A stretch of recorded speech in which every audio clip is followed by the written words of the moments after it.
being here. Good afternoon. Good afternoon. Hope you're having a wonderful day. Good afternoon to Olola. Adekomi, good afternoon. Hope you're having a great day. Thank you so much for being here. And I hope you enjoyed the music as well. Glad to be back here. We had a wonderful session yesterday. I was going through the videos earlier and I was like, wow, man, that was really good. We have some clips on TikTok this morning, but then to be on YouTube later in the evening. AK May, say good thing. Yes, Efini, Koleshalai Farahàn. So good afternoon. Thank you very much everyone for being here. Everybody's having a wonderful day. It's about to rain. So we already know that anything can happen. It's tí o bá ń pè ní kúkú òjò kọ́tà ń gbọ́n sí nìyẹn, so we might experience some heavy rains and I hope it doesn't affect. I think we'll be good. All right, so fantastic session yesterday discussing Yoruba. By the way, that live session is on YouTube now. I had to change the title from AWO Biafra Part 4 to Being Yoruba is a Flex. And you should watch it. It's really good. And it's lovely also to go back and watch these things because it just helps you to understand things a bit more. So, and of course, you know the way life works. The way life works generally, just because you heard something one time doesn't mean, you get it. So it's important to check again. Interestingly, I went to check again.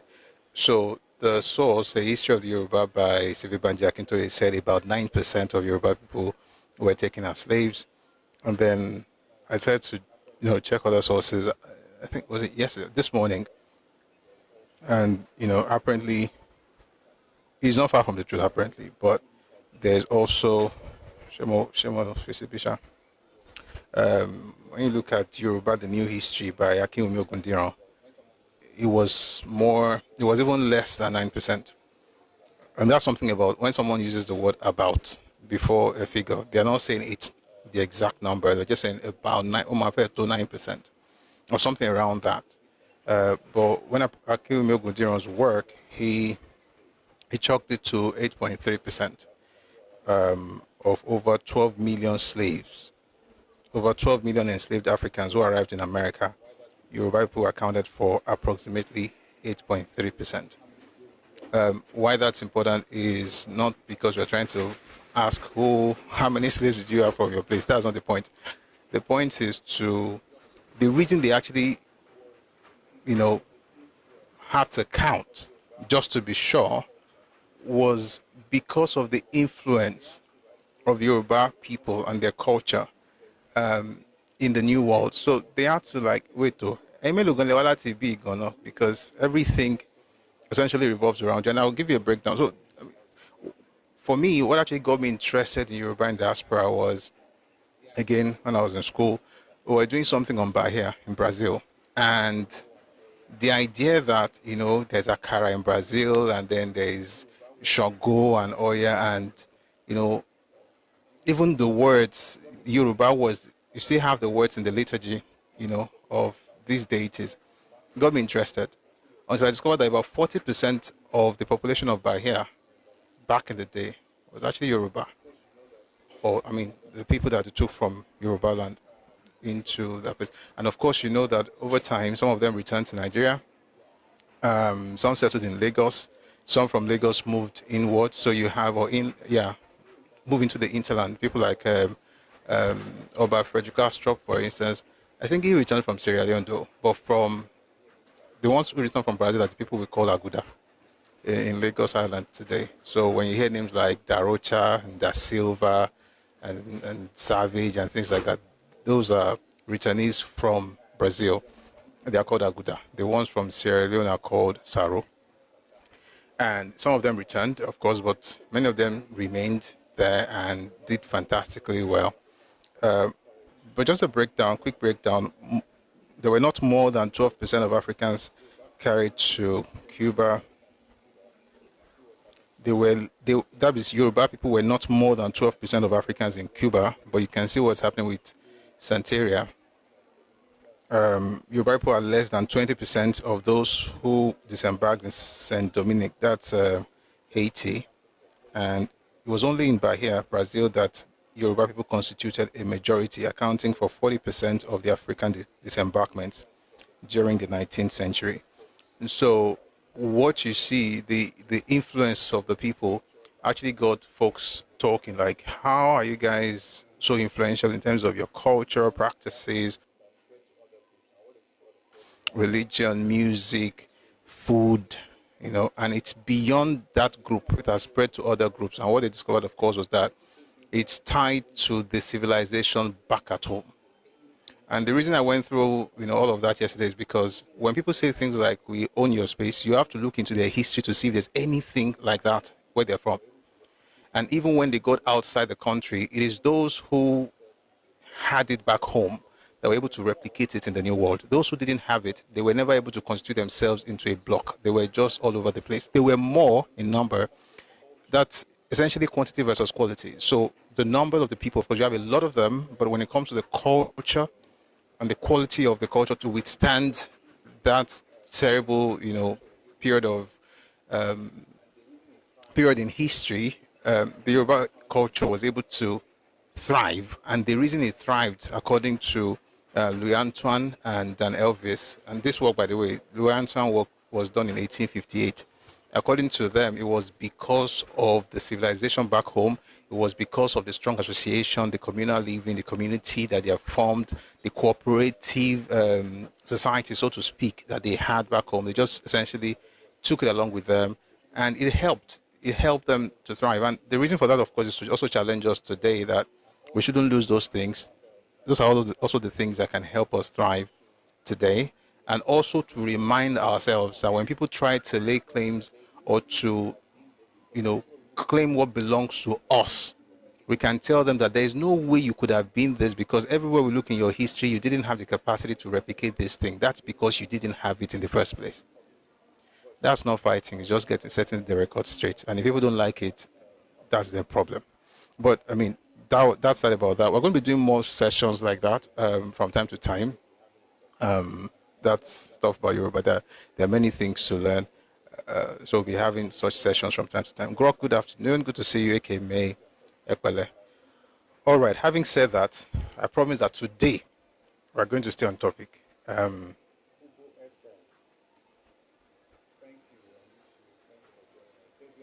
Kubo FN. Thank you on YouTube. Thank you for joining us. They'll be all right. They'll be all right. When the chickens come up to roost, everybody will be okay. Today we're going on to the fourth part of the series we started on Friday, which is AWO Biafra. But before we get into, so that'll be part 4 today, AWO Biafra part 4. But before we get into that, we'll first spend some time looking at the news making the rounds in Nigeria and around the world. But please, before we get into that as well, please let's share the live. If you haven't, I have to do it now. So please let's share the live. And if you're on TikTok, kindly click on the heart icon beside Busui Oris. Click on the heart icon to join the team. If you're on YouTube, kindly subscribe. And if you're on TikTok too, please check out YouTube and subscribe. Okay?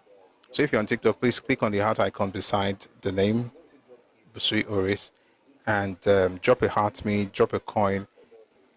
When we say drop gifts, of course, it's good to drop gifts, but I'm saying even if it's just a coin, what it does is it helps to get the live session on the FYP. So please, your support is highly appreciated.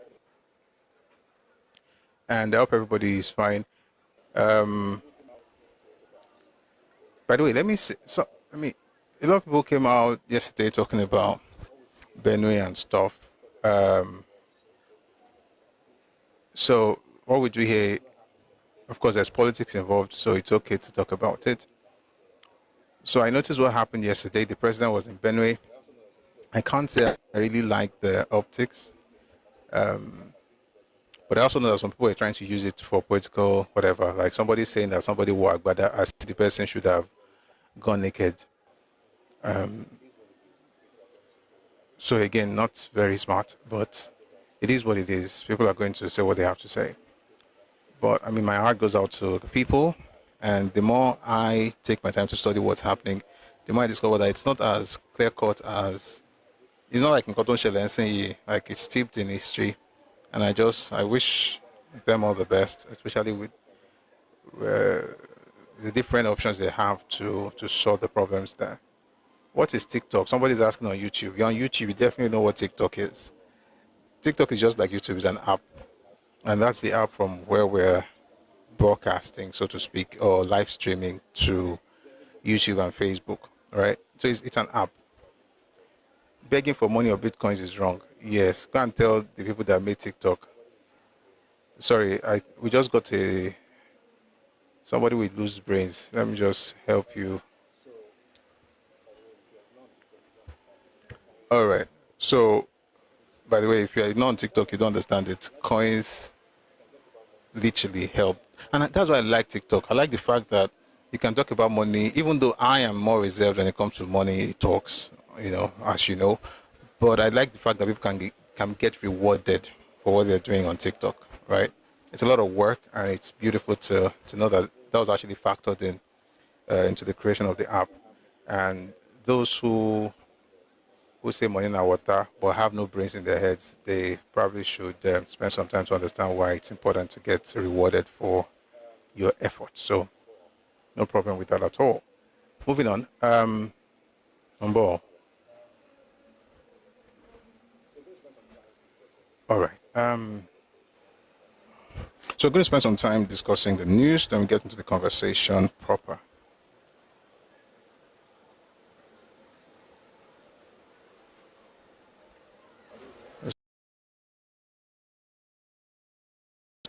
By the way, we have some shorts of the videos on Twitter as well. It's Busui Oris Works on Twitter, and then you can, in case you use Twitter. We also share links to the YouTube page there. All right, having said that, I think we'll start with the stuff that happened yesterday with the president's visit to Benue State. All right, that's a good place to start. All right, let's get into it. Please take a listen. This is the President Bola Tinubu, giving a speech. I don't know what I think about this, but just take a listen. How come no arrest has been made? How come no arrest has been made?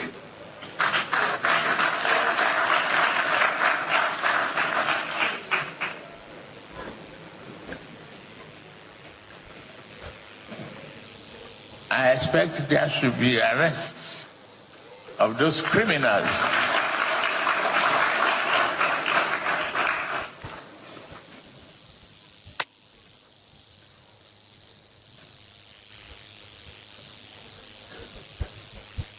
Christopher, thank you very much. I watch your comments, and I know you can't be tired of staying in the bush, and Oloyede and Bashar. Thank all of you. But we need to keep our ears to the ground. Let's get to those criminals. Let's get them out.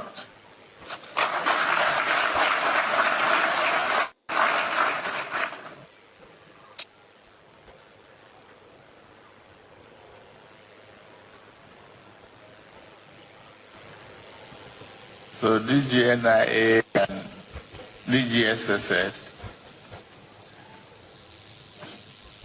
read through your information channels and let's have.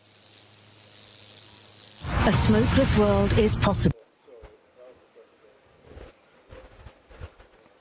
All right, so that was the president speaking to some security heads in Benue yesterday. And I mean, I know he must have done this behind closed doors, but for some reason, they did it again in public. Perhaps so people will understand that they're working, but I really hope that, the killings would stop in Benue and that people will find that the leaders there will find lasting solutions to in Benue. Moving on, Peter Obi criticizes President Bola Tinubu's visit to Benue. He says the president arrived not in morning clothes, but in celebratory Agbada attire, like it was an occasion for joy. So, again, one of the problems of Peter Obi is a populist, okay, and also is from a culture that is just an interesting culture, for want of better words. Because one of the mistakes that we make again is that we assume I'm doing this. I'm looking for something. I want to read something to you guys. He assumes that there is a particular way, like since he is Agbotikuyo, wearing black all over the place. The idea basically is that if somebody dies, you must wear black. Again, I think if there's any lesson I got from this criticism, which is fair by the way, I mean it's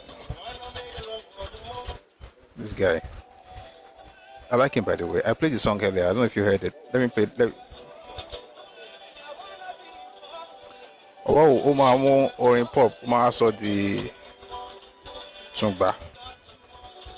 All right, we'll come back to music. Where was I? One thing about him is he wears his black and thinks that that's the definition of stuff because, of course, he's probably used to that. But, and this is something I think a lot of people need to understand.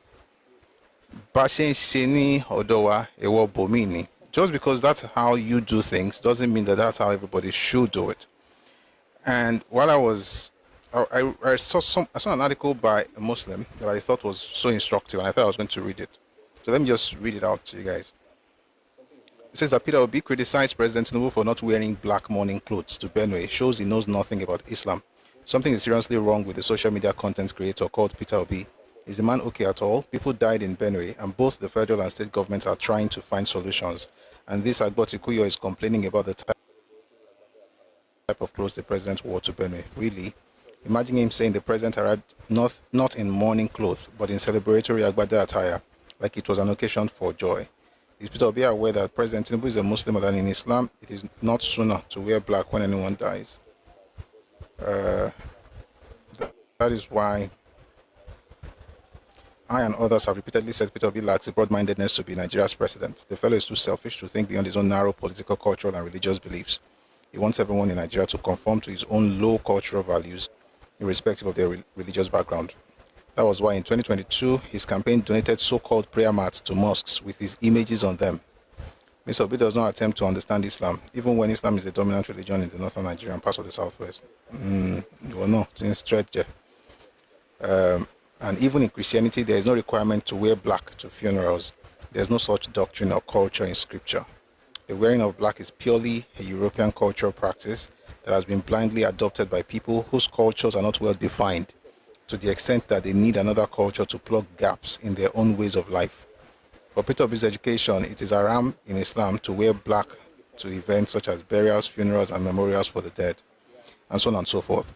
Anyway, I think the point here is Nigeria needs a formidable opposition party. Like we are in dire need of an opposition party. We need a party that can keep the APC on their toes. We need a party that can get the president to know that you can't just do anything without being questioned or be criticized. But we need that party that has critical thinkers, and those thinking people have to be their spokesperson.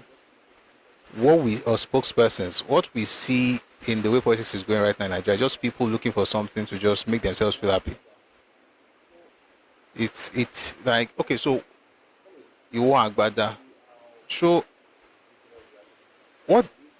Anyway, so just to tell you how ridiculous the argument is, I wish we were actually criticizing the president in things that matter, because like I always say this, Nigeria needs a formidable opposition party, not this one that just cries over everything. Meanwhile, moving on, some people are throwing things at, I see, throwing darts at the representative of Etiosa in Lagos, Ata Thaddeus. On Twitter, says, I had a great time with my wonderful family, Etiosa LP. Thanks so much for the great birthday wishes and the amazing time we had together. Thank you so much, Pastor Dr. Mrs. Dayo Kong and the LP Lagos State Working Committee for the beautiful time together. Now, this guy is actually from Benue State. Yeah, he's representing the Etiosa because of the folly of some of our people. So I hope that is rectified in the next election. But then, this is a Benue person who is having a party, who belongs to LP. Peter Obi doesn't see any having a party the same day that is original, like original is ethnicity having issues, or his state of birth, or his state of origin. That's the word. His state of origin, they're having issues. He's having party.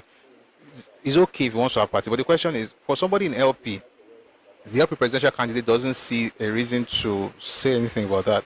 He's a person who went there that is being criticized for wearing agbada. Maybe they should have wore ishagu.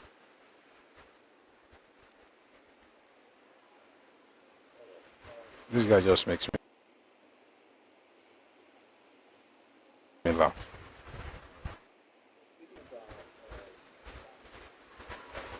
All right, moving on.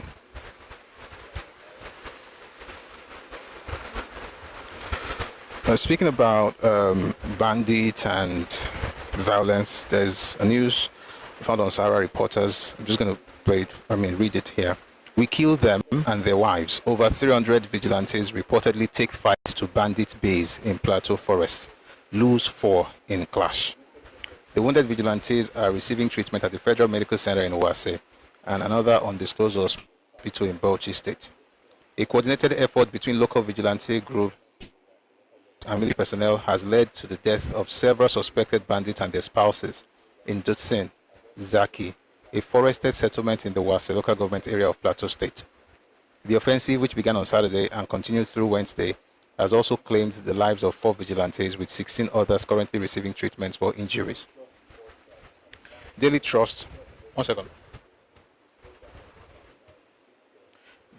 reports that Abdullahi Husseini, a leader of the local vigilante group, disclosed that the operation is now in its fifth day and was launched to flush out armed gangs terrorizing surrounding communities, including Zurak, Adua, Kinashe, and Odare in Bashar district. He stated that the fighting began on Saturday morning and intensified until Wednesday. Husseini stated that the over 300 vigilantes entered the forest and confronted the criminals. However, many of them, including their wives, were neutralized. Unfortunately, the vigilantes lost 4 of their own in the process. He described the development as a great success, noting that the bandits had long made Dusinzaki Forest a stronghold for launching attacks on nearby communities. So, that's quite inspiring. People have to take matters into their own hands, but then they still work with the military. And I think this also speaks to what the president was saying a few days ago, that we need state police. People need to be policed locally, or policed by area who doesn't even live amongst the people, who doesn't understand the terrain, who doesn't speak the language, but is there because we're all in one Nigeria. Like, it makes no sense. So if Tiwala Bashele, like, number one, they live in barracks away from people. Number two, they don't know the place they have been deployed to. They don't speak the language of the people. So how exactly do you police a place like that? And then we even have them in short supply. So I'm hoping that, we get to that point where that is done.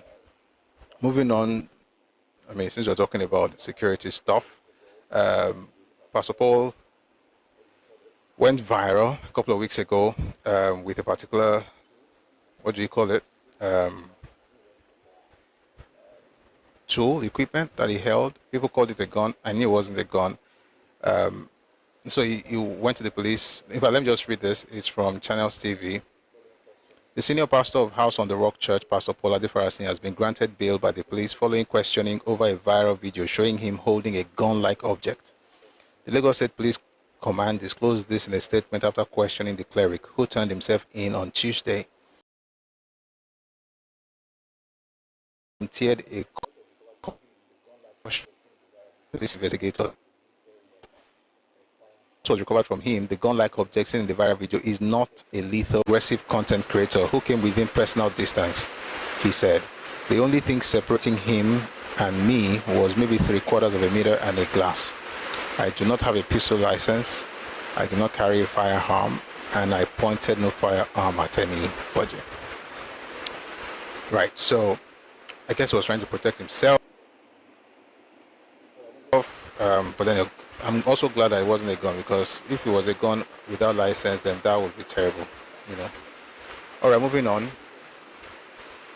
The Senate uncovers 20. Hey, Jesus, 1 second though. I hope you can still hear me. The Senate uncovers 210 trillion discrepancy in NNPC audited financials. Senate uncovers 210 trillion naira discrepancy. Oh God. Please take a listen. We NNPC and external auditors are here because of discrepancies that we have discovered from their audited financial statement, which is in the public domain already. So any document that contradicts what is in abeyance here. We have no question. I mean, as far as we are concerned, it's just a paper. We are not even looking at that. Yes. Because the issues are all on, about, and around their audited financial statement. Otherwise, the external auditors wouldn't have been here. Yeah, so we have their audited financial statement, which is already in the public domain. And the figure of the accrued expenses are 103 trillion. While the figure of the receivables is 107 trillion. So in total, figure-wise, you are talking 210 trillion naira.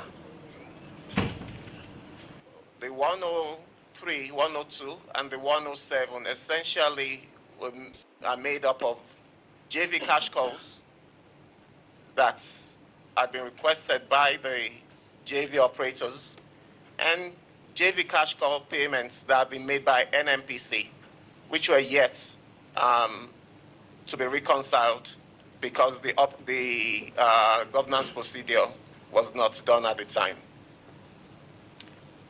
And that is why we see the description showing items, those two items would wash out because they're basically two sides of the same transaction, which is the cash calls from the JV partners and the settlements by NNPC. And you've had the contradictions. They said reconciliation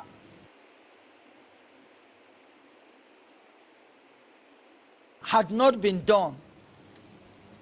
So if reconciliation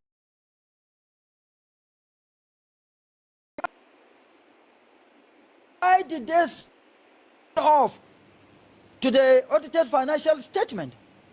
And this audited financial statement is already in the public domain. And NNPC is planning to go to the market for IPO, initial public offer. But it is not for us to go into conclusions now. We've given them the body of questions to put answers together and respond to in 1 week. That's serious. That's a very, very serious allegation. 210 trillion naira discrepancy in NNPC audited financials. All right, that's bad news, but let's move to good news. Let's move on to something refreshing. Well, it didn't start like it's refreshing, but I think if you listen to the end, you will like this. It says, finally, Nigeria has happened to me. President Bola Tinubu, BTO official, Nigeria immigration, will not do this one. I applied for Nigeria passport for my parents from the comfort of my house on May 4th, 2025. May 4th, 1925. When prompted to pay, I saw 104,000 naira. I shouted, Oga, BTO must hear this. When I looked well, I saw that the 4,000 naira extra was for processing fees by the payment gateway. My mind came down. I quickly paid 104,000 naira sharply and printed the receipt. I chose May 12th for them to go and take biometrics and take fresh pictures. I applied for 10 years. Now, so I called my mama to proceed to immigration office on the day, which was a Monday. I sent her extra 20K to hold in case of logistics in the immigration office and take along her medications and lunch because she will spend the whole day there. I was shocked when she called me after 1 hour and said she was done. I asked, done with what? I quickly called the driver that took her to ask,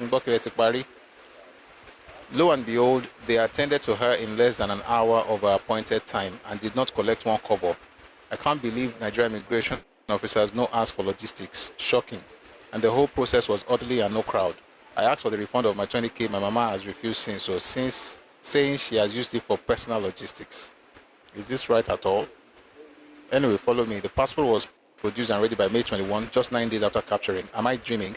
The new Nigeria is possible and is here in the time of renewed hope. I show you for a reason. All right, so if there's any minister that makes you just feel like there's possibilities, or no, there are possibilities and there is, that's not what I'm looking for. There are possibilities for growth, or we can make tremendous progress. It will be Olubunmi Tunde Ojo. He's doing fantastically well, and this is good. I mean, we all remember what it feels like to go get passports and all the logistics they're always talking about, and how long it takes. Especially when you go with family, it can be crazy. But here we are saying that you can get it in 9 days after capturing, so that's something good. So when we talk about the things we're not good. There, we talked about one Pastor Paul, who that's Pastor Paul Adifarasin, who essentially has been vindicated about the idea of him, bearing firearm. There's another Pastor Paul in the news. This time it's Pastor Paul Eneche, and I'd like to play an exchange that happened at the crusade that he held. I think this was in Kebbi State. So please take a listen to this.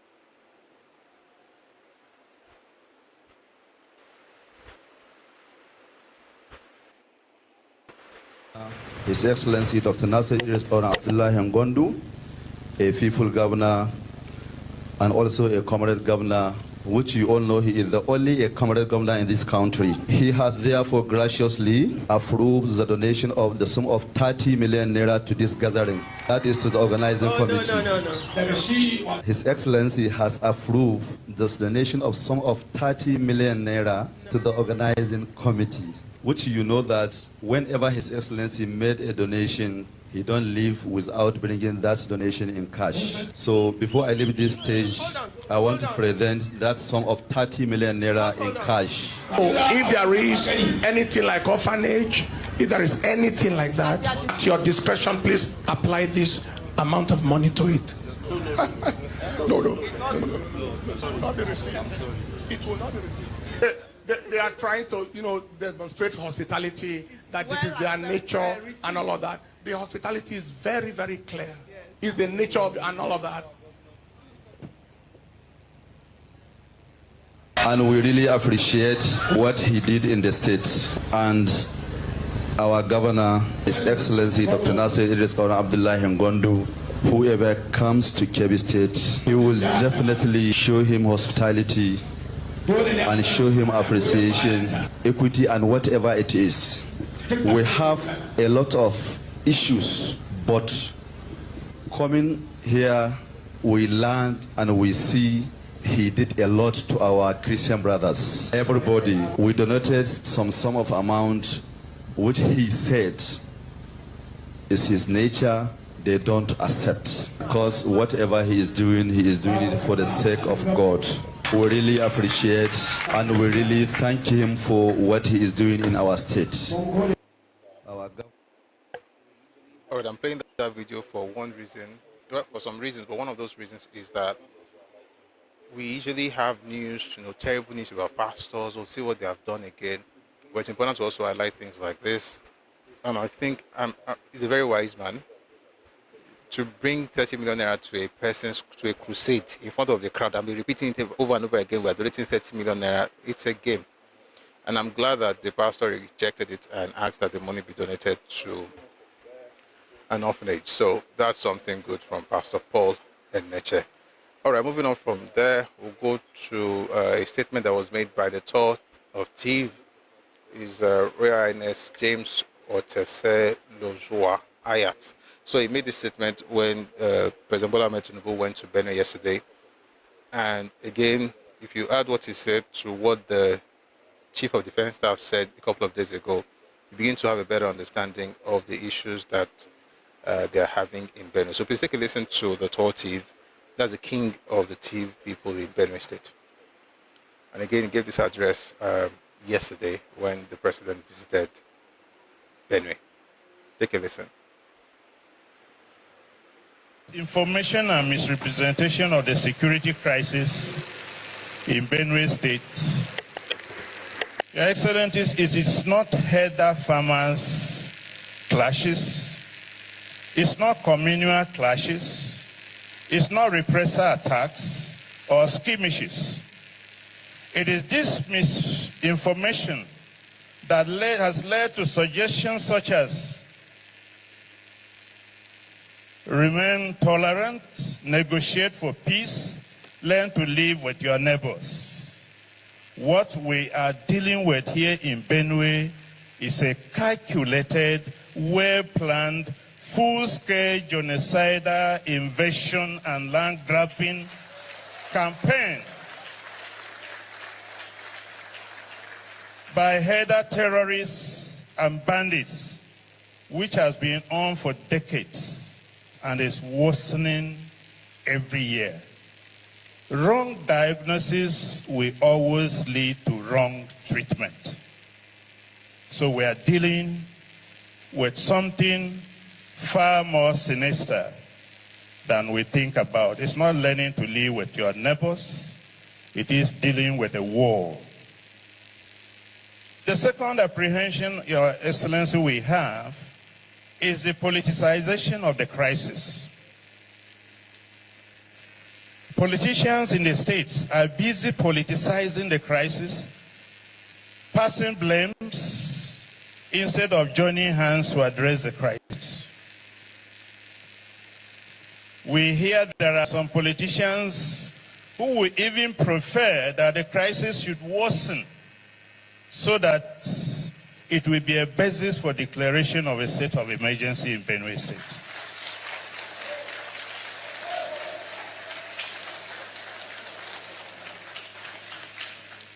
Your Excellency, this is unfortunate, and any politician that prays for more people to die for such a project is against the wishes of the people of Benue State.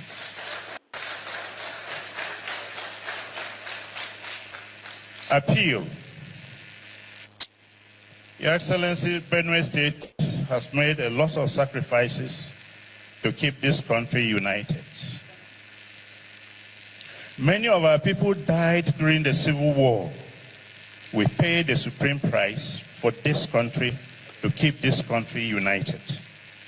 Why should we be treated like this? This, what you have come to condole us, is just one in a series of several massacres in this state.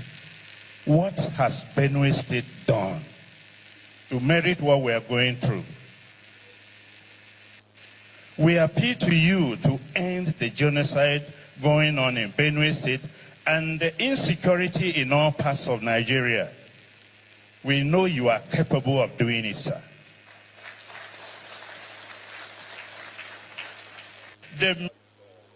The answer to your question. All right, that's the Tortive talking to the president of Nigeria. And sincerely, I really hope that lasting solution is found to the problems in Benue State. Moving on from that, we go to the news about the former Vice President Namadi Sambo dumping the PDP for APC. He attended recently. So, I mean, this is from legit.ng. The former Vice President Namadi Sambo, who was Vice President to Goodluck Jonathan, has dumped the PDP for APC. Looks like a lot of things are happening in the political arena, and everybody will be all right last. Moving on. Oh, no, God has taken away my clothes of mourning.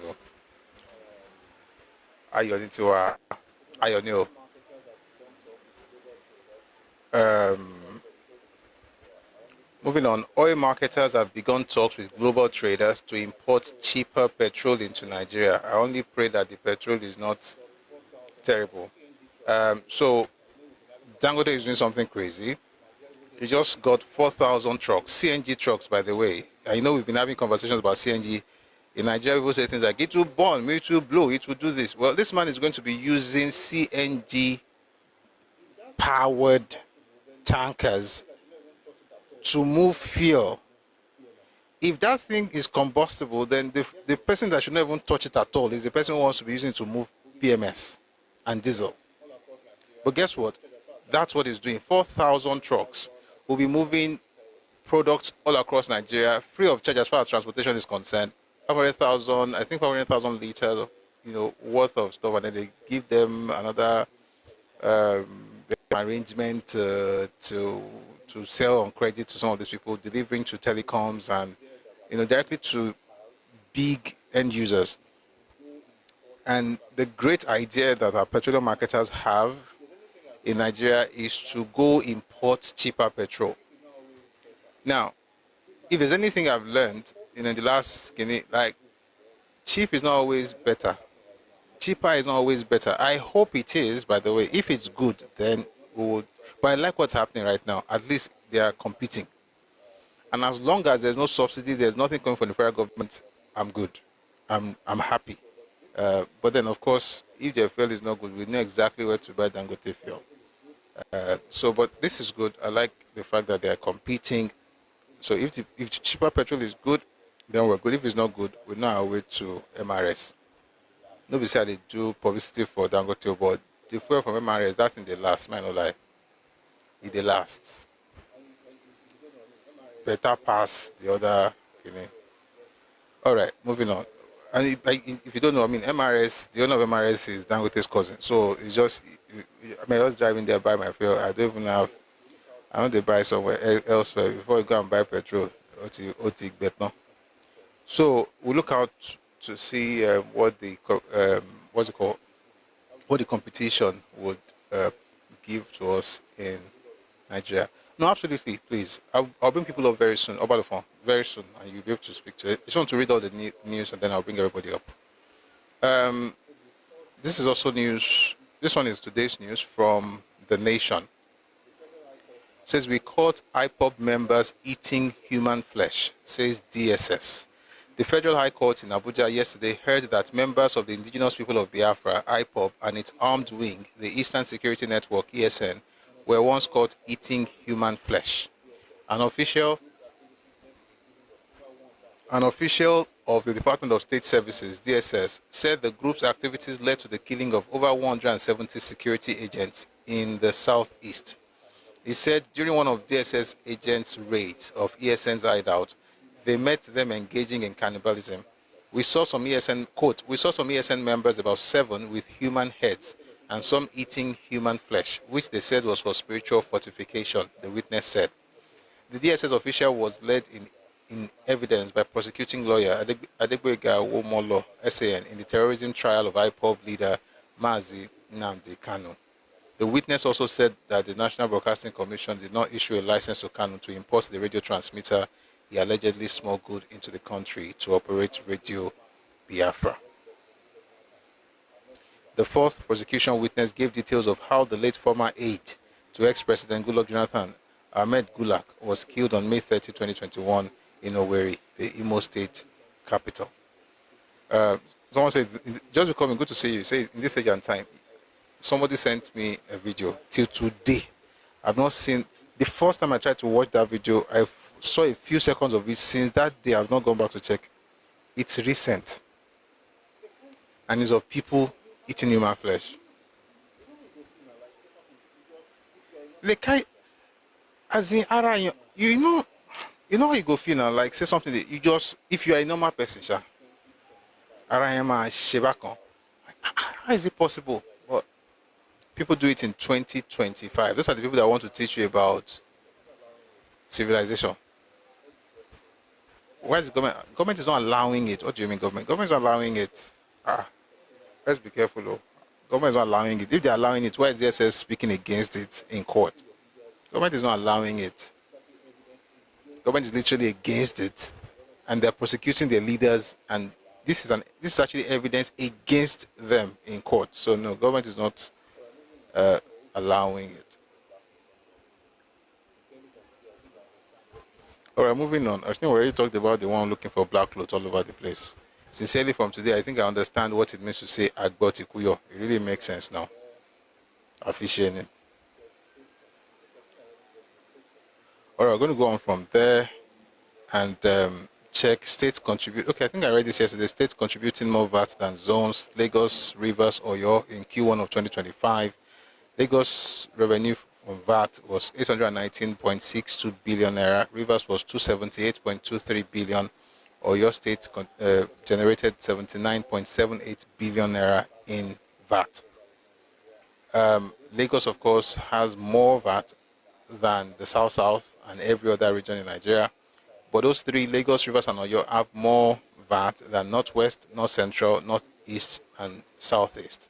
In other words, if you put all the states in the Southeast together, everything we then get no reach. Let me shock you. If you put Southeast and Northeast together, what they have is not up to what Oyo State alone generated in the first quarter of this year. Now, I'll prove it. Northeast generated 36.04 billion. Southeast generated 28.37 billion. If you add those together, you have 64.4 billion naira. Oyo State alone generated 79.78 billion. So if you put those two regions together, and that's why I said, stop calling people parasites when you are literally a leech, right? Some people are not all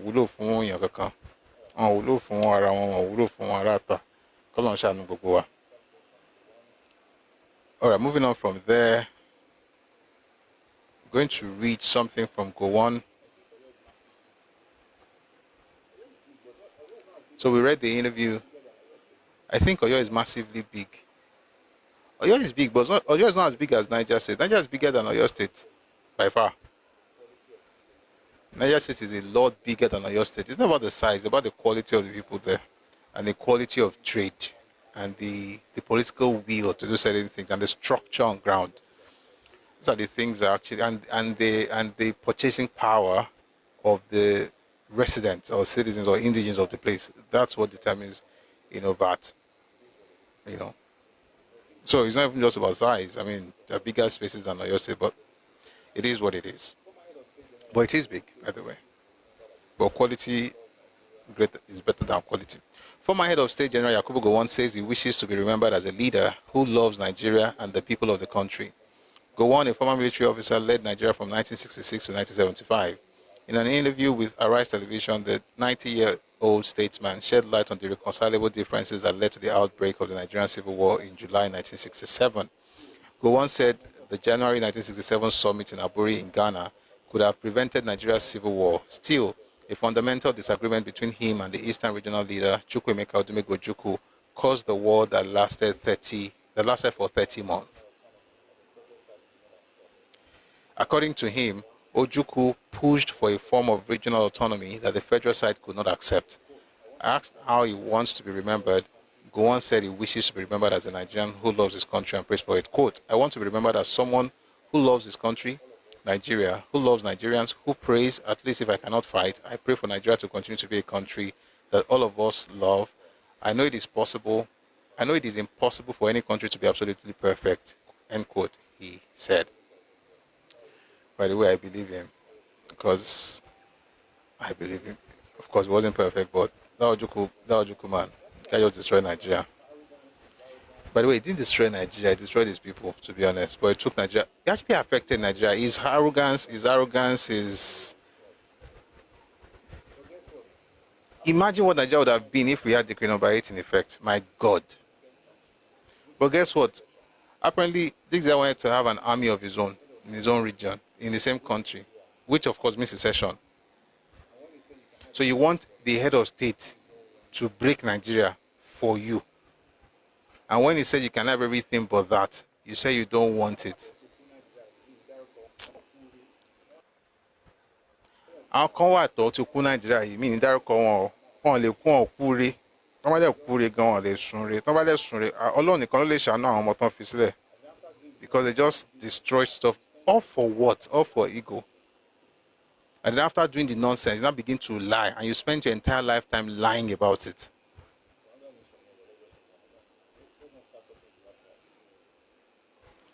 There's another news from here, but let's just move on. Let's not start talking Biafra. It's too early. All right, there's a trending video. Dangote's 4,000 CNG trucks arrive in Nigeria as company plans 100 refueling stations. This guy's going to take over this place, man. But I love the fact that it's CNG, because all this nonsense, obedience, this obedience was shouting, the thing will burn. How does it make sense for somebody where they carry PMS, or they use something where it go burn in product? Oh my show. All right, let's read a few more things and we'll bring people up. Just one or two more stuff. This is from Sahara Reporters.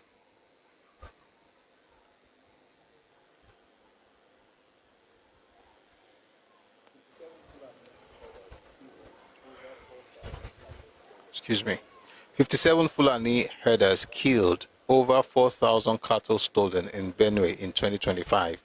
Macban alleges systematic attacks, media silence.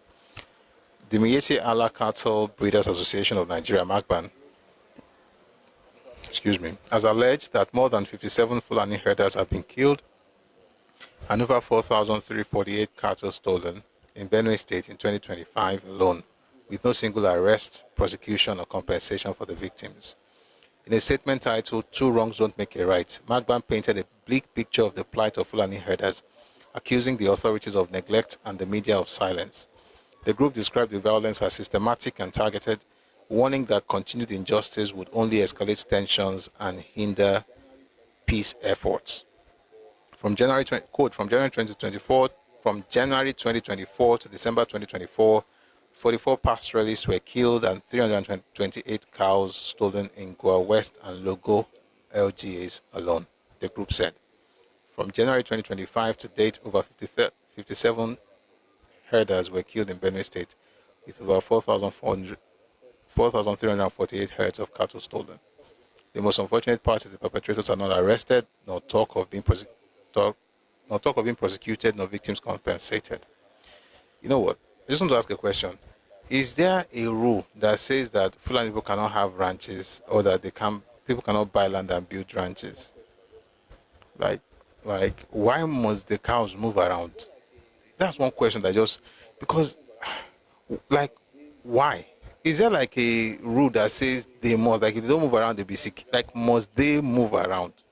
Is there a law that says the Fulani children cannot be in school, work in a ranch, and have families and just be okay? Is there a law that says they must move around? I mean, my heart goes out to them, but I don't know why this is coming out now, to be honest, because if it happened all this while and it didn't come out, and you're saying it now because the people in Benue are saying something, and suddenly you're bringing out your own data, which you didn't. So when all these things were happening, I mean, it should have been said. I hope it was said, but I don't know if it was, but I hope it was. But if it wasn't, then the fact that you're bringing it up now is suspect. But then the second thing really is this: why do people feel they have a right to take their animals and walk through people's farms? And I'm not saying that's the primary issue, because the third thief said it's not about farmer-elder clashes. According to him, it's about a strategic plan to take over the land. But to be honest, why do we even have to be having these conversations in 2025? People should just buy land and build ranches, for crying out loud. It's 2025. 1 second. It's 2025. You have people saying, Mari Malu to Titi. Like, it makes no sense. Anyway, that's that about for the news. Let's bring people up to be part of the conversation. Then we'll get back to the topic of today later on. So thank you very much for listening. If you're on YouTube, you want to be part of it, please, you can send a message to, maybe let me know here, then I'll tell you how to be part of it. Perhaps you call on Telegram. But if you're on TikTok and you want to be part of it, please send your request. I'll bring you up. We'll have some reactions to some of the things we read, and then we'll move on to the topic of today. Thank you very much. Okay, we have a few people here. We're going to keep it short, please. It's going to be 2 minutes because of time, so that we can move on to the topic. Please mute. Yeah, everybody's up now. Please mute as soon as you get up, please.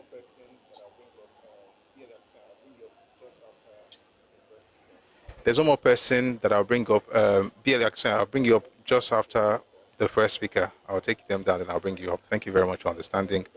So let's have J-Links first, and then we'll... So please don't send any requests again. We have people. Thank you very much. So 2 minutes, please.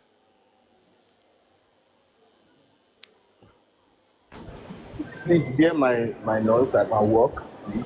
I apologize ahead. I want to... Hope you can hear me, sir. Yes. Yeah. So, first and foremost, I think, just like I would wrote down in the comment section, I think Gowon, Jack, has validated all your years of research, your research work, all your efforts. Exactly. Imagine one thing that we most about his the interview was, despite the years, the thing was still the same in accordance with the books that were written, with the analysis that you made. Everything was still the same, exactly. Ojukwu already had a prepared speech.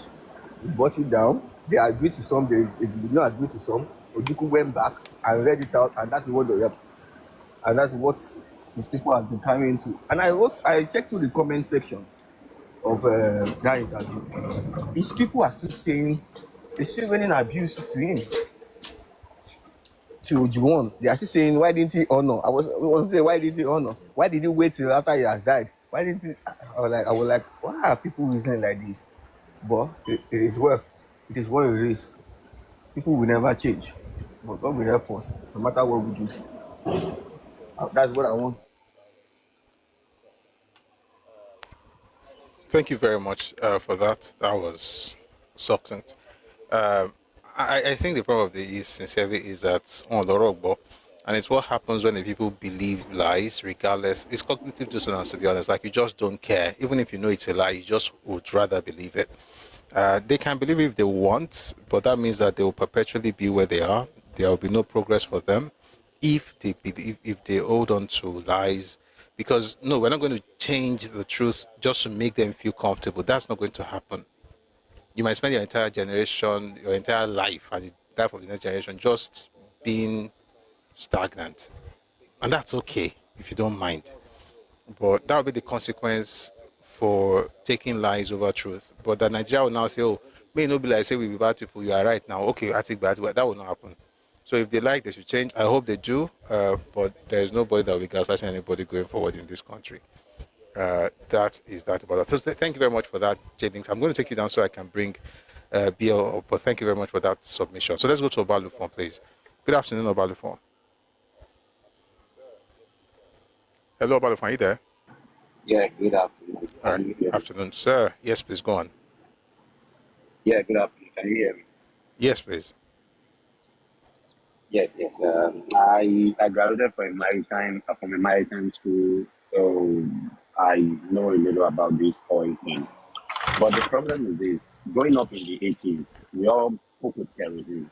If you go to gas stations, you will know that the PMS, which is the premium motor spirit, the petrol, has three grades: the regular, the super, and the premium. For some time now, the marketers, all they sell is this bullshit product from like this European country, which is the lowest grade, and they sell it for one price. Your engine will get knocked. But this man is coming with all the grades now.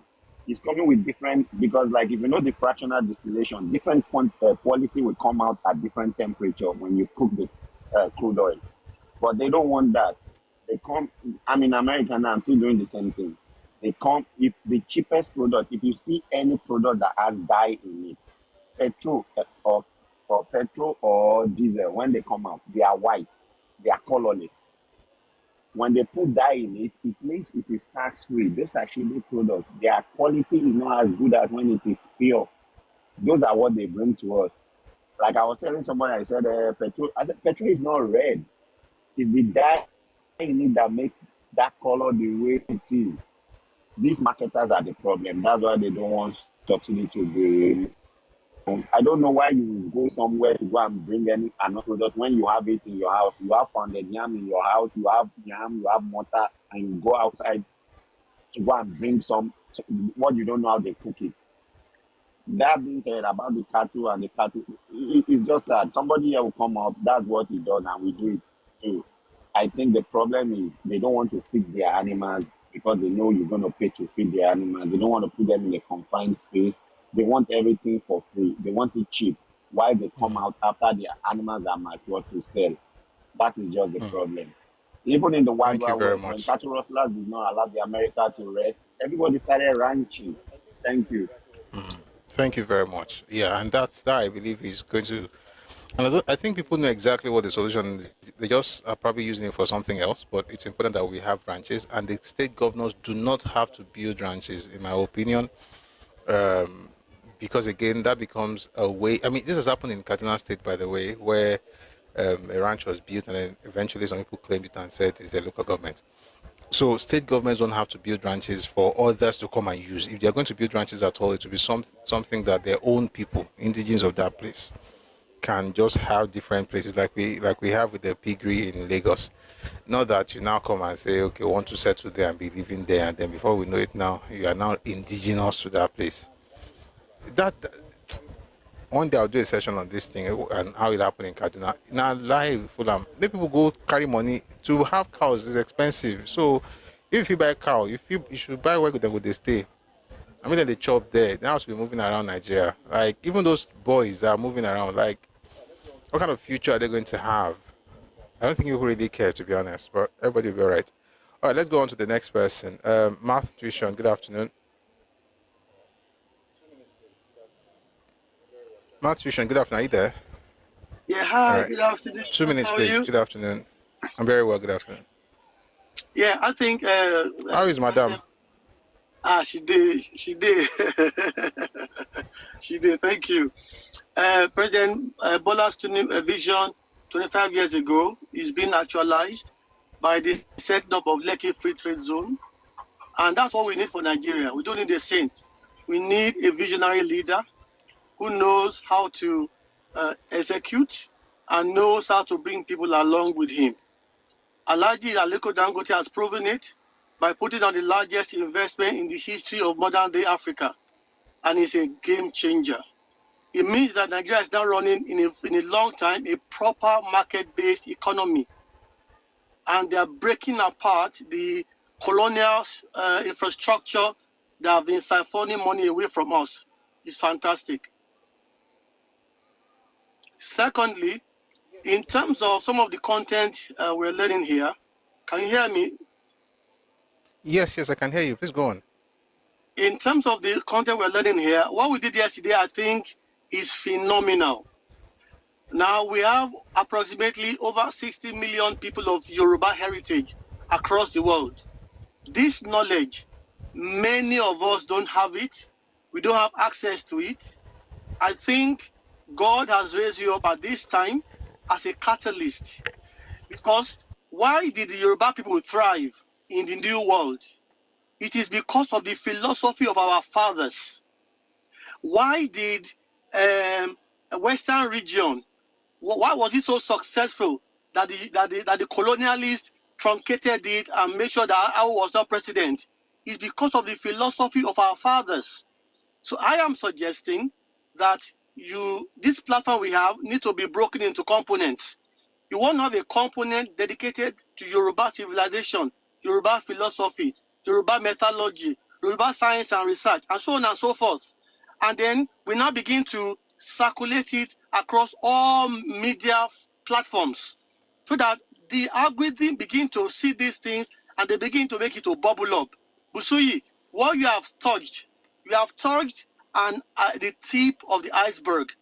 Because once people begin to realize the depth of the research in our philosophy and our heritage, we are going to attract more funding for research, for R&D, like Mr. Professor Aki Ogudero has just done and demonstrated, and the other gentleman that got an award last week.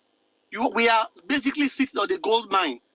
And you imagine taking that history and turning it into curriculum for the next generation and institutionalizing it.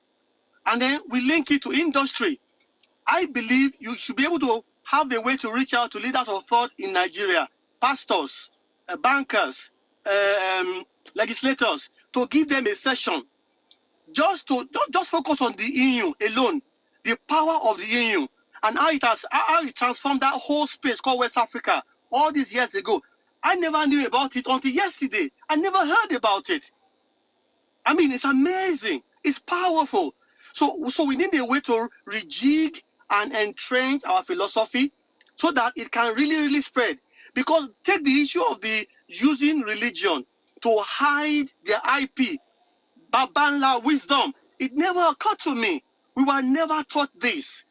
Rather, we embrace the lies that the colonialists taught us, that our culture is terrible, is horrible, and there's nothing there.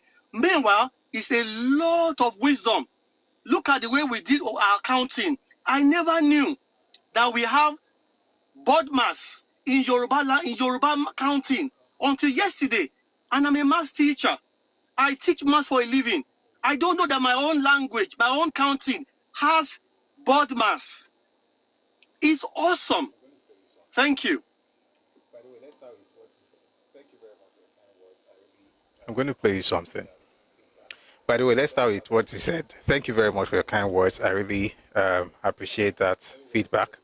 But let me start by saying, those of us here, everybody under the sound of my voice, let's make it happen. So I'm able to share these things. Would I like to share with the pastors and governors and teachers and lecturers? Yes, I would. But if you know anyone in that space, please feel free to be the connect. Right? Be the connect. Help us in any way that we are able to, so that we can get this thing out there. There is a video I'm going to play because of what you said. I'm going to play you a video very soon. But let me even start by saying that, originally this is actually how I started. I said I actually started with church stuff.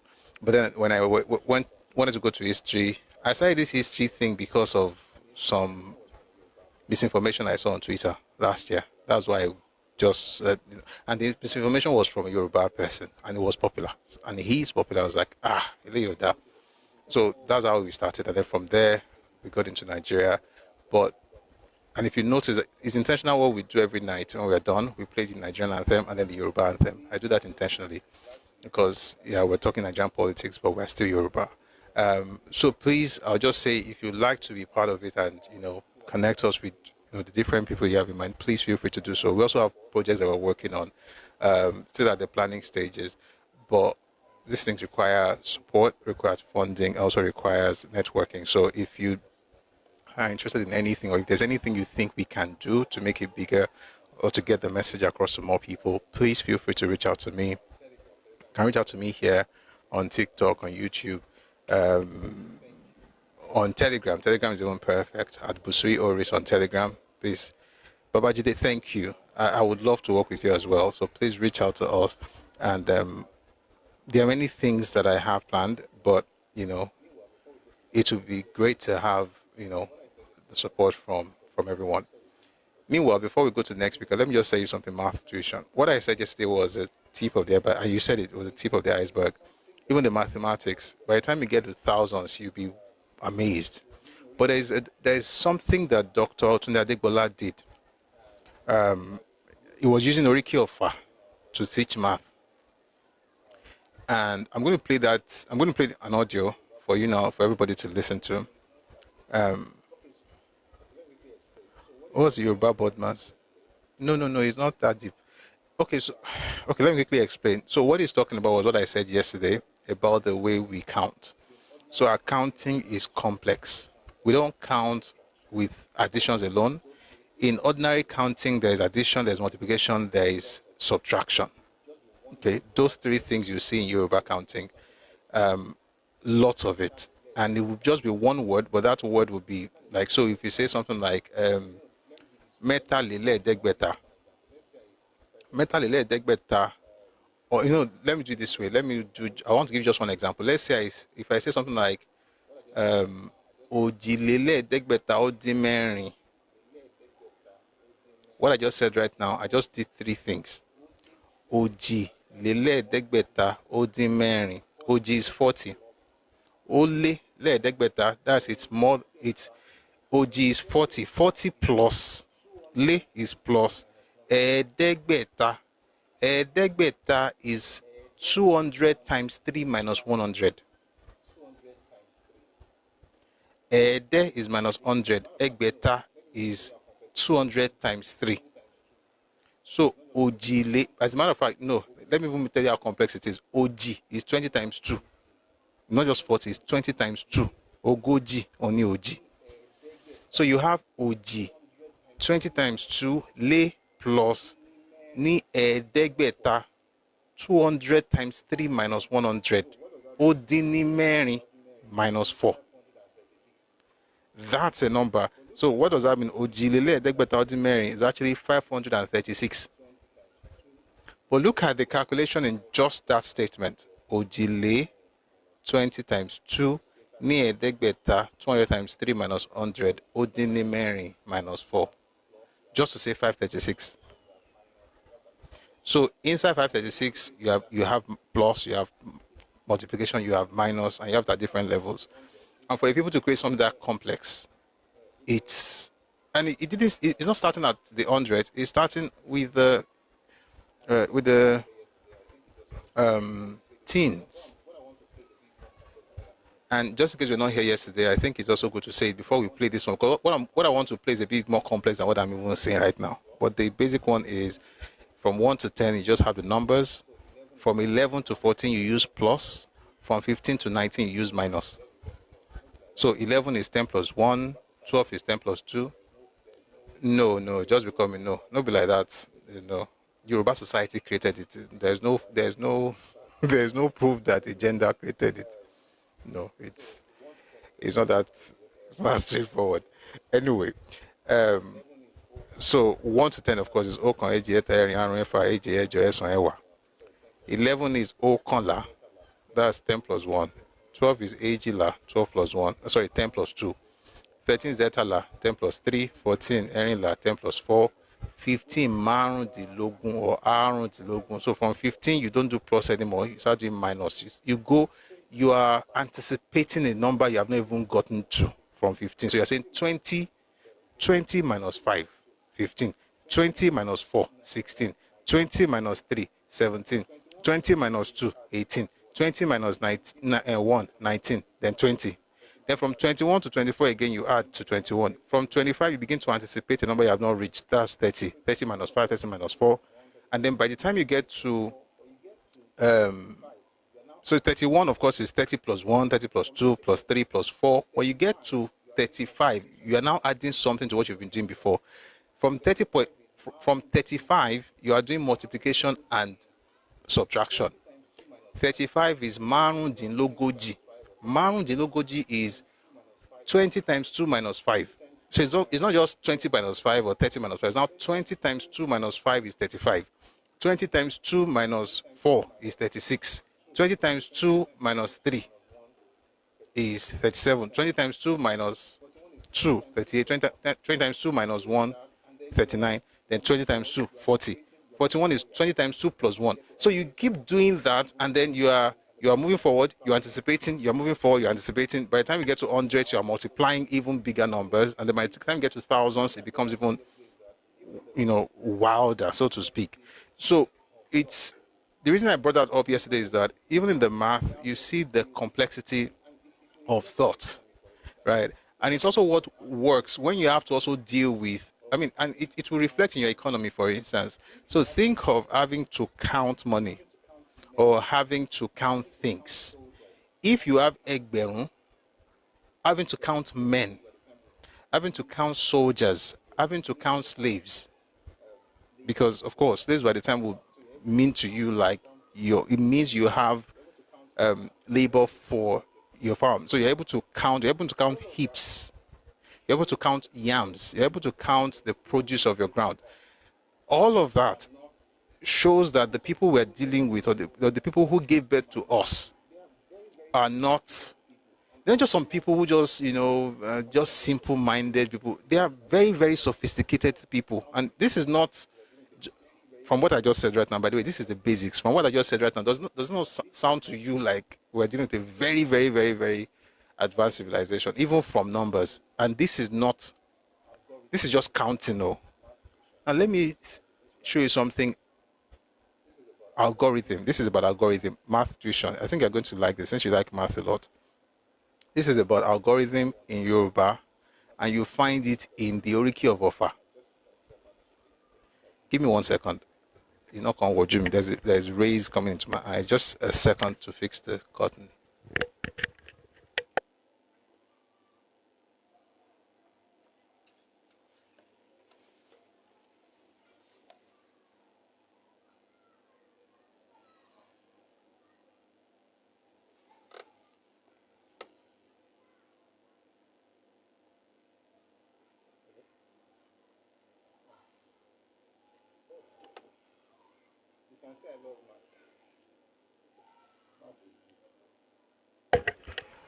You can say I love math.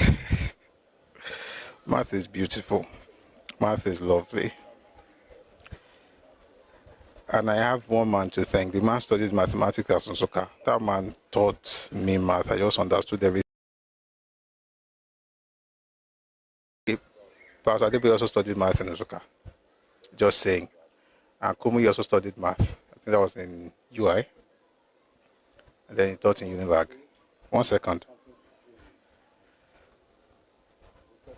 So what I'm about to play has something to do with recursive algorithm. The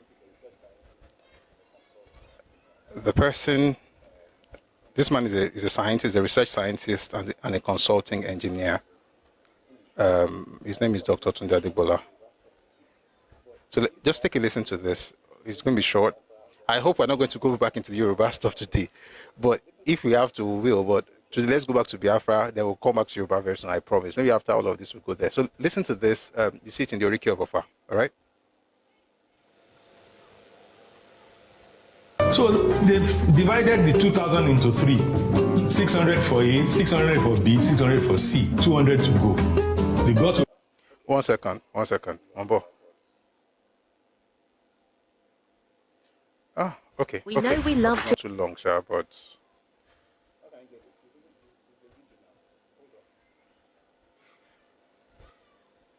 How can you get this? You listen to the video now. Hold on. But, just of your real self.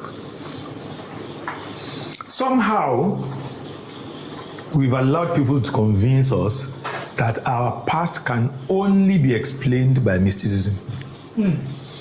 And what kind of explanation is mysticism? By definition, mysticism means no explanation. Something you can't explain. It's mystery. You can't explain it. But that is not true. If you live in a world of cause and effect, which is the kind of world we live in, cause and effect, and God said, let there be light, cause, and there was light, effect. Yeah. So if we live in a world of cause and effect, there is no way that our past can be explained only by mysticism. It is all a matter of how we understand it. There is a statement, ọ̀pẹ̀lẹ̀ kìí balẹ̀ kó má gbẹbọ. Ọ̀pẹ̀lẹ̀ kìí balẹ̀ kó má gbẹbọ. If you, let's conduct a survey. Let us ask 1,000 contemporary Yoruba businessmen, university professor, whatever. What does that mean? You are not likely to get this answer. That it is a statement in mathematics. Why do I say ọ̀pẹ̀lẹ̀ kìí balẹ̀ kó má gbẹbọ? A statement in mathematics. No matter how you throw down the ọ̀pẹ̀lẹ̀, a number between 0 and 255 will occur. And each of these numbers is associated with one odu. And each of the odu prescribes a neighbor. The odu is like a story. Yes, the odu is like a relation of an experience. The whole thing is about what are the key experiences of life, and when a person finds himself in this kind of experience, how does he behave? So we have a large lookup table of experiences and how to behave, cause and effects. So if you say to me, a mathematician, so what you are saying is that if you generate a random number using 8 bits, you will get a number between 0 and 256. 255. No, because the 0 becomes 256. Yeah. That's the entire concept of Odrifa. Yes. So if you start from the assumption that your past is mystical, and then you will now see that as which might not be untrue. But if you take the position that there is some cause and effect, basic science, fundamental principles of nature in your past, you will be able to see that. Let me relate to you. Oriki Ofa. Please listen to this. Ìjà tí wọ́n jà lọ́fà. Orí alátàrí ló dá sí. Ó ṣojú arúgbó kánú oko.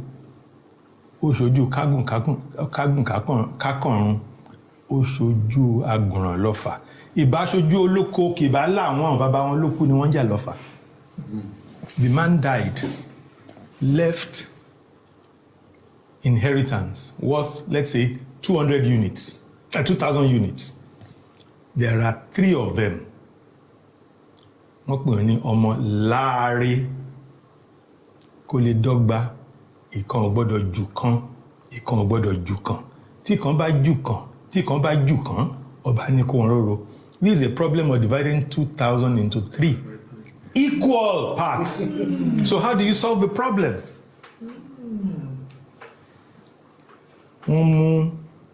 They gave 600 units to Ọba Guru Konsali. 600 units to Ọba Guru Konsali. 600 units to Ọba Salam Aleikum. So you have 1,800. Now you have 200 to go. Owó wọn ṣẹ́kù bẹ́ẹ̀ ni ò tán. Wọ́n bá délé, wọ́n tún fọmọ rí odó léra wọn kiri. Wọ́n bá kẹjọ́ òdìlé ọba. So they've divided the 2,000 into 3. 600 for A, 600 for B, 600 for C. 200 to go. They got to him and said, by the way, we have 200 to go. So they went back to the king, and the king said, why are you people so cantankerous? 200, okay, give 60 to A, give 60 to B, give 60 to C. 180. It remains 20. Ọba délé, ọba tún fọ ọmọ rí odílé ra wọn kiri, wọ́n tún kẹjọ́ òdílé ọba. You people are so difficult. There is 20. Give 6 to A, give 6 to B, give 6 to C. Remains 2. Oba to Dele, Oton Fomori Odole Rankeri, Oba to Kejo, Odile Oba. At that time, Oba was fed up. Oba wa pe awon omoran Ofa. So the Oba summoned the sages of Ofa and said, look at the problem I have. How do we now divide 2 among 3 people? And the sages said, simple. Take the 2, go and buy an Atari. They bought an Atari and came. The Atari had 3 lobes. Oba ma we kan for Guru Konsale. One ma we kan Oba fun Oba Guru Konsale. One ma we kan fun Oba Salam Aleikum.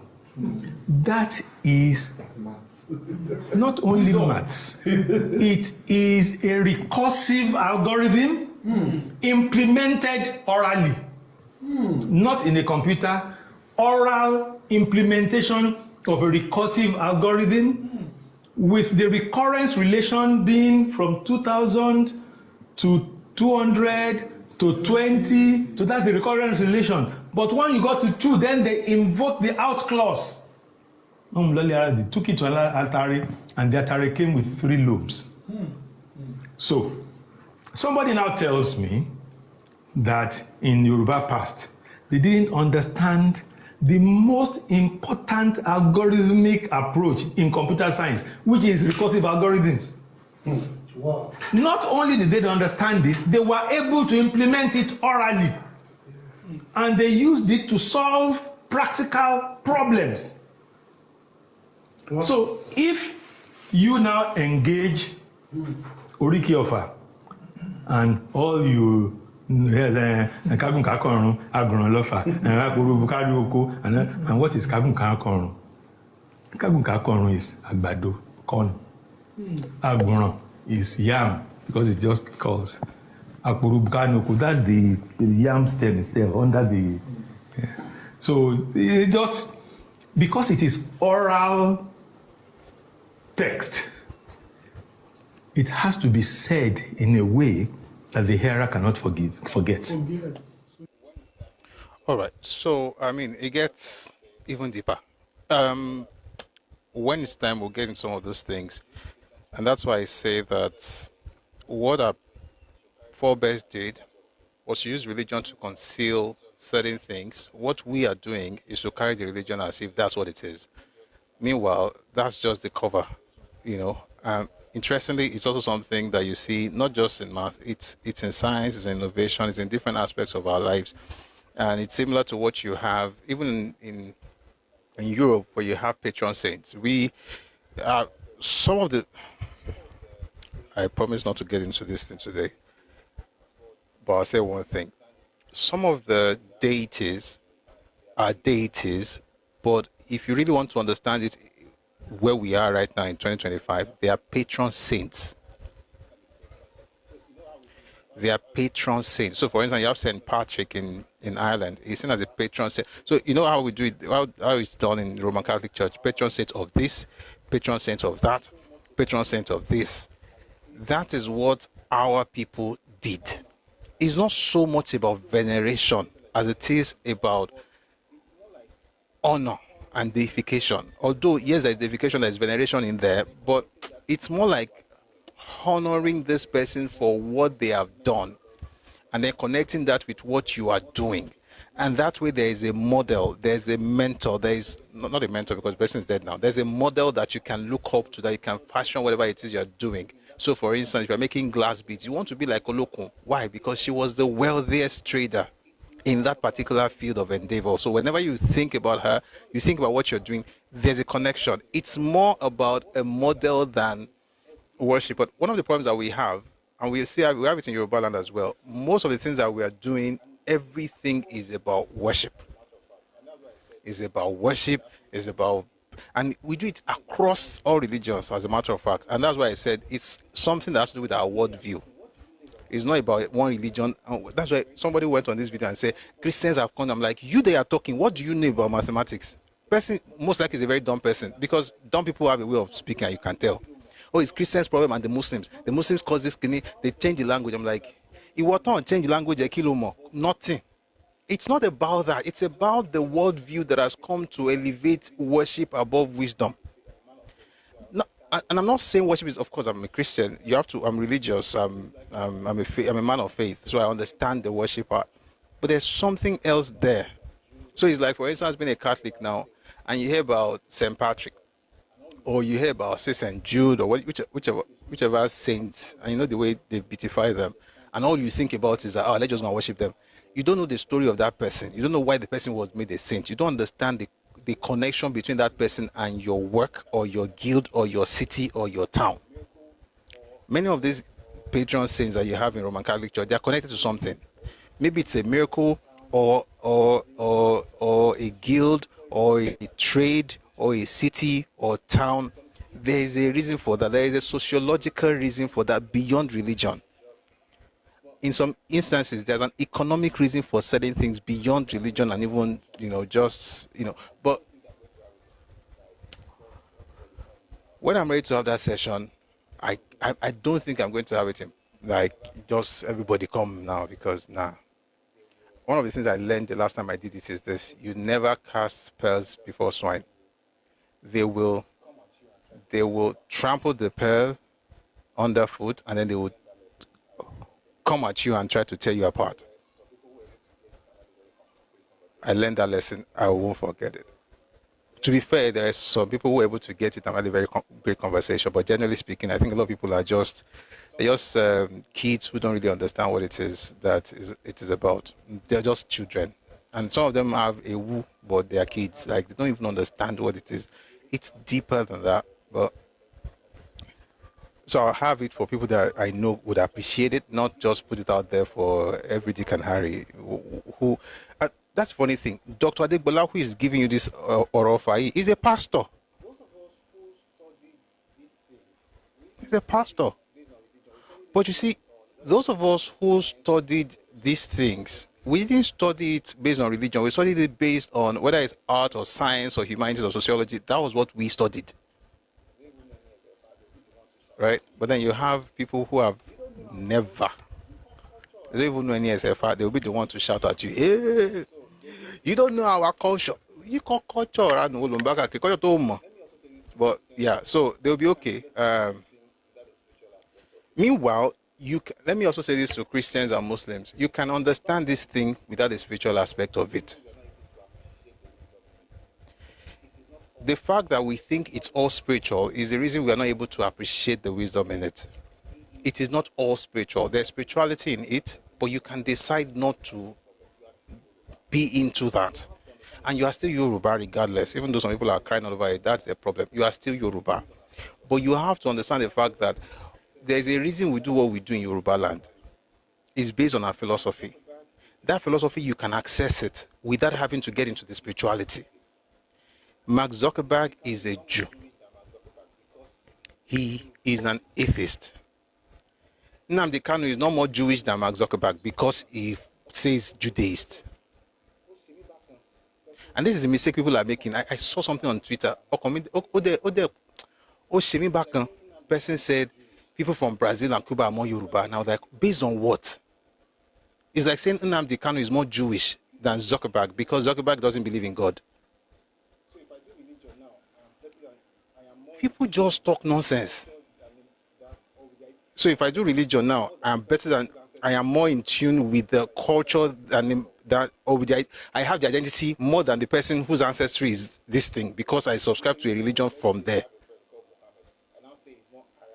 It's like saying I can literally call, let's say I have a friend called Muhammad, and I'll say he's more Arab than, I don't know, maybe a Christian Arab. Because they are Christian Arabs, right? And then I say, oh, Muhammad who is Nigerian. It's not just, I'm not saying he's Muslim. Oh. I'm not saying Nigerian Muhammad is more Arab than a John who is from Saudi Arabia. Based on what? Based on the fact that he embraced Islam? No, now. That's a religious thing. It's not from the ethnic identity. He's Arab, if you like. We should be Christian, Muslim, nothing. He's still Arab. So thank you, Obalufon. They are Jewish Arabs. There are more Arabs in Israel than there are Christians. And many of them are Muslims, but they're Jewish. Kini here, I hope the zeal that is doing people will not scatter what it is they're trying to build because they don't even get it. And at this point is what you see with populist movements. You also see it in some parts of Yoruba where it's the tail wagging the dog. People who don't know enough are the one telling the people ahead how to run it, and then they now get everybody in trouble. Then they now say, Anyway, that's that about that. Let's move on to Adekomi.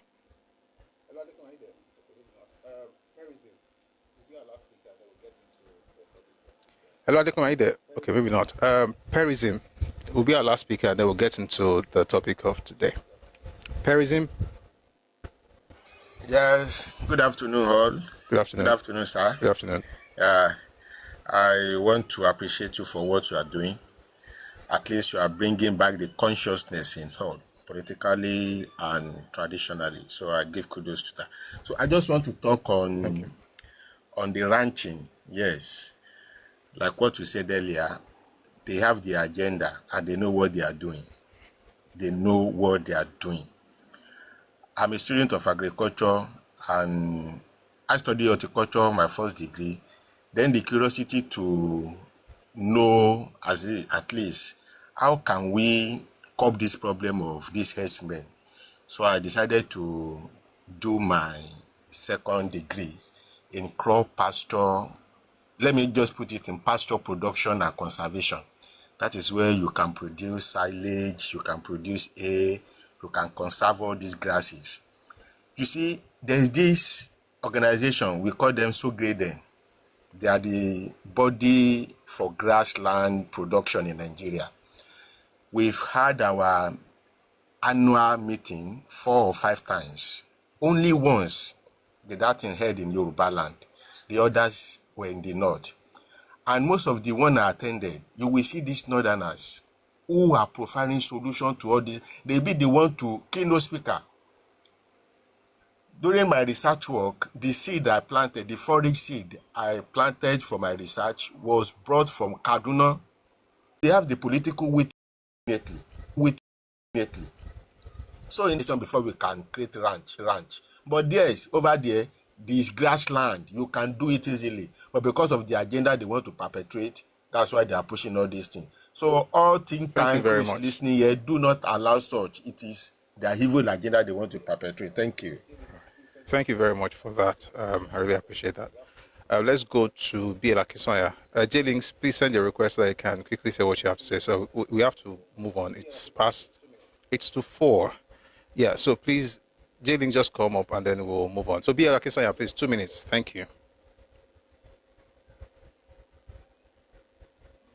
BL Akisoya, are you there, please? BLO.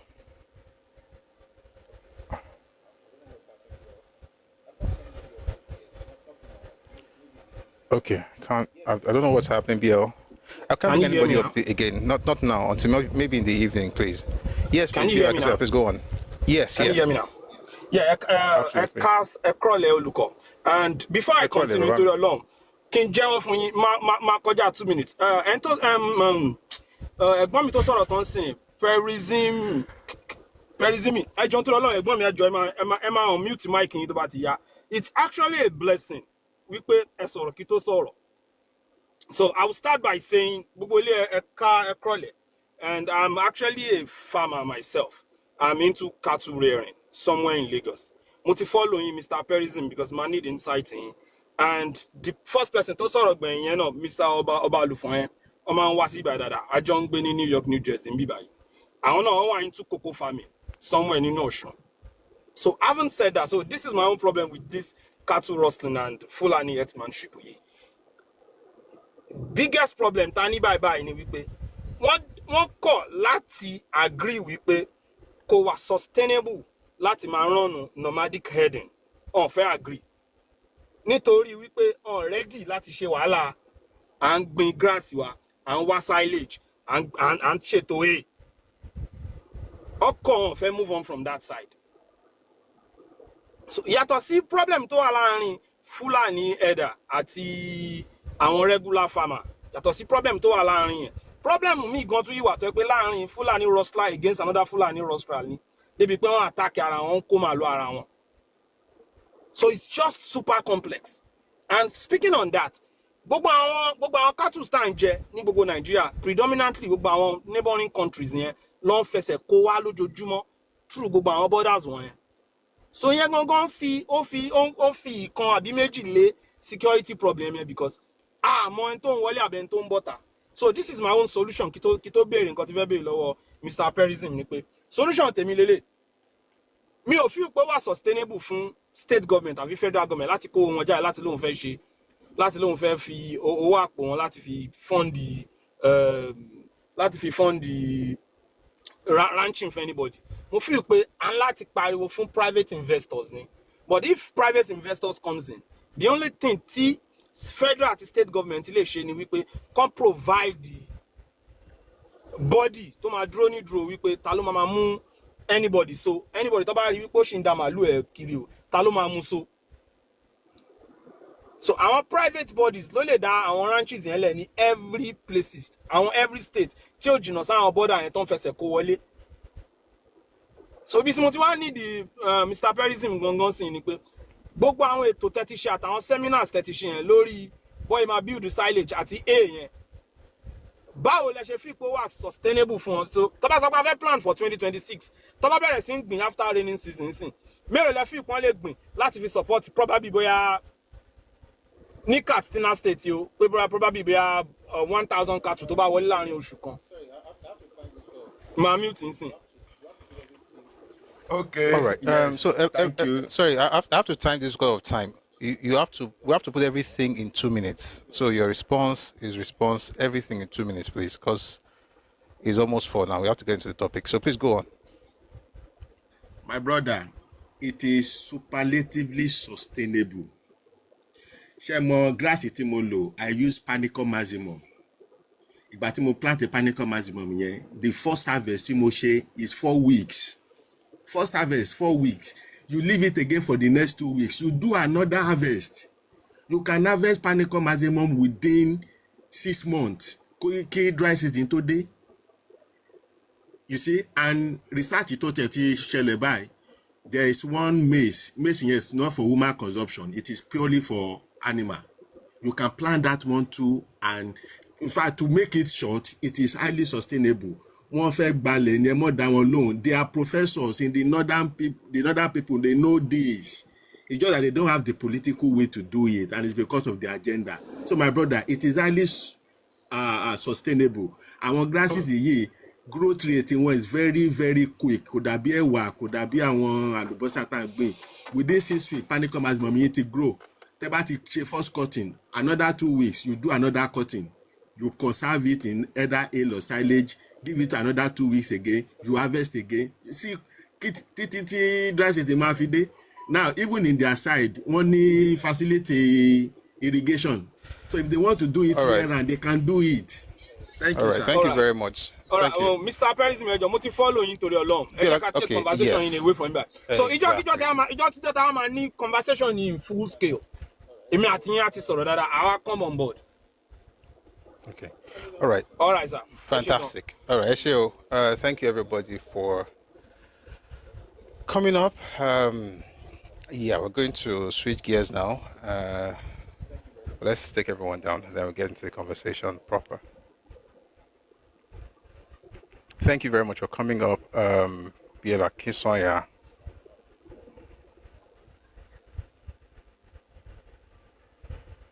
Adekomi and Perism.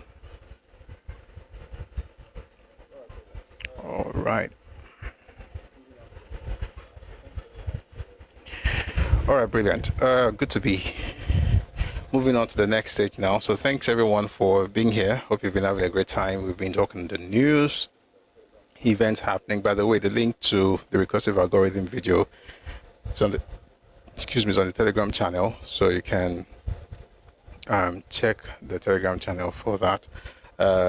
Someone in the comment section said one of these days we have conversations on mathematics and science. We will, of course, going to be based on, well, the innovative part of what we do.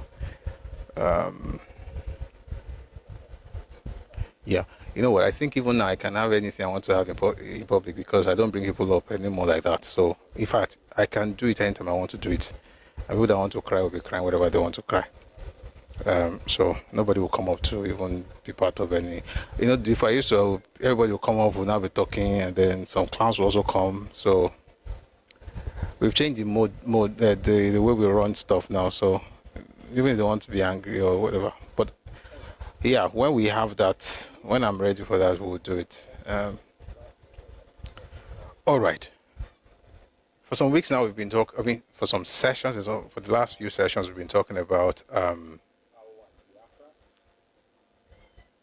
We've been talking about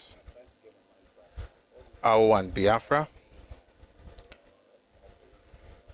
Now I'm trying to get my mind back now. All this ranching and Yoruba algorithm mathematics.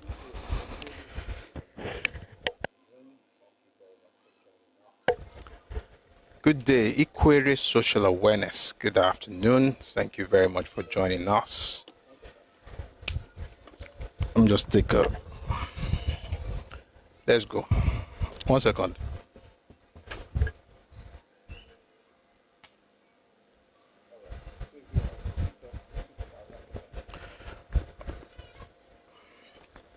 All right. So if you're on TikTok, thank you for power tapping, and if you're on YouTube, thank you so much for being here. Facebook as well. Please share the live. Let's get this on the FYP on TikTok. Let's go. All right. So for a while now, we've been talking about Awolowo and Biafra, and we're trying to look at his involvement in the whole thing. And of course, the reason primarily is number one is as a reaction to the many things that have been said about him.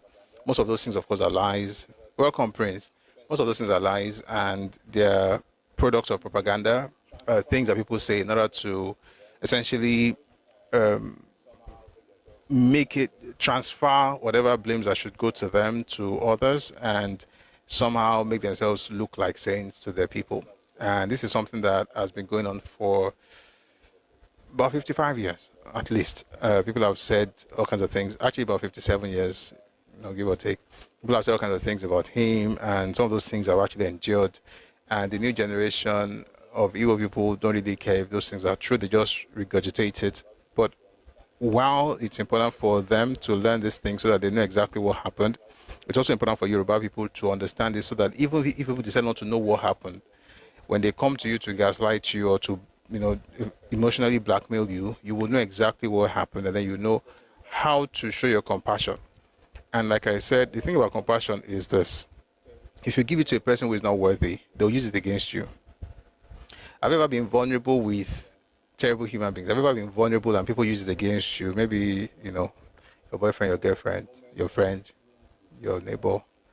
You just, in your moment of vulnerability or in the moment of doing good, one of those two things, you just do it for God or do it to help people, and then they turn it around. Because while you may have a very perfect heart, that doesn't mean that the entire world moves like that. So it's very important for us to understand the events of the past so that we're able to move on to things that really matter. All right. Thank you very much. Now, having said that, in the past few days, we've talked about Awolowo's involvement, how Papa was in prison, how he was released from prison by Gowon, how every sane human being that ever wrote anything about that period said Gowon released him from prison, how the federal government itself released the official gazette for the release of Papa and the other political prisoners. And we said that because there's a lie from Ojukwu and his people about the fact that he released AWO, which he could not have done. We saw video evidence of Papa actually meeting Gowon at the airport in 1966 August, and then of course we saw how Papa was part of the Leaders of Thought, conferences, and part of the ad hoc committee, and later on part of the conciliation committee, traveled to Enugu to speak with Ojukwu, where again it lied again that they had a personal conversation via phone because he had linked a particular special line between Enugu and Ikene, only to find out in Wole Soyinka's book, You Must Set for That Dawn, that actually it wasn't a phone conversation. Number one, two things, in fact, there's another lie, but the first thing is that the idea of talking to Awolowo actually happened in Enugu when I went to meet him, that he had gone to see Papa in the dead of the night to be able to talk to him privately, and Papa, being a wise man, decided that there should be other people present, so that, you know, when they're going to have a conversation, there were other people there with them. And also there's another lie that, you know, AWO promised that, you know, if they seceded, they would secede, and AWO said that to Ojukwu. Again, that's another lie. Awolowo did not promise Ojukwu anything. That statement came in August of 1967. You'll find that in the book by Ojukwu. The book is called Awolowo, The Political Moses. You find the speech there. You also find it in the book AWO on the Nigerian Civil War. You also find it in AWO on the Nigerian Civil War. You find the 4 imperatives, and the third imperative, of course, was that if the East was allowed, you know, by any acts of omission or commission to secede out of Nigeria, then the West and Lagos would also opt out from the Federation. The emphasis on allowed, not that if you wake up to this and decide to break out, then Yoruba people will follow you. Number one, who are you? You know, why should we do something because you're doing it? Are we twins? Number one, we're not twins. Number one, we're actually not the same people. We don't think the same way. Apparently, from that's obvious enough. We have different approaches to issues, right? So there was no promise, and so none was spoken about, you know, Yoruba people helping, you know, following the Igbos. What Papa actually promised in one of those speeches at Ibadan was that Yoruba people will protect the Igbos, and I think I should start today with that one before we get into some of the things that we have discussed earlier. So I'm going to read from AWO on the Nigerian Civil War and just get into some of these things.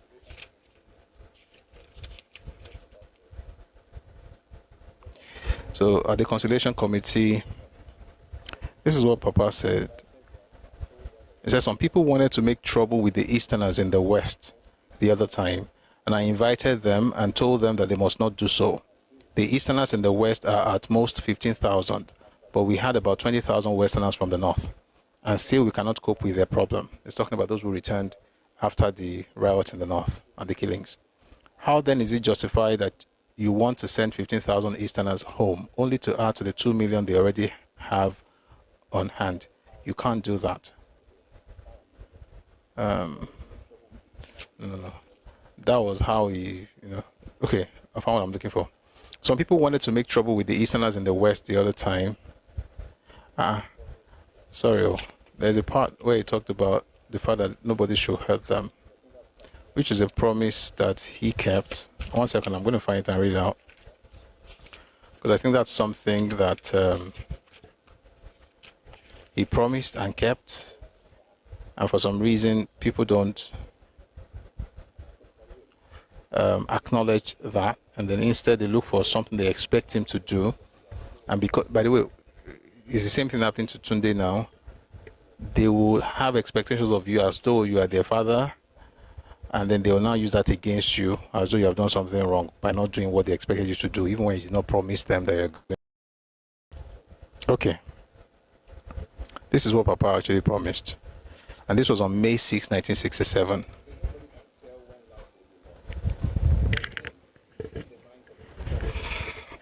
It says, nobody can tell when life will be lost.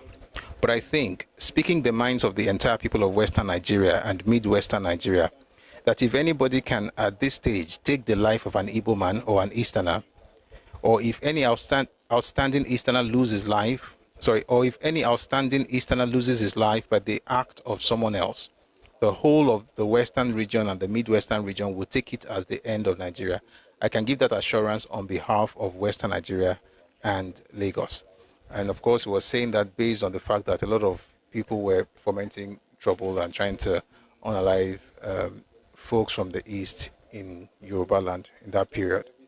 So he never promised that he was going to take Nigeria out. And by the way, just about every single person who went to school in the East believes that nonsense, right? And some of the professors believe it, doctors believe it, lecturers believe it, scientists believe that rubbish, and they even believe it enough to publish it. And you have people as popular as Achebe saying it, you have people as educated and respected like Ngozi Okonjo-Iweala, also publishing it in his book, in her book, Achebe, Teacher of Light. She also said the same thing. And by the way, she even made it even bigger than that. She said we had a pact that both of us would go at the same time. So the federal government will not know what to do. They'll be confused. So they'll not be like, you know what, guys, let me read it. So not go be like, say, I they make them up. Let me read to you what she said. Where is that? I want to read a statement.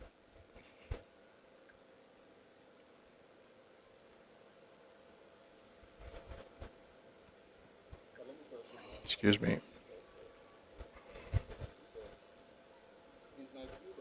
But let me first read the one Achebe himself said in his book, There Was a Country. He said, "It is my view that Awolowo was driven by an overriding ambition for power," which, by the way, makes no sense, because if he was driven by an overriding ambition for power, is that before or after he went to prison?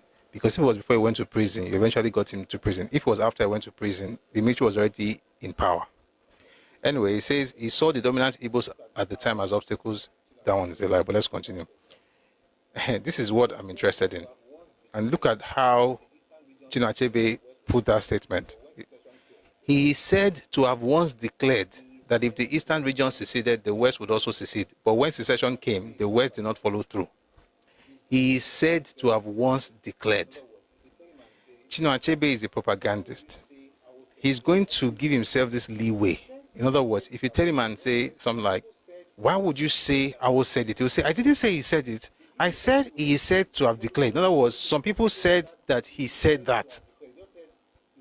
He's giving himself a leeway. But you see, for the generality of the people, nobody hears that he is said to have declared. Just heard he has declared that.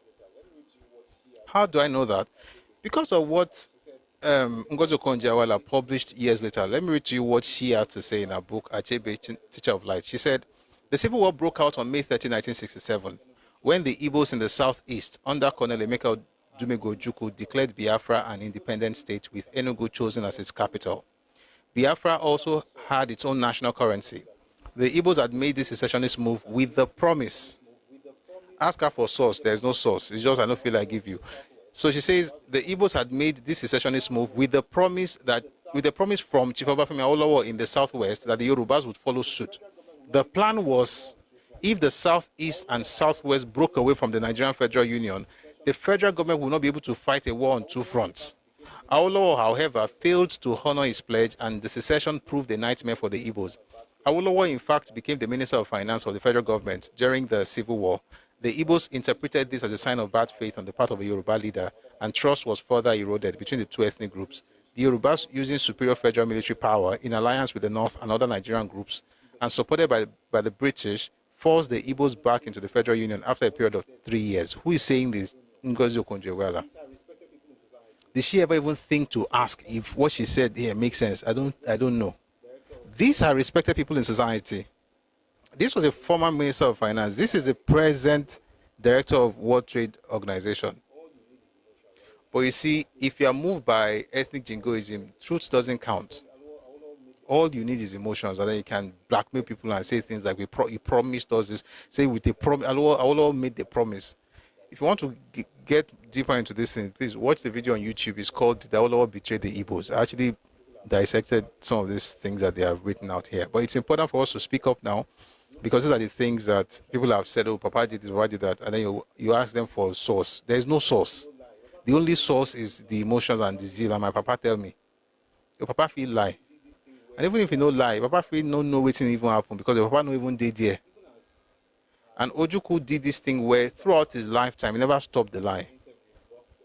Even as late as 2001, he granted an interview in Boston where he repeated these things. You'll find that in the document by Odia of Femom. It's called "The Forgotten Documents of the Nigerian Civil War."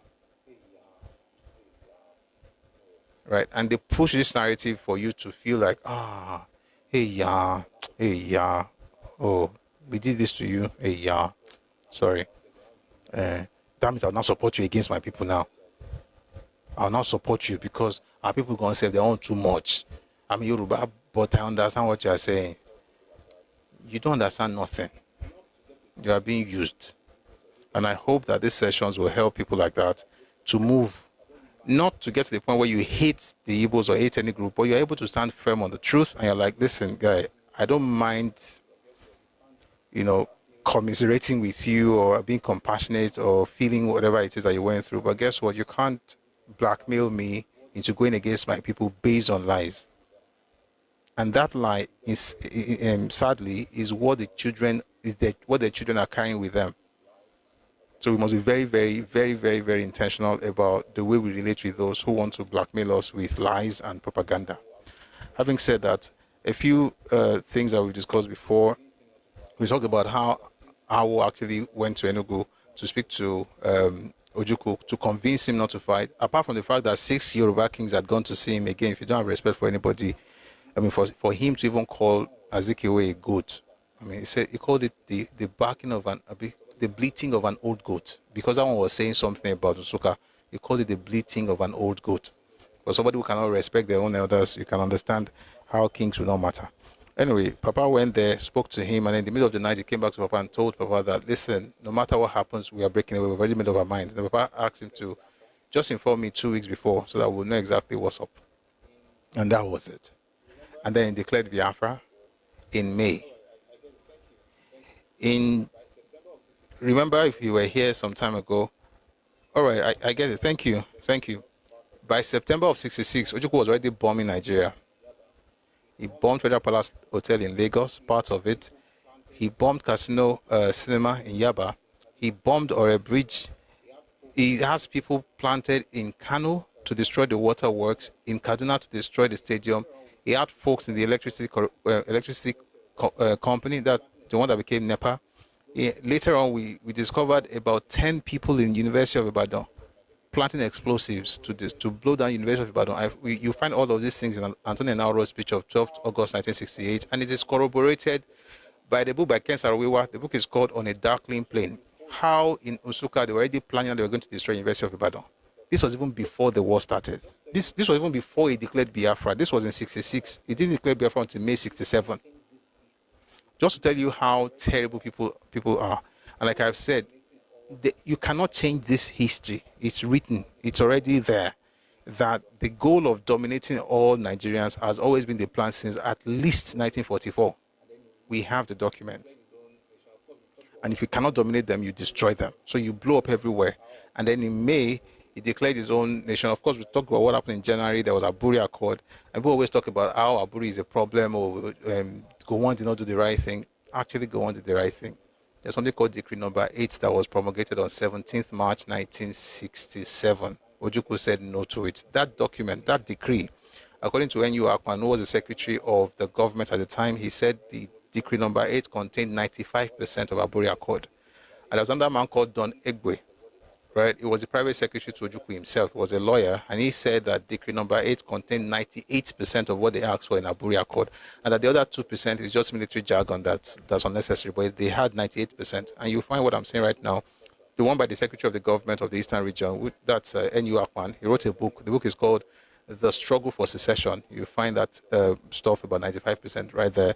And then Don Egbe's claim, you find that in the book by Hilary Njoku. The book is called A Tragedy Without Heroes.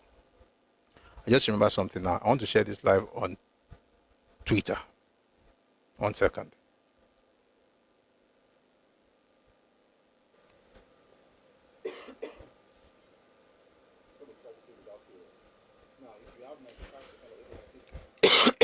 Excuse me. It's called A Tragedy Without Heroes.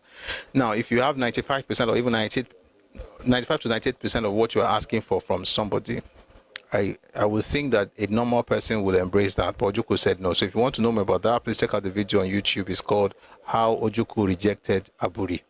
And that's exactly what happened, which is what General Gowon was talking about a couple of days ago. But you have a lot of young people who have no brains, who just insulting him on social media. And these are people who, we don't, even if you don't have the time to read, at least we can have conversations based on facts, rather than just beer parlor gossips and whatever your papa.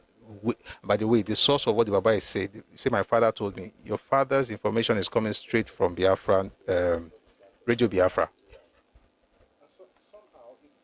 How is any sane person supposed to take that seriously? Say, because my dad told me. Your dad could be wrong. And so somehow, sometimes some people can be sincerely wrong. They're not even trying to, plant hate in you. That's just what they know to be true. But just because that's what they know to be true doesn't mean it is the truth. It could be a lie because you don't know the source of that information they're giving you. So, again, we're studying as many books as possible to arrive at the truth. And I'm also very glad that the last conversation the interview that we talked about earlier with General Gowon, there is congruence, there's alignment with the things that we've been doing here. So it also tells you that we're not making anything up here. Moving on from there, by May of 67, Ojukwu declared Biafra, and some of the things he did, apart from the fact that he already stopped, he stopped some people from flying. He hijacked planes, Nigerian planes. He stole granite, 400 tons. We have not found this since then. Took over things, then eventually said to the oil companies that they must pay the royalties to Eastern region instead of to Nigeria. Just got into all kinds of mess. But the craziest part really was invading places. So it started with present-day Benue and Kogi State. That was where it started the madness. Was going to those places on Sunday during church, or go there, just give them wahala. And then by June, Gowon declared police action. It wasn't a war yet. Gowon declared police action. And while that was going on declared police action in May, actually. Ojukwu started doing his own one-on-one. But when it was getting serious, by July, the war was declared. But the war was contained in that Nsukka area towards the north. By the way, there's something I wanted to read all this while I forgot. But now that I remember, let me see if I can quickly find it. What really happened to Ojukwu's men when they got to fight? And what was Ojukwu's strategy in that war? If you are from the southeast, I hope I find this thing very fast. If I'm from the southeast and you understand what I'm about to read right now, just understand the fact that that person that took people to war had no plans. Where's that page?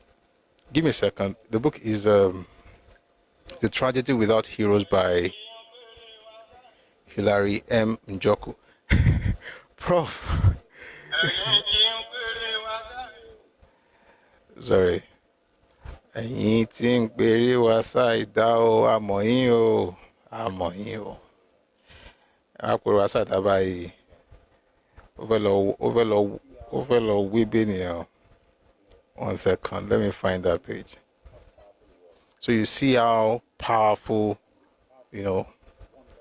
Buru, how powerful it was. Buru. And the powerful, wonderful plans that he had.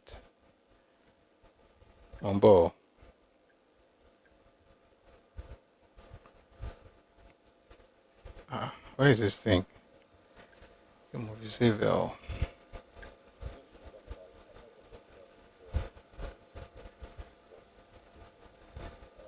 I just remember now that I've not even talked about it before, and it needs to be discussed. All right, I found it. Sure, Risha. Yes. God is good. And you think that's Aruna Shola Nabi? That's Aruna Shola, not Yusuf Olatunji. All right. This is The Tragedy Without Heroes, page 128. This happened in July. As the Nigerian army realized that we had no answer to their armament, they gained in courage. By the end of July 1967, you know what? Let me see if I can go back just a little bit. Go need. Am I a coffee insult to injury?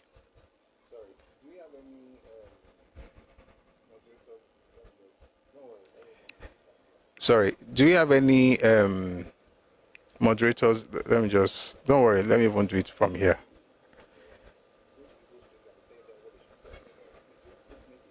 Some people don't have enough brains to think on their own. You go to people's places and be telling them what they should be talking about. Did you put me here? That's strong. They go lock all of it. They go buruku. They go do soju. Glass to do apollo do. Where were we? Let's read the book, A Tragedy Without Heroes. As the Nigerian army realized that we had no answer to their armaments. By the way, this man was the head of Biafran army. His name is Ilarin Joku.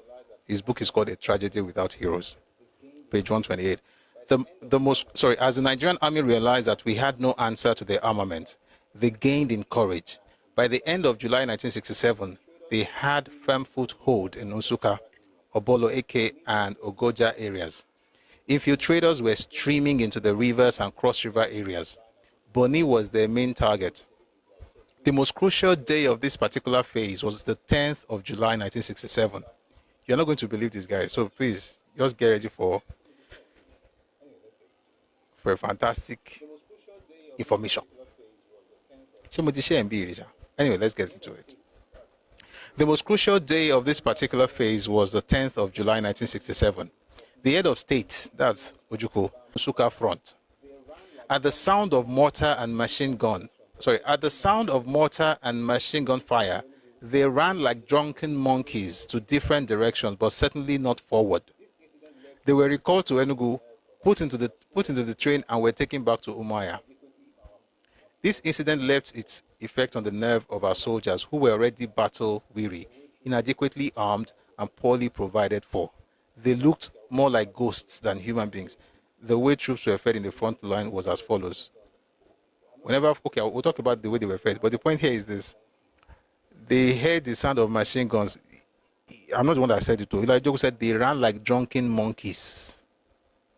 One scatter, like drunken monkeys, to different directions, but certainly not forward.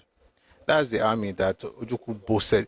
He said to Papa, he said, I'm no longer an underdog. This was on 6th of May 1967. Ojukwu told Papa that I'm not an underdog. I have built the most powerful army in Black Africa. That's Ojukwu. All words, no action. The greatest Black army, they give them machetes to go fight. I'm not saying, I'm not laughing at the people. I'm just wondering how the greatest army didn't even have guns. Anyway, let's read a bit more. On this particular day, the 10th July, the 5th day of the war, we got information from the front that the Nigerian army had attacked in large numbers and overrun Biafran positions at the Nsukka sector. His Excellency took Colonel Philip Effiong with him to the front. They met the forces at Okehe Secondary School compound. They did everything to get the troops back to fight, but did not succeed. His Excellency returned to Enugu. On arrival, he telephoned me to see him. He was in tears. He said, quote unquote, all is lost. I reassured him and told him I was leaving for the sector. Atuke, I could not believe my eyes. What song is that? You guys know that song? It's a very funny song. Let me see if I can find it. Because it works very well in this situation. I cannot believe my eyes. Shemori. It's like one Hausa guy. He's a lady. I found the song. Let me play the song. Let's take a break from this wonderful scene to listen to the guy who said that he built the strongest army in Africa. Let me tell you why I'm saying this. Because everybody begged him. Everybody, South Sudanese lady, I found her. Everybody begged him. Don't go to war. Yoruba kings begged him. AWO, one man saw immortal AWO, begged him. Don't do this thing. He said no. I have the strongest army in the world. Let's listen to the special number just to understand the concept of what Ilarin Joku is talking about. This is straight from South Sudan. Listen and be blessed in Jesus' name. Amen. Hold on, no. I want to move away from the advert first.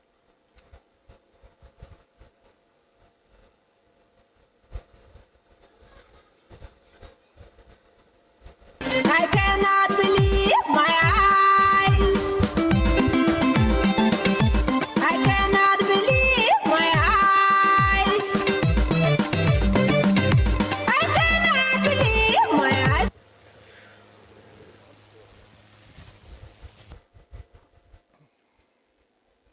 I want to play one more time. It's sweet. It's I cannot believe my eyes.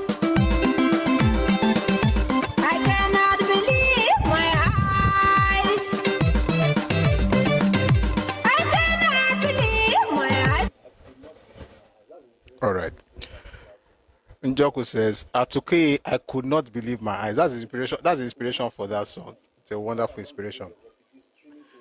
It says, Atuke, I could not believe my eyes. All along the way were refugees streaming towards Enugu on Nsukka Enugu Road. By the way, let me stop here and say something.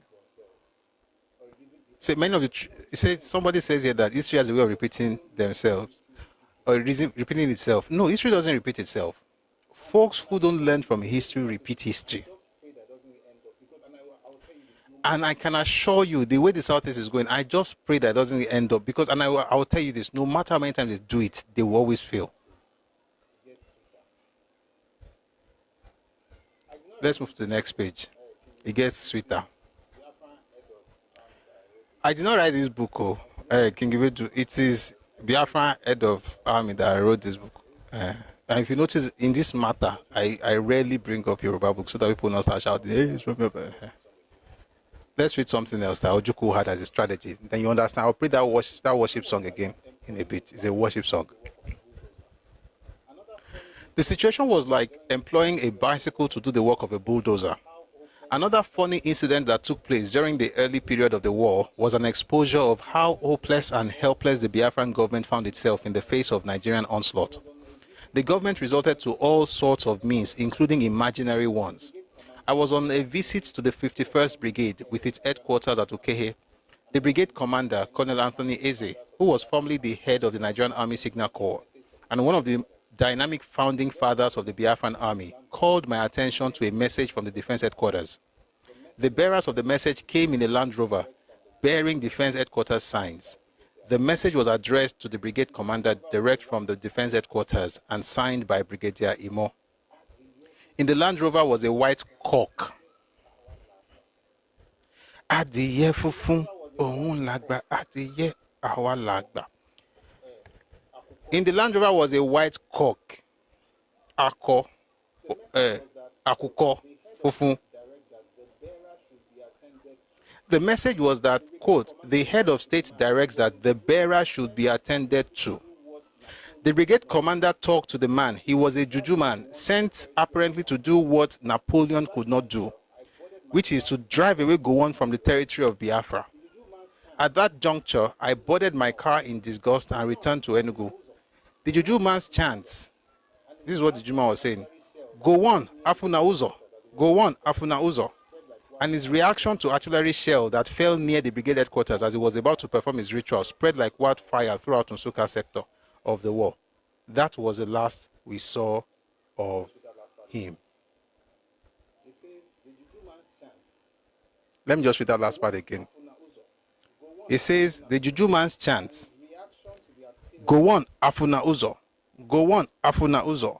And his reaction to the artillery shell that fell near the brigade headquarters as he was about to perform his ritual spread like wildfire throughout the Nsukka sector of the war. That was the last we saw of him. My eyes. I cannot believe my eyes. I cannot believe my eyes.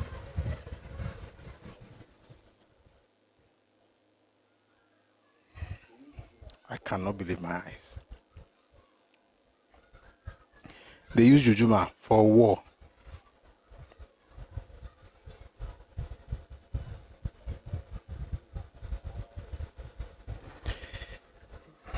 I cannot believe my eyes. All right, so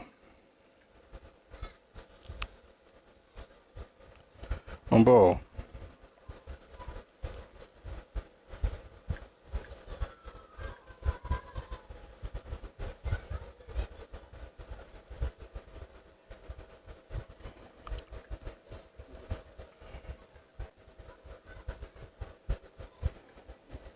Moving on. Now, am I doing this? If you notice, I was jumping some sections. That's the section that has to do with humans, like Biafrans, like human beings who were suffering. I decided not to read that part because I don't want it to look like I cannot believe my eyes is supposed to like taunt anybody. But I can taunt Ojukwu and his soldiers 1 billion times, and I will. Because there's no sense in going to fight. Like, you didn't even have to. You didn't have to. And the people have no, maybe they don't know what happened. Your guy, they send Juju man to war front. That one they say, Gowon Afunauzo. Now that thing, and they're not going to say, boom, boom, yeah, Jesus Christ. You know, when Dibia begin to shout Jesus Christ, you may say, water don't pass, Gary. Now waiting Dibia shout that they just say, boom, now bomb, just throw on artillery, just say, boo, boo, boo, boo, boo. Just, hey, Jesus Christ, Afunauzo. Come out. That's the person who went to war.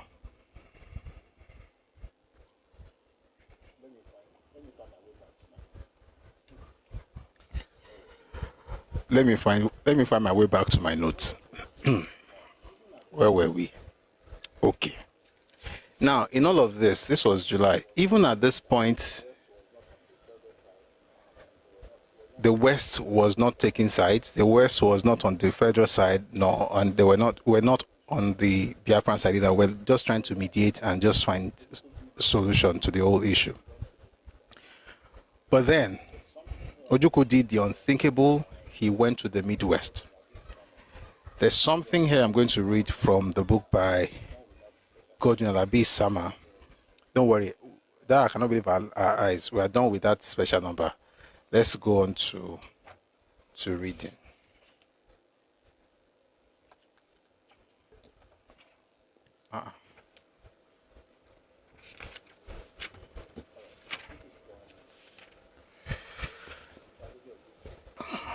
All right. This is from The Tragedy of Victory by Brigadier General Godwin Alabi Sama.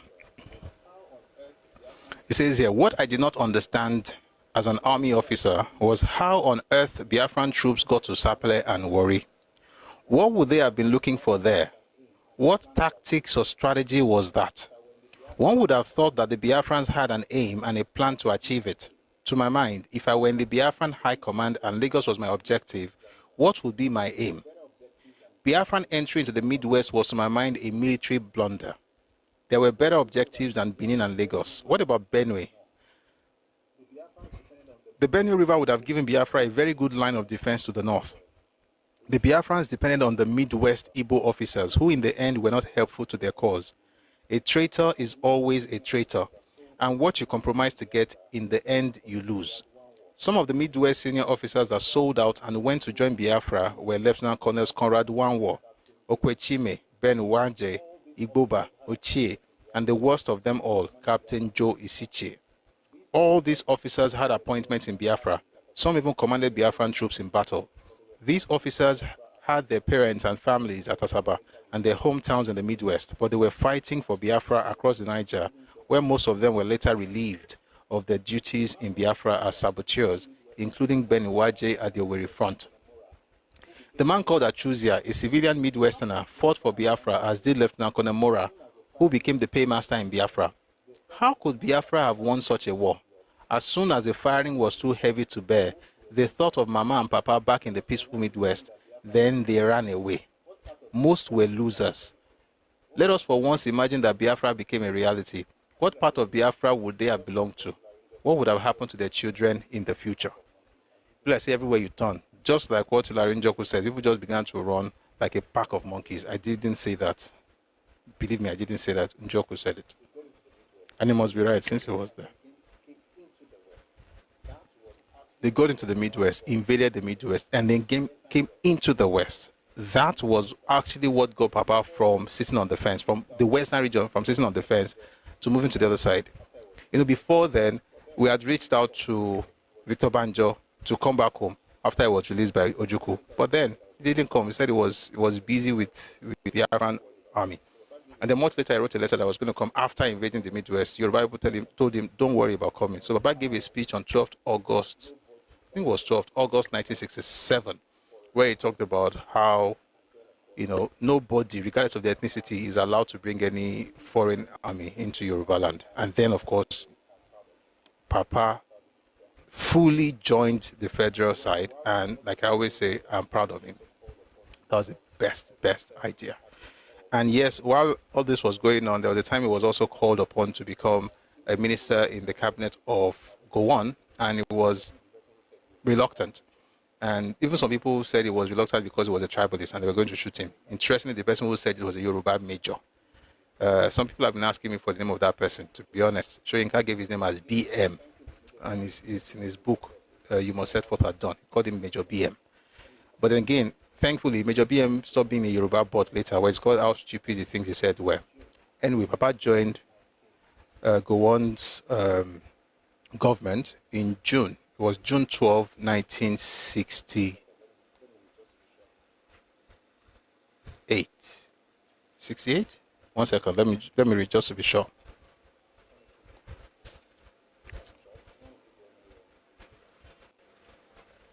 Let me see in this book. Just want to be sure. I don't want to give you any wrong information.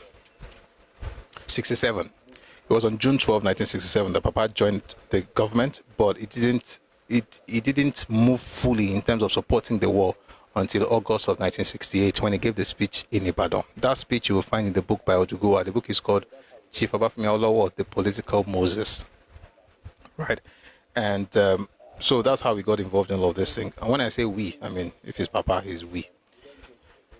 Yeah. So having given us that introduction, we then go to the basics of the things he has been accused of. So we started by talking about the currency. And I'm doing this because I think today is going to be the last that we talk about. I mean, in this session, at least this series, this session will be the last in this series, so that tomorrow we can start something else. So we've talked about currency. People talk about how he took the money. And by the way, if you read his interview, Baba granted an interview in 1983 during the presidential campaign circuit or tour in Abeokuta, where he talked about the fact that Ojukwu, you know what, I think I should read something. He said Ojukwu was a lost case. And I think it's important to read that before I even get into anything else. Because what he did, sincerely, I don't think people understand how terrible it is. Trauma. You know what people are suffering in Nigeria right now, the feelings that the Igbo people have in Nigeria is not the trauma from the event, though. For me, that's the most painful part. If you are traumatized by the event, that would be bad enough.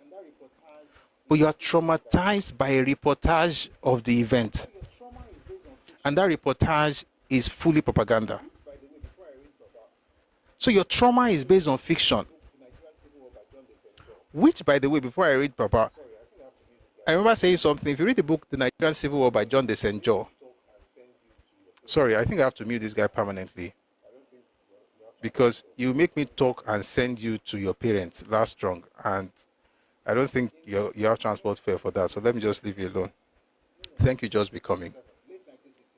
In 1968, 1967, late 1967, let's read that book before we read this one. I'm very careful with dates because I don't like mixing dates up, so that we will understand. By the way, let me quickly answer this clown. Prof, that book, that piece you sent, I started reading it. The things I found inside that thing is crazy, but when I finish, I will get back to you. Come on, Shano. I was saying something. When you speak and people ask the question, were you there? You think you are asking a good question, but it's actually a very stupid question. It's a question of an ignorant fool. If you have to be everywhere in order to have an opinion, you might as well have no opinion in your life because you cannot be everywhere at the same time. And the thing about being everywhere is not just about place, it's also about time. So even if it happens now, it means if you are not there, you can't have an opinion about it. You can't say, oh, I was around that time. Were you in that place? You were not there, therefore you have no opinion. So we're working with space and time, Abi. It takes stupidity to actually say that in public and say things like, were you there? You study, and not one book, and definitely not just go and read Achebe and say you have opinion. Read Achebe, you can if you want to. Read Forsyth, because both of them are Biafran propagandists. By the way, I got his memoir last night. Sorry, was it today? It was today. Outlier. I got that book. I'll read it maybe the weekend. It's funny.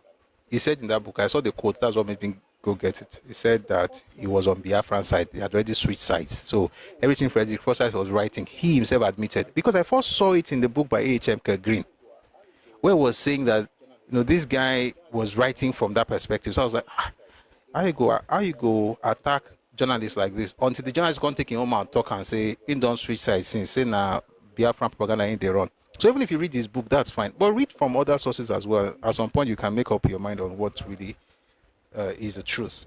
I'm going to read from the Nigerian Civil War. I just want to read like a drama that took place. Show Ambisha. Okay. This is what Ojukwu did, by the way. Yes, absolutely, Prof. Thank you. He was an MI6 agent, which is what I don't. I still, even that. The reason I don't say that often is because I'm trying to even understand where that's coming from. If you were MI6, are you supporting Biafra on behalf of Britain, or are you like that's the reason I'm trying to wrap my head around the fact that it was a secret agent, right? It was a secret agent, but was on Biafran's side. So I'm wondering, is it that did he? What's the word they use when people move from when they it's not the camp where they did it become a turncoat essentially, like, or was that the job to be on Biafran side? Was that the job he got from defect? Yes. Or was that the job he got from was that his brief from MI6? Deflection, yes. No, it's not deflect, it's defect. Or it could be a double agent, any of those things. Anyway, let me quickly read a kind of drama that happened in Aba. This must have been 1967 or 68. It says, I first heard the Biafran version of what went wrong under rather strange circumstances. It was a charity event, raising funds for refugees in Biafra a year later. They had been singing and dancing and speeches, but the set piece of the evening, to which all the notables of Aba Town had been invited, was a melodrama. Listen, guys, you may not have known this. Maybe you didn't know it, or maybe you know it already. Ojukwu was a filmmaker. He was a theater producer. The guy was brilliant. Before they came up with living in bondage, Ojukwu was doing search productions. If you don't believe me, let me read this to you, just in case you don't believe. So stay with me. This book is called The Nigerian Civil War. It's written by John de St. John. So there was a drama.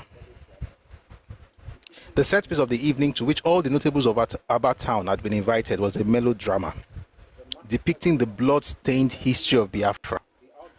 The two coups, the massacres in the north, the Aburi meeting, the outbreak of war, it was all there, cleverly acted on a small stage in the dimly lit Aba Town Hall. Federal MIGs had been over us at dusk, spitting fire and flame, but nobody bothered about them now. The audience, entirely Biafran apart from myself, was wrapped in what I call, the audience, entirely Biafran apart from myself, was wrapped in what I can only describe as a deeply religious glow. The high point of the play was the invasion of the Midwest. The audience, a little like that of a Victorian music hall, participated eagerly but reverently. Then came the fall of the Midwest. Groans. Incredible characterization. There was banjo, my neighbor pointed out, talking blithely to Ojukwu about reaching Lagos and Ibadan soon. And there he was again, hatching a dreadful plot with Alale and Ifajuna, the gold medalist high jumper who shot the federal prime minister in the first coup. And now, quietly, from the shadows of the wings, let me read that like, let me read it in my other voice. And now, quietly, from the shadows of the wings, come an unmistakable figure, tall, long white gown, pungent stomach, two cushions, and small round spectacles of on wireframes. Of course, Awolowo deeper groans. In his hand, a symbolic bag of gold. He's doing a deal on behalf of the federal government and himself with Banjo, Alale, and Ifajina. They are to sell out the Midwest, return to Enugu, kill Ojukwu, take over Biafra, bring the war to an end, and then the final Machiavellian twist with Awolowo turn on Gowon, depose him, and take over Nigeria. A perfect historical scenario written perhaps by a Biafran Olinshed or a Biafran Shakespeare. This is what was staged for the people in Aba and in many Igbo towns, I might add. The lies, I mean, of course, like I always say, you know, if you do propaganda without truth, some measure of truth, but everything else might be lies, but just put some measure of truth. This drama that John Desenjo is telling us is where the history of the people are. If your hero is Okonkwo from Things Fall Apart, you understand what the problem really is. You don't care about facts, it's about fiction. In their story, Awolowo is having a meeting with,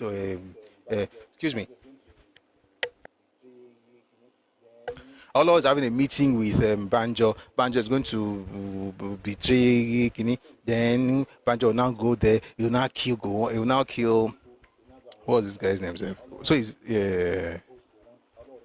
Ojukwu. After killing Ojukwu, he will now go and work with Awolowo. Awolowo and them, they will now depose Gowon. Awolowo will now become the head of state. Will now become the premier, the prime minister. And that's why the Yoruba people are some issue. Don't trust them more. Based on what? Based on fiction.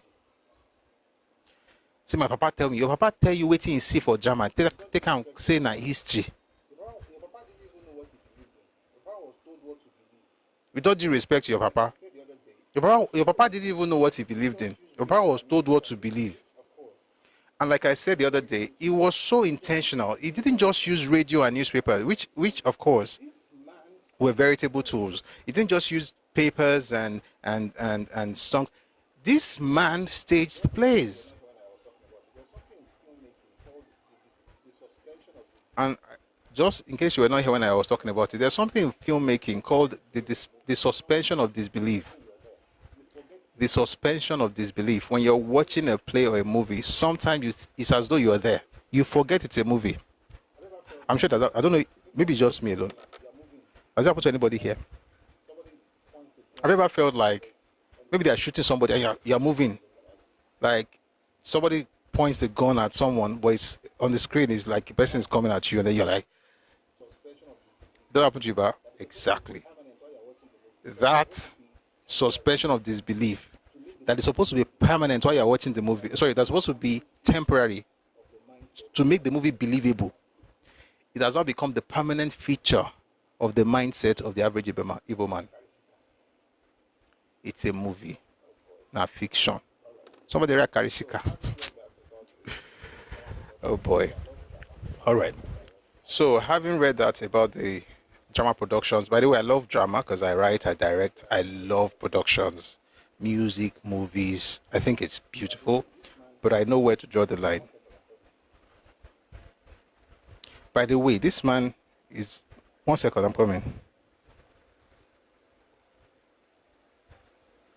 Mumbo.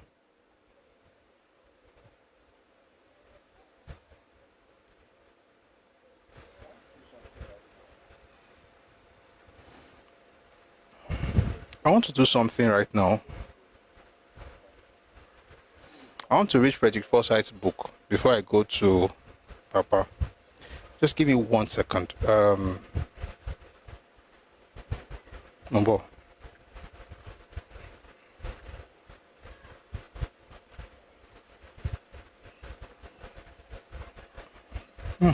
Wow. Number. Sure, I found what poison, yo. Took a little man, yo. Was in Bishop? Oh, it's on the other device. Oh, shoot.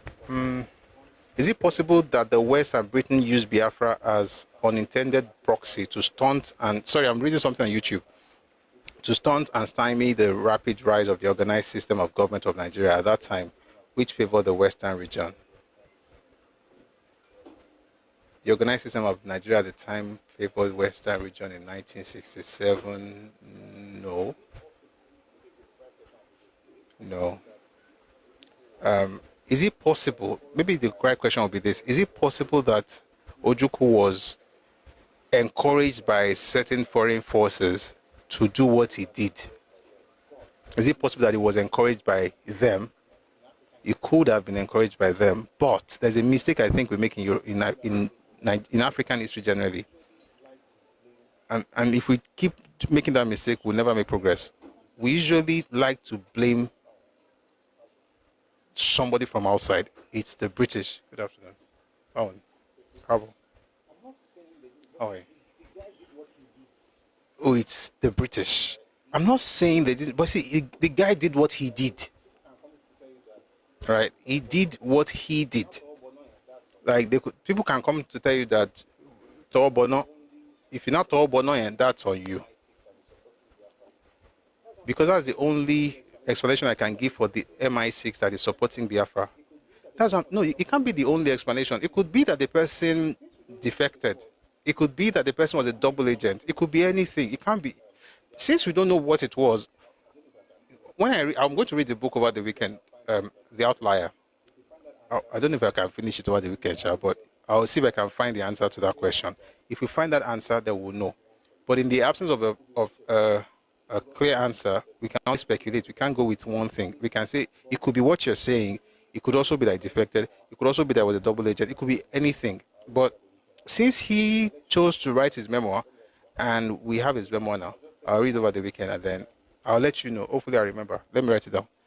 So that I'll just tell you, now wait till I find this so.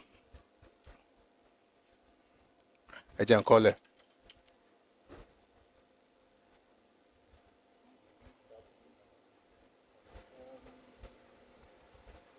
I can't believe that book is not on this stuff.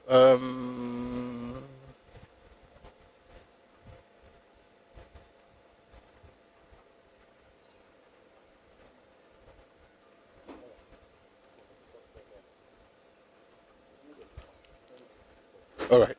So what's the cost level? Let me see if I can quickly do something about this stuff. I found boys in you. I think one of the sad things about the belief of the East, sincerely, is while it is true that a lot of terrible things happened, recorded by people from different sides, and why it's important to acknowledge that, it's also important to make it very clear that it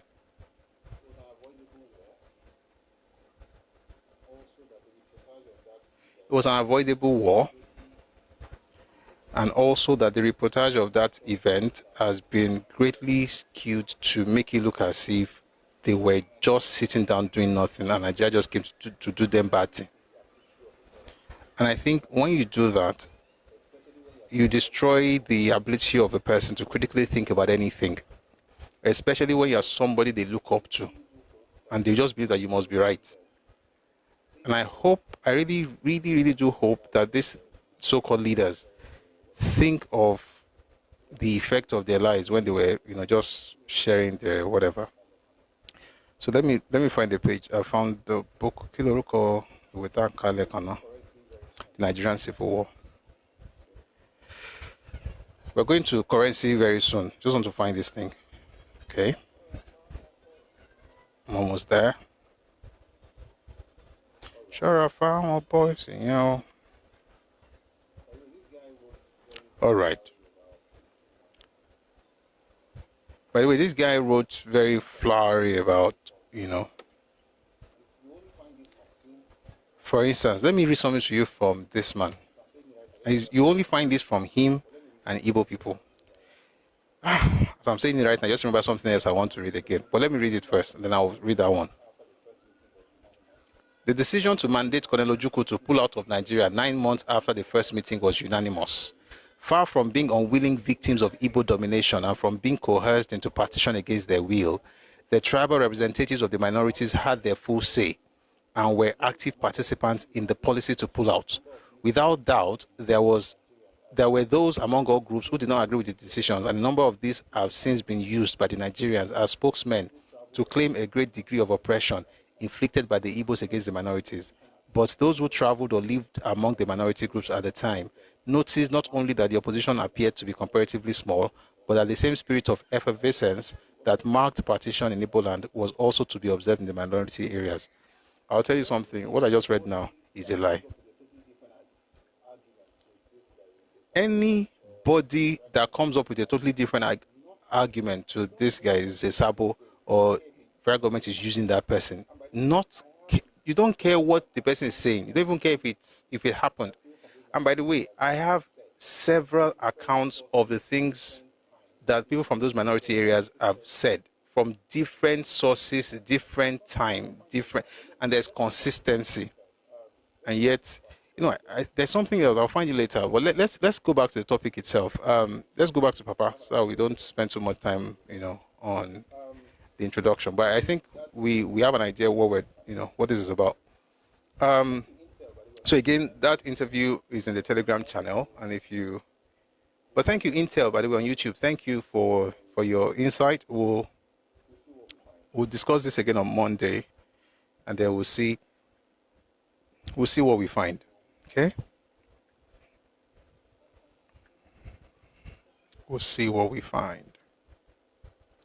I'll see you when you... All right. So we have the link on the Telegram channel. I'm going to read part of it, then we'll get into the currency thing, 20 pounds and starvation. I want to make sure we finish this thing. Today is Thursday, Abi. Yes, today's Thursday, so let's try and finish it. So if you want to read this interview that Papa granted in 1983, please check the link on Telegram. The Telegram channel, I'm going to put it up now. Great G.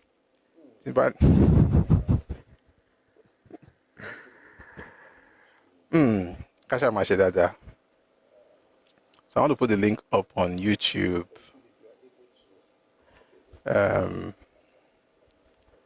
Just becoming, please, if you are able to. Okay, wait. I think I can do it from here. Let me not disturb you.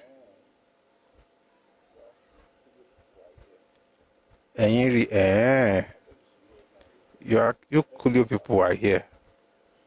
Me, I'm alone. I just used to hear it on radio, FM back in the day.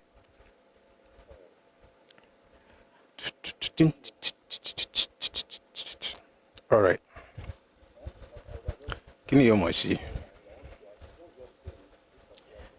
I would have just. I don't want to just go ahead and read. I want to I don't just say it. This particular thing, I think it's important for it to be read, so that way.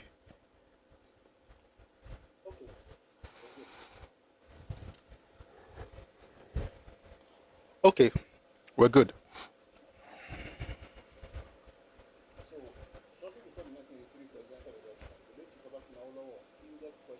So, shortly before the 1983 presidential elections, the late Chief Obafemi Awolowo fielded questions from a panel of journalists at a town hall meeting in Abeokuta.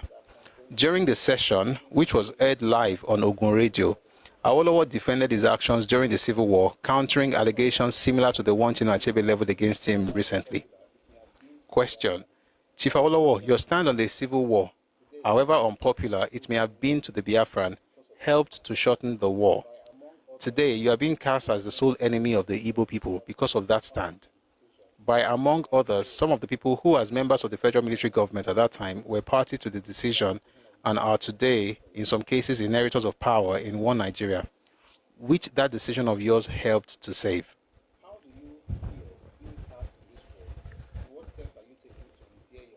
How do you feel being cast in this role, and what steps are you taking to endear yourself once again to the large chunk of Nigerians who feel or who feels embittered? And this is Papa's response. As far as I know, the Igbo masses are friendly to me, towards me. In fact, whenever I visit Igbo land, either Anambra or Imo, and there's no campaign for elections on, please remember that caveat. There's no campaigning for elections on. the Igbo people received me warmly and affectionately. There are many reports that shows how they treat Papa during elections. They stoned him. Okoni. But if there's no election, but if there's election, Okoni. Let's go on. As far as I know, the Igbo masses are friendly to me, towards me. In fact, whenever I visit Igbo land, by the way, Igbo is spelled Igbo. This is 1983. This is why I'm going back to this spelling. It's a spelling that is the right spelling. IBO. But the pronunciation is Igbo. Not Igbo, but Igbo. But the spelling is IBO. I'll be championing that thing. This is my protest against people trying to appropriate Igbora and Ijebu Igbo and Igbo Shere and Jumagbo and Oyigbo. So it's spelled IBO, but it's pronounced Igbo. Okay, I'll pronounce it the right way, but I will spell it the way that's always been spelled, so that way we don't confuse ourselves with whether there's some people that own Ijebu Igbo, even though they're in the southeast. So if you're from the southeast and you're hearing this, understand, I respect you. That's why I will pronounce it the right way, because I learned Igbo in secondary school, so I know how to pronounce your Bo. So it's Igbo, but the spelling is IBO. So that way you guys will learn to stay in your corner and stop trying to take other people's land, shouting, we own Ijebu Igbo, we own Igbora, we own Igbo Shere. Anything Igbo that is bush, you own it. Don't worry, keep owning it, but we'll tell you exactly how to spell your name. Again, 1983 was spelled Igbo. All the books I have read up until the 1980s, even the one that was published in 1988, it's Igbo. Now, Igbo. So,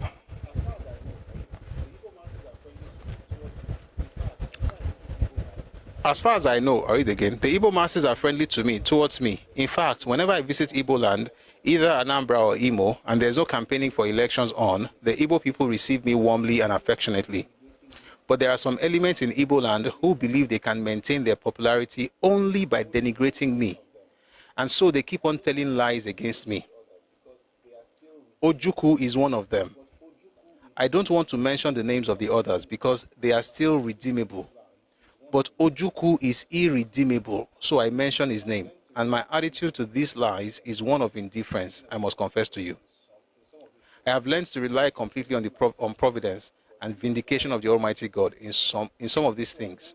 I've tried to explain myself in the past, but these liars persist. Ojukwu had only recently told the same lie against me. What's the point in correcting lies when people are determined to persist in telling lies against you? What's the point? I know that someday the Igbos, the masses of the Igbo people, will realize who their friends are and who their real enemies are. And the day that happens, woe betide those enemies. The Igbos will deal with them very roughly. Who is speaking? Papa. Who is Papa? Chief Papa from Awolowo. Let me tell you something. I share Papa's dream 100%. That one day the Igbo people would know exactly who their enemies are. Because they don't. This was 83. Ojukwu just returned to Nigeria to campaign for NPN. The same party of Northerners that wanted to destroy Igbo land and their demons and everything. He didn't even join UPN. Now NPN he go join. This was 83. Sadly, this is 42 years later. It has not happened yet in Igbo land, but I'm hoping it does. I don't know if it's a dream that will take it to the next generation. I don't know, but I hope it happens in our lifetime. That they actually open their eyes and see what the real problem is and stop crying and fighting those who actually were trying to help them. So I'm going to start with Baba stuff. Then I'm going to go on into other things. Let's continue. I'm going to jump. No, tomorrow we have to do the rebuilding of the East. We'll do the rebuilding of the East tomorrow. Did the federal government do anything to rebuild the East? I just remember now, that's supposed to be the last session in this series. Hopefully the Igbo people that will listen to this will understand the fact that all those lies that we have no federal government presence, you just cover that now lie. And by the way, believe it or not, guys, what I just said right now is literally in the book by Achebe. Maybe we'll start with this book tomorrow. In fact, guys, give me a second, please. it's important to write these things down so I don't forget. I hope you understand.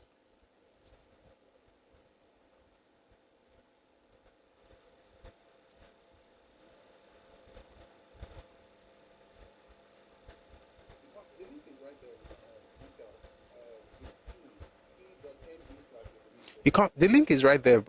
Intel. It's pinned. t.me/Redomi Global.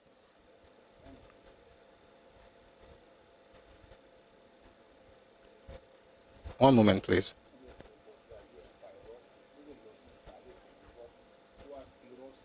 Kí ni ẹ fi ògbọ́jú ayé ẹ̀ pa irọ́ kó dẹ̀ lọ sínú sàárè pẹ̀lú irọ́ kó wá fi irọ́ ṣe heirloom, passing it on from generation to generation. Ó ga ọ́. Anyway, where were we? Papa. Before we get into Papa, let's explain some of the things that we talked about on currency.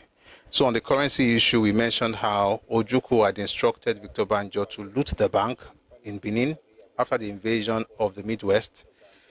Victor Banjo refused to do so. You find it in the book by Neya Aburi Accord. The book is called Colonel Victor Banjo, Revolutionary Betrayed. Victor Banjo refused to do it, but Ojukwu's boys still did it. They looted Benin, and by the way, they also looted Port Harcourt, and they also looted Calabar Bank and post offices. And you find that in Papa's speech that we're going to read now, the interview. You also find it in Anthony Anaro's 1968 speech. So, corroboration day. Now, when they did that, in Benin, they got out 2 million pounds. They stole 2 million pounds. Sorry.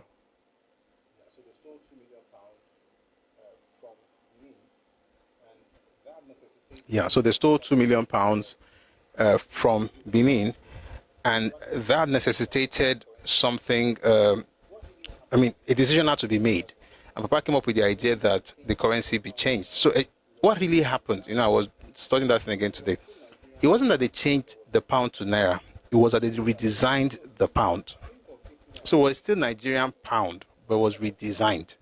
So that they want, so think of 50 Naira. When Better Life came out in 1991, paper Nisi is polymer, something like that. Or think of redesigning of a bill, essentially. So the bills were redesigned, but it was still Nigerian pound. It wasn't Naira until 1973. It was January 1, 1973 that was started spending Naira. But between January 2 and January 3rd and January 22nd, people were changing the old Nigerian pounds for the new Nigerian pounds. Okay, and the decision was made in December of 1967. After the looting of the central bank in Benin, Awolowo came up with an idea, shared it with 3 people, Isong, Atta, and Gowon. They were the only 4 people who knew about it. By January 2nd, they came up with the idea. In the next 19 days, so by January 3rd, between 3rd and 22nd, you have to change your money. And that essentially affected Ojukwu's plans. Let me read out from my Papa before I go. We don't have to go back to all those books that we read already. I think we remember those things. But let me just read something from Papa here. It is on record that Ojukwu admitted that 2 things defeated him in this war. That's as at the day he left Biafra. He said 1, the change of currency.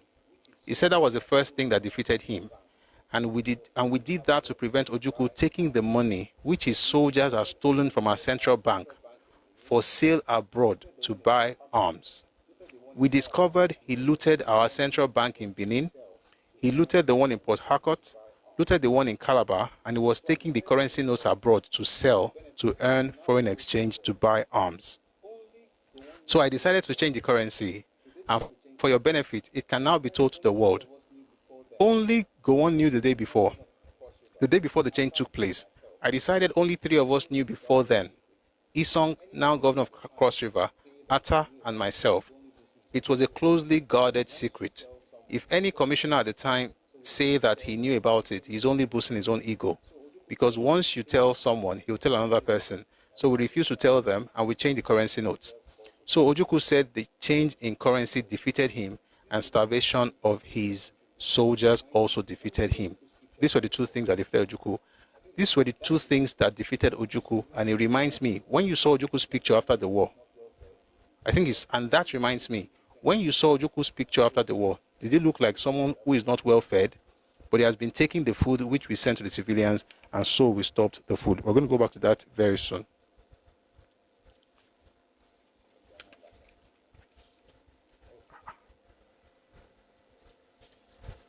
Egbani Elijah. Okay.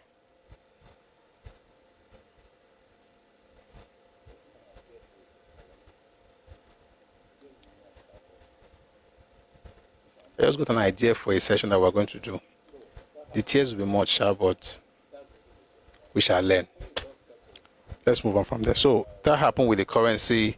That's the reason they changed the currency. And by the time the dust settled, if you read the book by Gowon Labi Sama, he mentioned how about 9.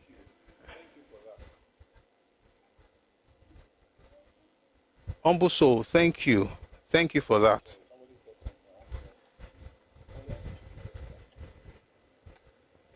Guys, sorry, somebody said something. I want to just... Somebody on YouTube is saying something.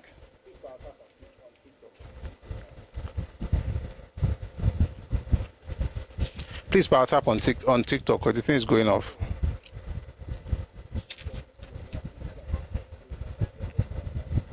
Oh. TikTok, there's an activity on TikTok. Please, on TikTok, let's power tap. Thank you for your support. Puzzle is not puzzled enough.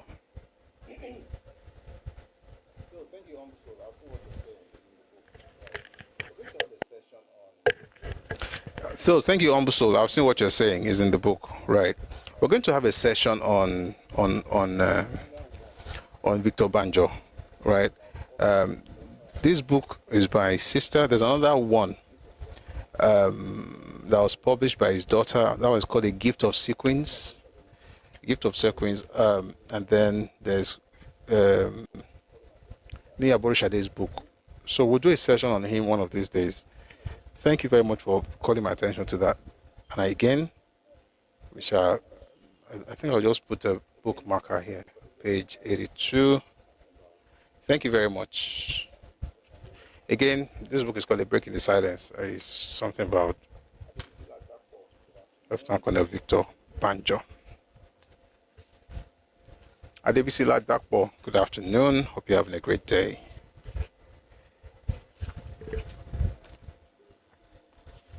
One second, guys.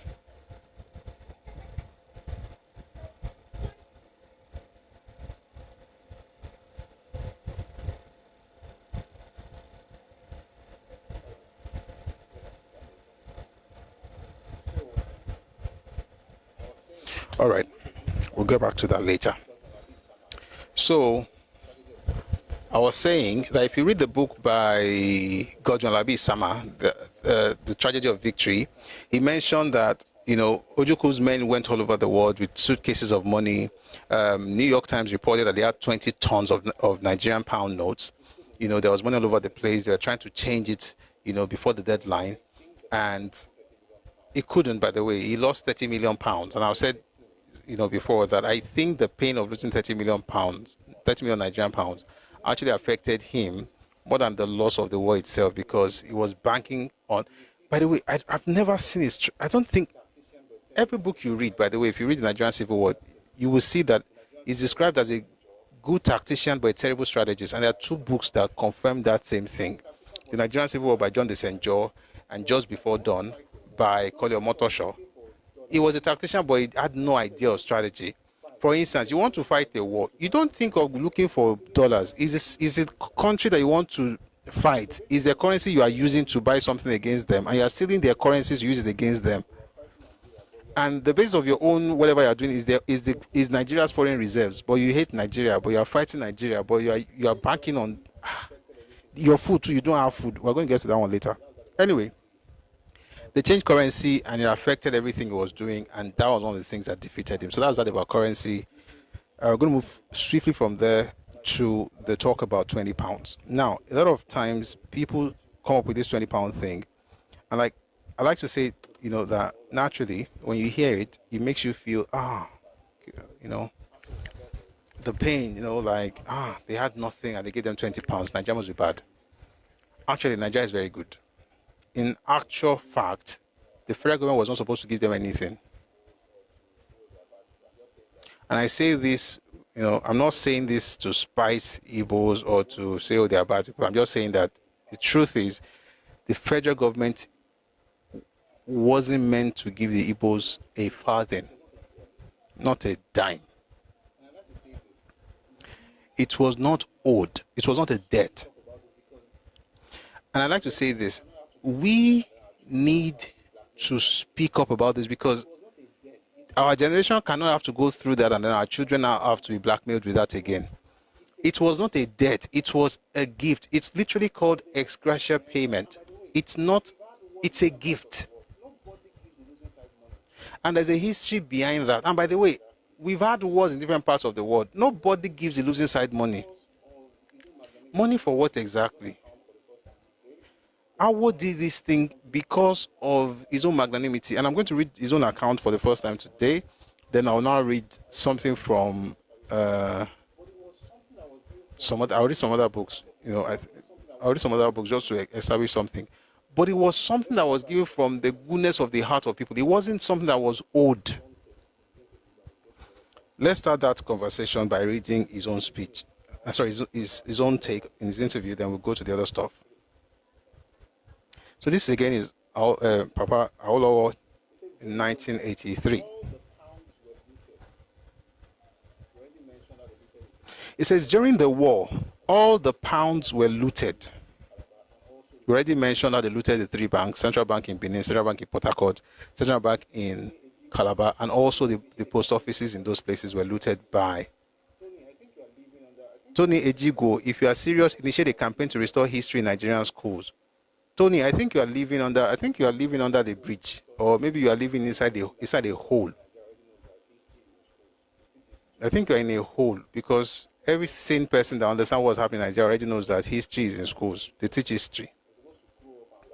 And guess what? They won't teach you this one because how much can you tell a kid? They're supposed to grow up and buy books, but there is history in schools. All these things. I'll go pause, answer you. When people say things like, oh, Nigeria doesn't teach history in school. Now we are teaching history, they are crying. What they want is not history. What they want is a regurgitation of propaganda.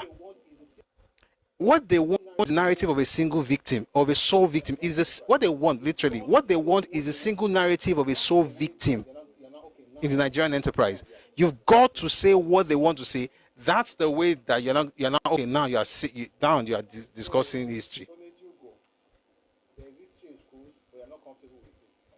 So, where did you go? There is history in schools, but you're not comfortable with it, and that's not on me. That's on you. May God bless you and give you peace with the truth. Let's continue. So I was talking about how the banks were looted.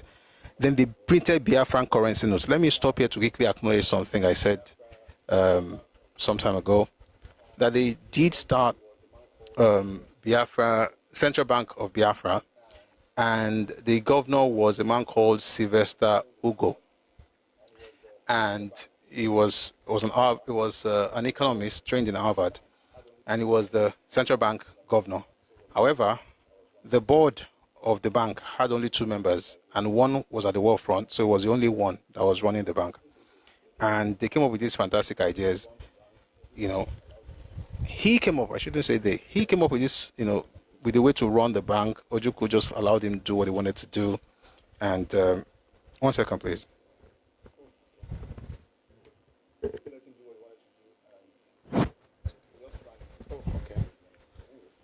Ojukwu let him do what he wanted to do, and they just ran it essentially the way he wanted to do. Anyway, the point is that Sylvester Ugo was leading the bank. They were printing money, they were putting out money, and that money became a problem. We're going to get to that in this conversation. So let me first read Papa's interview. It says, during the war, all the pounds were looted. They printed Biafran currency notes, which they circulated at the close of war. Which they circulated at the close of the war. Some people wanted their Biafran notes to be exchanged for them. Of course, I couldn't do that. If I did that, the whole country would be bankrupt. We didn't know about Biafran notes, and we didn't know on what basis they had printed them. So we refused the Biafran note. But I laid down the principle that all those who had savings in the banks on the eve of the declaration of the Biafran War, or Biafra, will get their money back if they could satisfy us that they had the savings there or the money there. Unfortunately, all the bank's books had been burnt, and many of the people who had savings there didn't have their savings books or their last statement of account. So a panel had to be set up. I didn't take part in setting up the panel. It was done by the central bank and the pertinent officials of the Ministry of Finance to look into the matter. And they went carefully into the matter. They took some months to do so and then make some recommendation, which I approved. Go to the archives. All I did was approve. I didn't write anything more than that. I don't even remember the name of any of them who took part. So I did everything in this world to assist our Igbo brothers and sisters during and after the war. And anyone who goes back to look at my broadcast in August 1967, which dealt with post-war reconstruction, would see what I said there.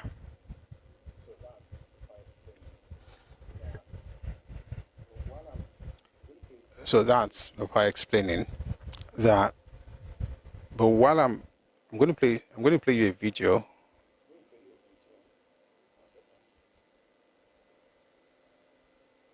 I'm going to play you a video. 1 second.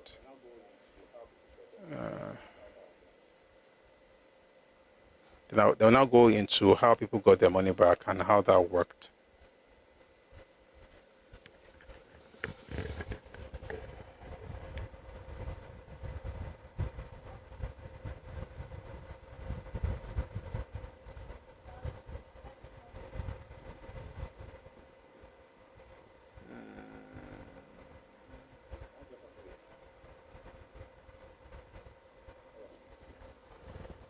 One second, please.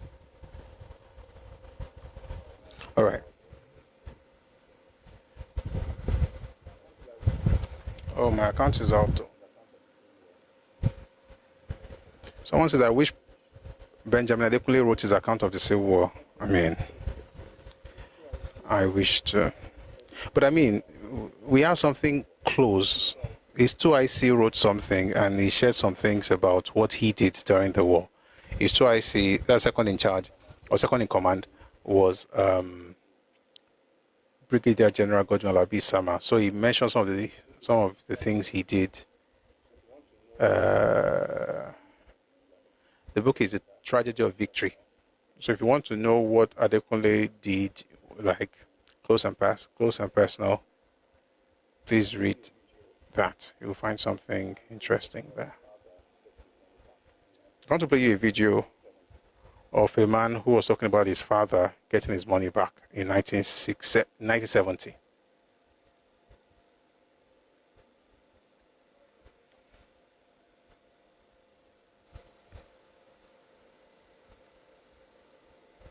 Left in the money.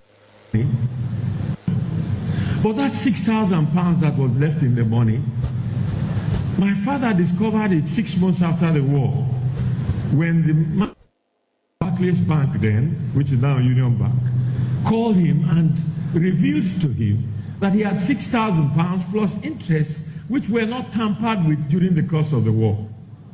My dad then decided to buy a Mercedes lorry bus.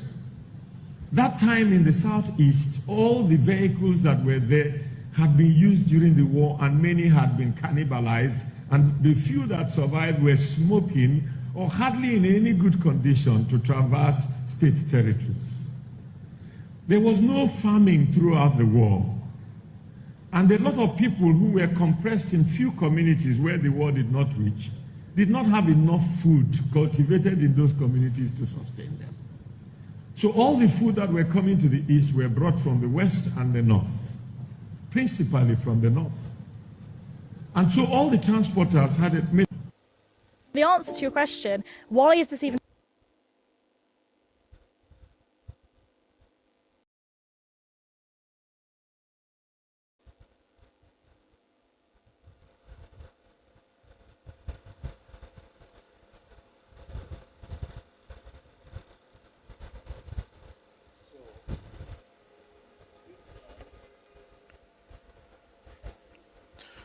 So this man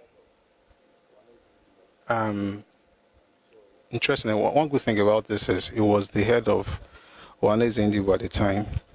And so, I mean, I think it's somebody to take seriously. 1 second.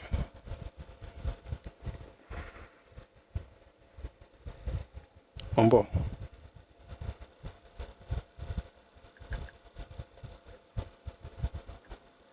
Mumbo.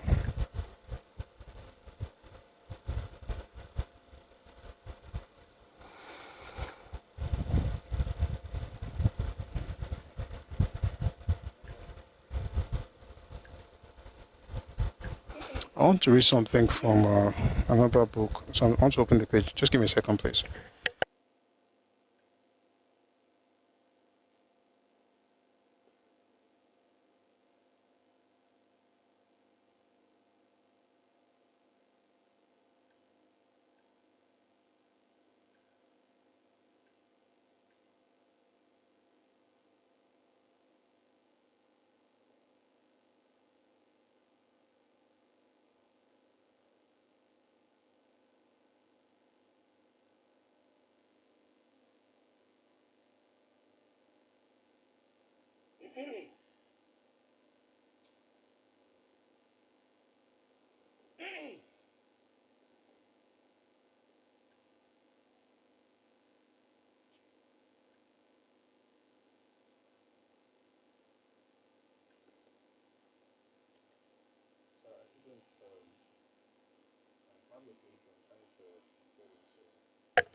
Sorry, I didn't. I have the page, but I'm trying to get into. 1 second. I'll get it sorted in a second. I promise. The document, the Dark Poet. Thank you. It's called "The Forgotten Documents of the Nigerian Civil War" by John Desenjo. He said something about the 20-pound policy. I want to read that before I read Obolaji Aluko stuff.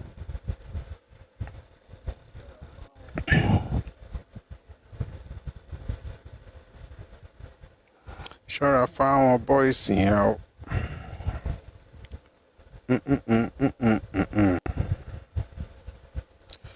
All right, I hope we get this thing sorted as soon as possible.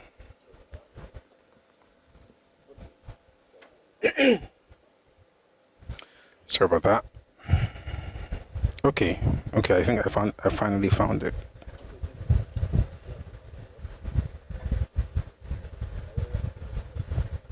So again, this is Ojea Ofemon's work. The book is called Awolowo and the Forgotten Documents of the Nigerian Civil War.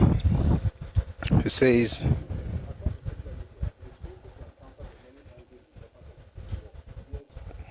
on social media, across the social media, it is painful to encounter the many angry discussants of the Civil War years, who see it only in terms of what needed to have been done for the Southeast. We hear so much about the absolute deprivation of Biafrans through the granting of £20 ex gratia payment, slightly more than the equivalent of a third-class clerk's monthly pay, to every survivor after the war. It is forgotten that it was meant as a short-term welfare package to enable many get back to their homes from wherever they were. Let me just take this thing slowly. Across the social media, it is painful to encounter the many angry discussants of the Civil War years who see it only in terms of what needed to have been done for the East. We hear so much about the absolute deprivation of the Biafrans through the granting of £20 ex gratia payment, slightly more than the equivalent of a third-class clerk's monthly pay, to every survivor after the war. It is forgotten that it was meant as a short-term welfare package to enable many get back to their homes from wherever they were at when the war ended. It was not meant to be payment for being rebels. It was not meant to be payment for being rebels. You cannot move mad and then I pay you for doing it. Nobody is paying anybody for fighting or for their rebellious activities. It's not payment. And again, it's not a debt either. So he said it's not payment. It's not meant. It was not meant to be payment for being rebels or as an exchange for Biafran money. That was why it was called ex gratia. It was supposed to be a provisional payment while sorting out those who could still find the papers to prove how much they had in their accounts. Accountably, the system collapsed. Only a few could have managed to keep their papers who had not already emptied their accounts while they were leaving a country they did not intend to come back to. I'll read that slowly. People withdrew their money. They emptied their accounts while leaving Nigeria because they were not planning to return. Whatever you did with that money after you left, how is that my, like, sincerely, how is it my problem? Like, you already made up your mind what you wanted to do. So how is that Nigeria's problem? So those who emptied their bank accounts while they were leaving a country they did not intend to come back to. Admittedly, the whole matter called for a special exercise of leadership on all sides. It called for genuine brokerage techniques of lobbying and even muzzling of whoever was in authority to act beyond the rule of law and find a way of resolving the clearly confused circumstance of so many people having Biafran money in a country where it was impossible to regard it as legal tender. But just as in the planning of the war, there was so much left undone, even in the manner and mode of surrender. After the war, I used to wonder why the leaders dissolved it into atoms. I am saying this partly because I am yet to meet someone who has vouchsafed a formula that could have resolved the matter of the ex gratia payments without rancor. Even today, no one is volunteering how it could have been done better. The same goes for the issue of abandoned property. We'll come to that later. So that's the point. The point is that people took their money out, and then they now came to Nigeria and said, oh, we know that this money, you are good people. Good people, great nation.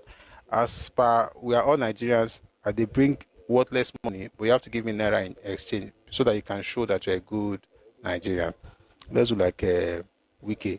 You can tell me that you're a good Nigerian, but the people say we are not good like that.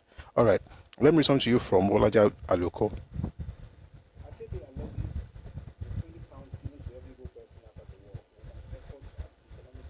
Achebe alleges the £20 given to every Igbo person after the war was an effort at economic sabotage of Igbos.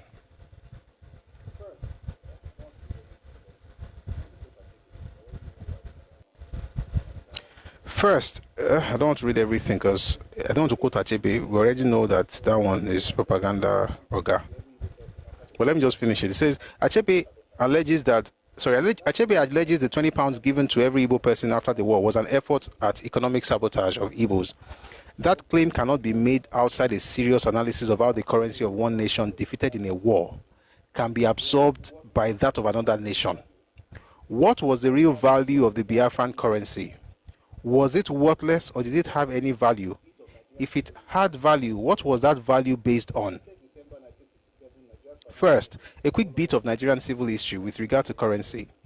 30th December 1967, Nigeria's Finance Commissioner, Chief Awolowo, announces that new Nigerian notes would replace the current ones in circulation between 3rd January and 22nd January 1968. That's about 6 months after the Civil War began in July 67.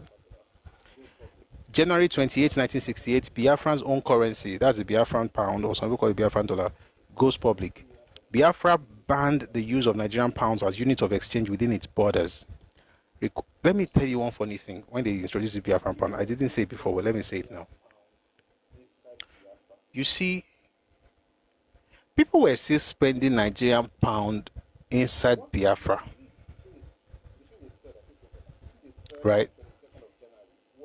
What Nigeria did between the 3rd, I keep saying second, between the 3rd and 22nd of January was to change the currency in terms of design. I've mentioned it earlier. They changed the design.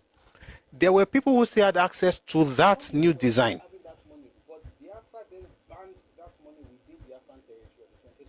Some people were still having that money, but Biafra then banned that money within Biafran territory on the 20th of January. Which meant that if you had Nigerian pound at the time, you had to exchange it for Biafran pound. But you know you're not going to give it to me. You give it to Ojukwu and his men. That's important information. We're going to continue from here. So January 20, 1968, Biafran's own currency, the Biafran pound, goes public. Biafra banned the use of Nigerian pounds as unit of exchange within its borders, requiring its citizens to exchange Nigerian pounds for Biafran pounds immediately. Naturally, Nigeria banned use of Biafran currencies everywhere on Nigerian soil, as well as old Nigerian currency, after January 1968. On this issue of exchanging Biafran money for Nigerian currency to the tune of Nigerian pounds, 20 Nigerian pounds and no more, I have previously established in earlier discussions.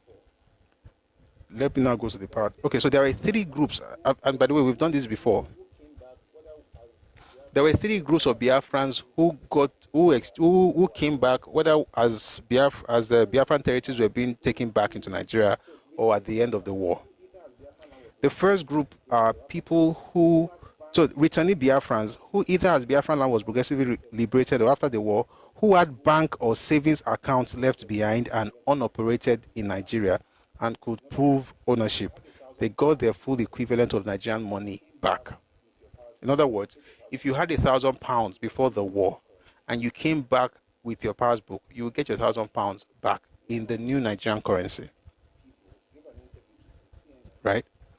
One of those people gave an interview to the CNN 5 years ago. I'm going to read that interview just to link it up with this thing. The woman's name is Evelyn Okororie, and this is what she said.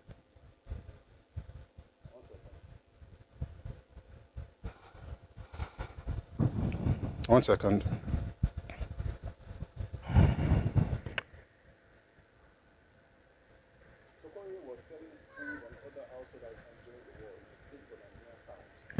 Sokorire was selling food and other household items during the war in exchange for Nigerian pounds, which he then used to buy cigarettes, potash, salt, and marijuana, since Biafran currency was not recognized beyond its borders. She sold her items to both residents and Biafran soldiers, and this is what she said. I was bringing salt to Oguta, she recalled, and selling weed. The civil war in Oguta and other areas in Biafra was life-changing. No, that's not I'm going. Okay. In addition, the federal government's policy of giving £20 to Igbo with bank savings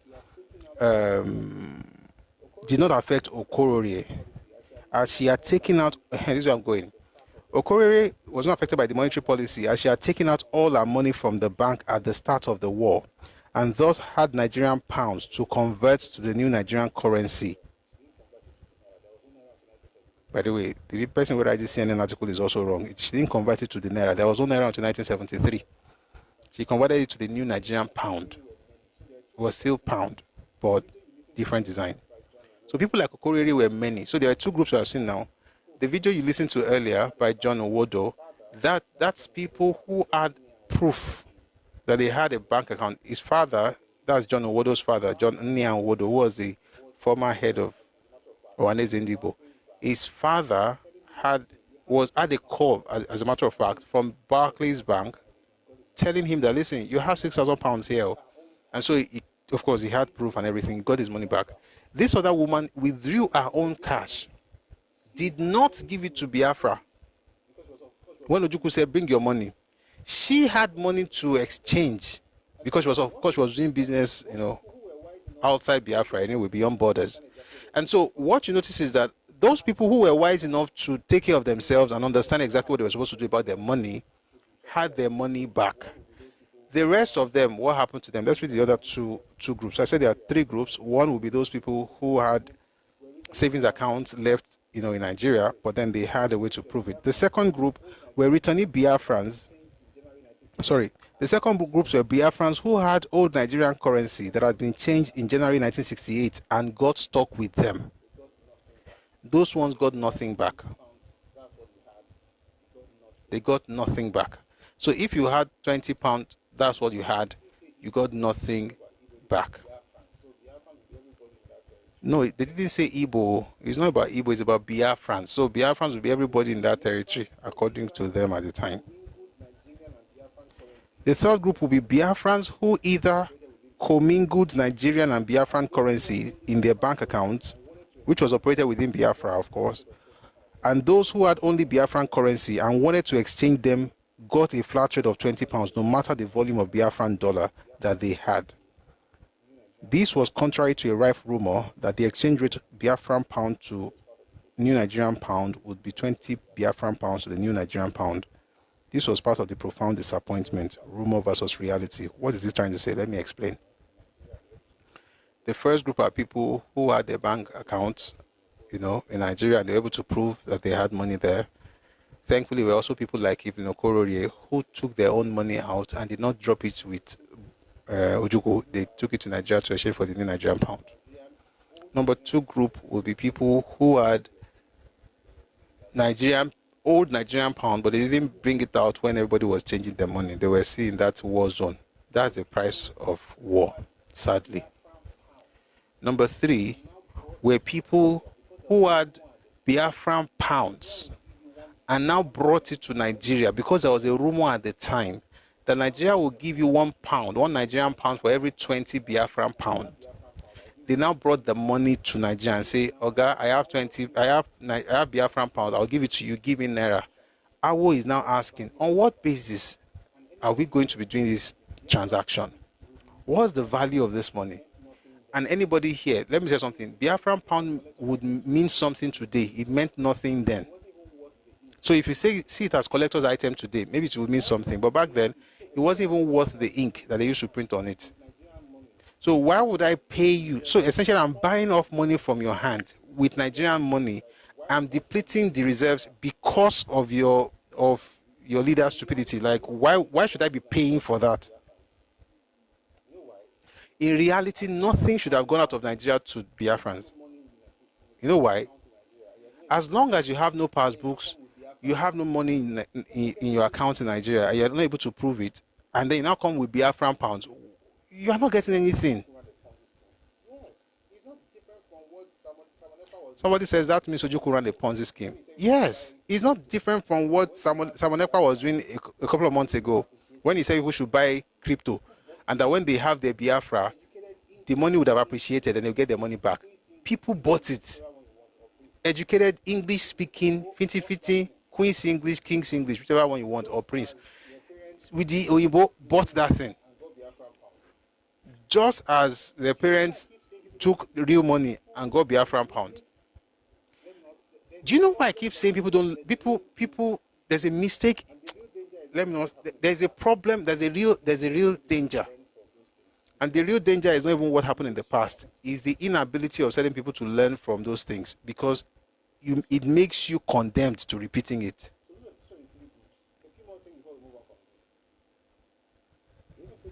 So those are the three groups. A few more things before we move on from this. They even printed fake Biafran coins. Of course they did, because I said there was only one person who was at the helm of affairs. There was no other person in the board of Central Bank of Biafra. His name was Sylvester Udo. If you think I'm lying, please check Sylvester Ugo. Sylvester Ugoh. So people would and then they had one man, I think his name is Simon or something. He was the one printing it. Of course, people are going to create counterfeit. So imagine a person goes somewhere, creates 1 billion. I'm exaggerating. Let's say 100,000 Biafran pound fake. How will I know? And I'm working in Nigeria. How will a Nigerian tell that the Biafran pound they are bringing is counterfeit? I'll now come and start. I can't. They do investigative work on top currency where I don't know how they even start them. People are not serious with this. They are looking for people to blame. Anyway, a few details and then we'll go to other things.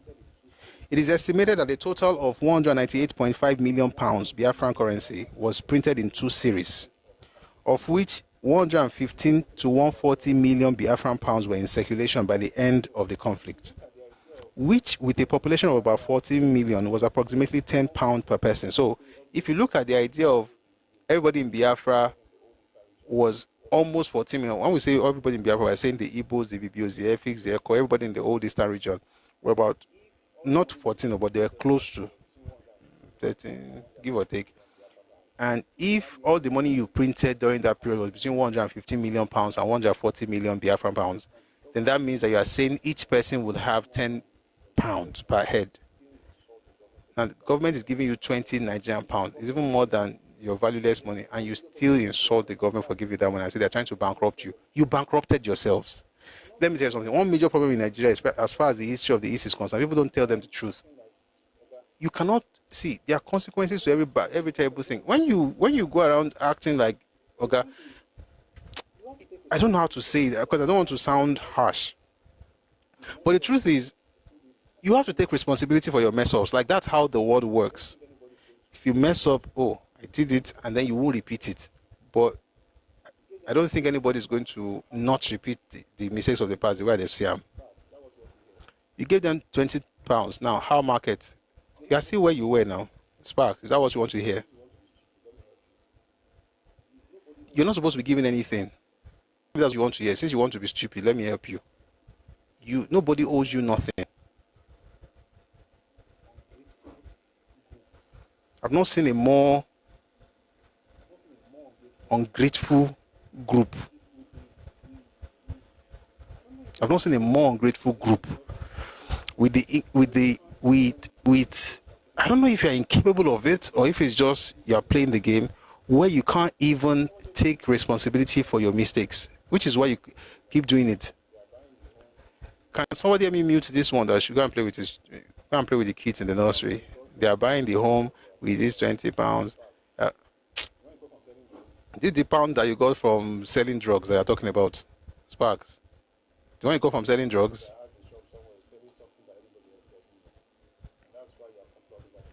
Everybody that has a shop somewhere is selling something that anybody else doesn't know. And that's why you're popular all over the place. You're in Pakistan, you're in Bangladesh, you're in India with the £20. You guys don't have... Them not. Let's just leave it. Anyway, according to Awolowo, it costs approximately 230.8 million Nigerian pounds and 70.8 million £70.8 million in foreign currency to prosecute the Nigerian Civil War between 1967 and 1970. I don't want to go into all of these details, but we talked about it already. Anyway, the point is that even with everything Nigeria did, we still had a deficit. So imagine, in fact, let me just finish it. In 1970, at the end of the war, Nigeria's oil revenue was 97.3 million pounds. Excuse me. Total federally collected revenue was 370.5 million pounds. Federal government retained revenue was 262.4 million pounds. Total budget expenditure was 528 million pounds, and therefore budget deficit was 265.8 million pounds. So even that year, in 1970, the federal government still had deficit, although we borrowed nothing.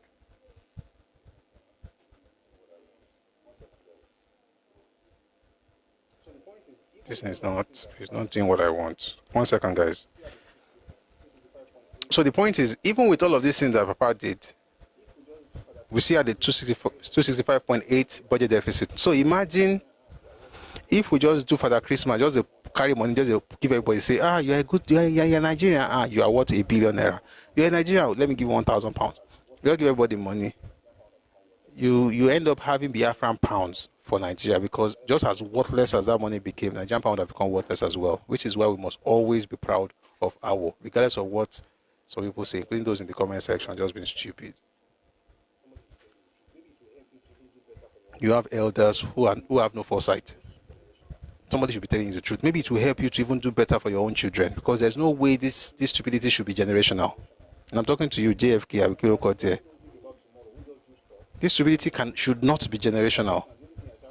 How can you have leaders who don't think about tomorrow, who just do stuff, and you children come up right now? The only thing you're shouting is, I bought this, I bought that. Who cares what you have bought?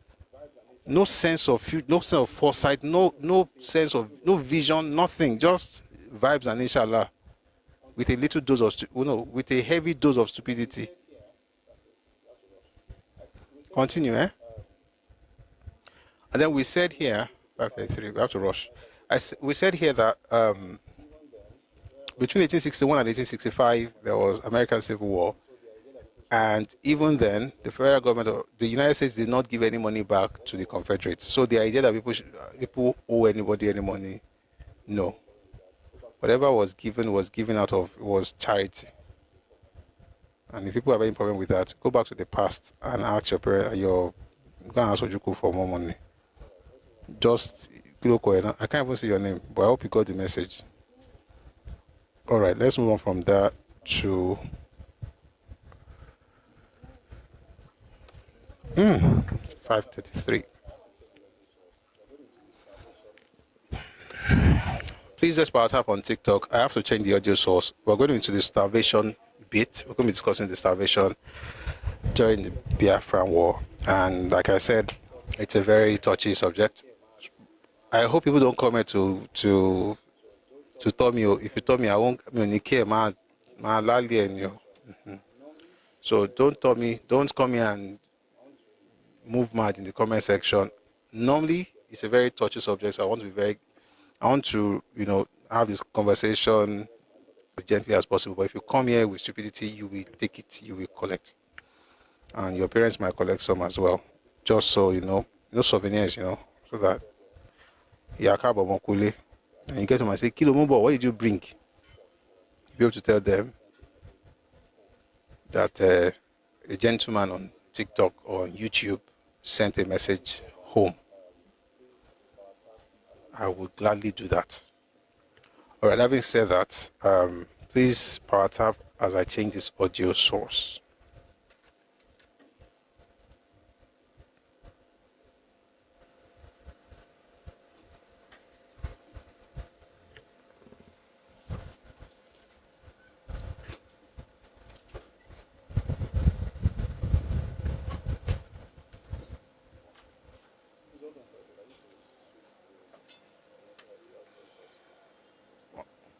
Please hold on for a bit. I need to switch the audio source.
Sorry guys, it's taking a while. I think the device is messing up. Just give me a second.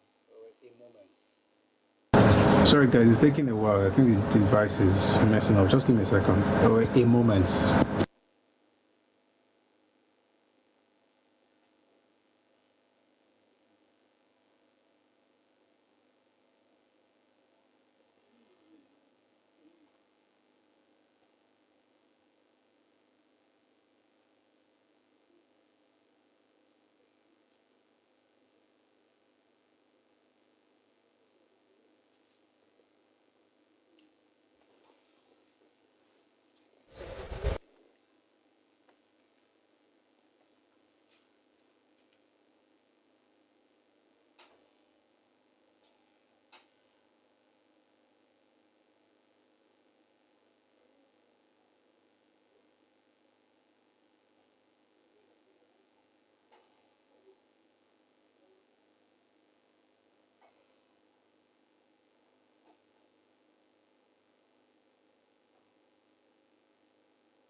All right, we're good. Thank you very much for staying tuned. Just had to switch, but I'm glad you're here. All right. Where do we begin? Let's begin with some basics about food and Eastern region and what it was like before the war, what the Eastern region was like. And I did this 2 days ago, but because some of us were not here, or because we had a break yesterday discussing some other important thing, today I want to repeat some of those things we said earlier, and then we'll tie it with, something else. I pray that we're able to finish this thing today, so tomorrow we can go into how the federal government rebuilt the Southeast, because Nigeria did. We did. And sometimes we should praise ourselves and not make it look as if Nigeria is just a failure. The country has no leaders. They did nothing. We did. But it can be better. All right, so let's start with a lot of the talk about Bafraan, starvation in Biafra. Like I said, it's a very touchy subject, but it's important to speak on it, because it's one of the things that they say about Papa. I say, oh, Baba, Awolowo was one that started his people. Meanwhile, by the way, I just remember myself, Nnamdi Azikiwe, 1 second, told France not to send food to Biafra. Have you ever heard any Igbo person tell you what Azikiwe did and how terrible it was?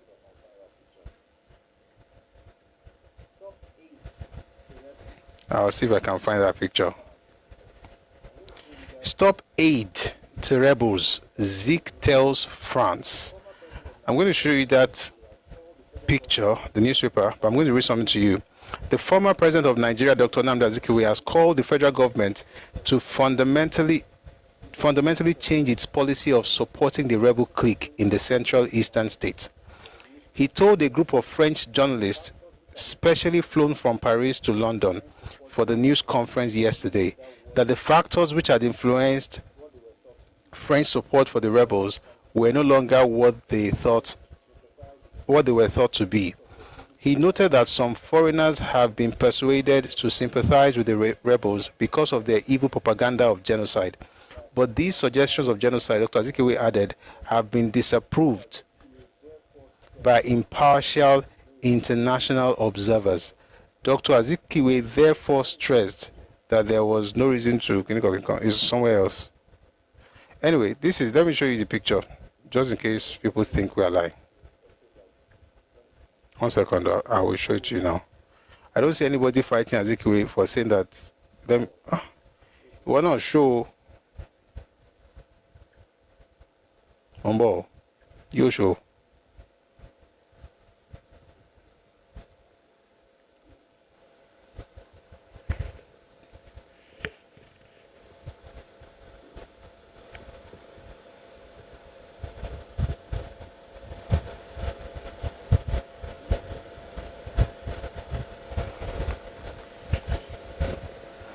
You don't see anybody fighting on that. Nobody criticizes Azikiwe on that. But once it's AWO, everybody will now start becoming Voltron. And by the way, AWO was right in everything he said as far as all this starvation thing is concerned. Let me just say it now, just in case you get angry. So we all know where I stand. I stand on the side, just saying, before we get into it. Not that I have said that, let's not get into it. Number one, what was feeding, right, like in Biafra before the war? Like, what was Mbo? We can't finish this in today, I know.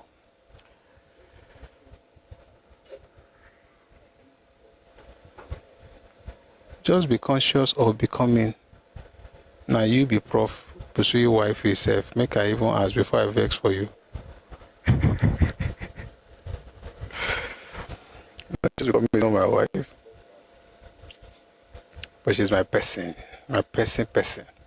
Why do you want to vex for her?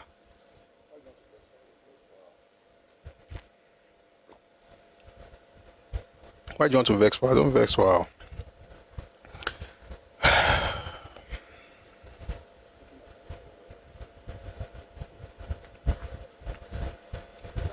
I'm taking my time because of what we're about to get into. Oh, because she don't they rush me. Hey, yeah.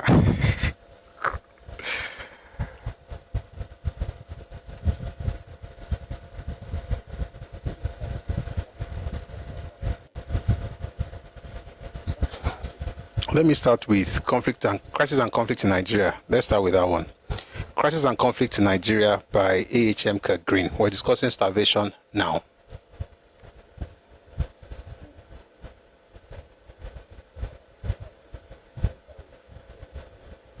No. It's a no, not that one. That's not a good place to start. Let's start with where we started the other day. John the Senjo, Nigerian Civil War. I think it's a better place to start so that we have congruence of thoughts all over the place. Please be on TikTok. Please don't stop our tapping. I'm seeing Universe. Is it a gift or just announcement? They're announcing for us. All right.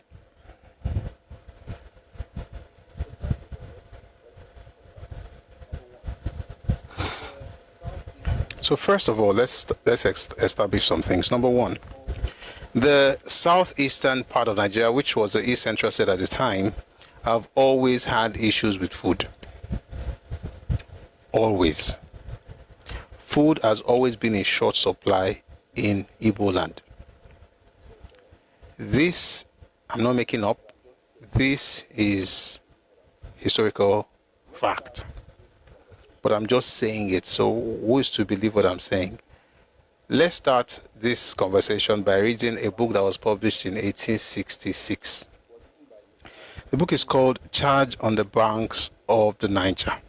It was written by a missionary who risked his life to reach out to Igbo people. And he spent some years with them, teaching them and all of that. So the book is called Charge Delivered on the Banks of the Niger. It was written by the missionary called Samuel Ajayi Crowther. Of his work from the time he got to Onitsha in 1857. All right, again, the book was published in 1866, and I think it helps us. By the way, at this time,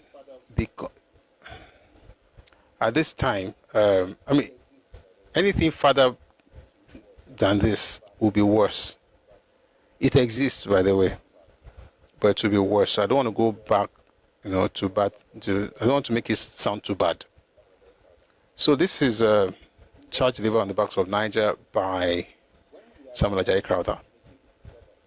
Industrious habits have been encouraged. When we arrived at Onitsha in 1857, we found the people in a state of idleness and with its attendant evils. They were scantily and filthily clothed and in a state bordering upon starvation. This was not 1967. This was 110 years before then. I'm trying to get you into why food became an issue later. I'm not doing this to denigrate a people or to talk down on them. I'm just trying to explain to you that there's a deeper issue here. When we arrived at Onitsha in 1857, we found the people in a state of idleness and with its attendant evils. They were scantily and filthily clothed and in a state bordering upon starvation, especially between the cessation of the old and the ripeness of the new crops.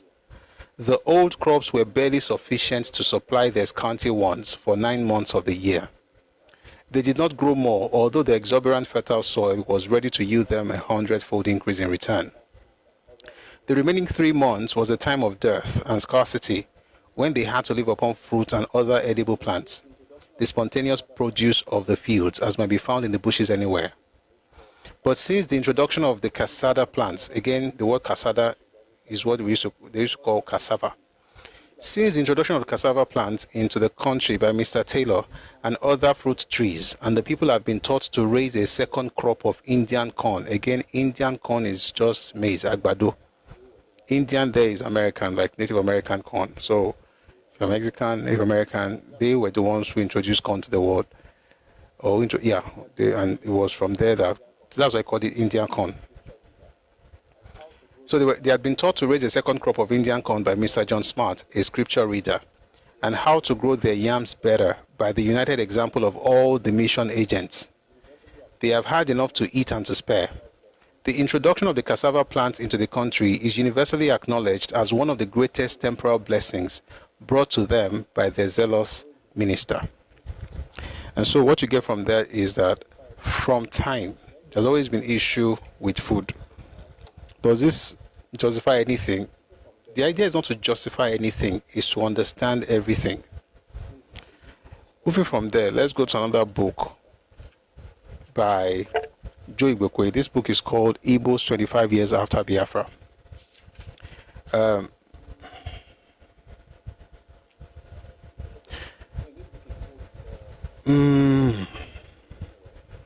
One second. Okay. So in this book, he quotes Professor Nkena Zimiro, when he talks about something that has to do with the migration and how Igbo people had to move out a lot.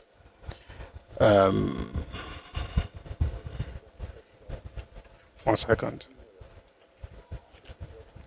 So this is from Professor Zimiro, and this is what he has to say. Professor Nkena Zimiro has related the higher rate of migration of certain sections of Igbo to A, land hunger, particularly around Onitsha, Oka, Okigwe, and Olu. B, a dearth of fertile land, as in Nnewi. C, rising cost of farming, as in Oguta. So 3 things I'll quickly say. Number 1 is the fact that the part that Samaja Ikada was talking about in 1857, that part, although the land could produce stuff, it was too small. So they have something called land hunger. And in 2025, that's the primary thing you must know in order to understand the way Igbos act the way they do in Nigeria, especially in Yoruba land. There is hunger for land. The way they talk about land makes you feel like, you know what they call omorirueri? Like, I bought your land, I bought your land, I bought your land. And you ask this person, what land have you bought? The person just bought half a plot. And you, where you're coming from, there's land. You know, and I think I said this a couple of days ago. My dad, when he was alive, was into real estate. So when I was in school, sometimes during breaks, he would take me along when he's going to, but I hope this thing doesn't go off. When he's going to his land or any of this, 1 second, this thing is not charging. Mombo.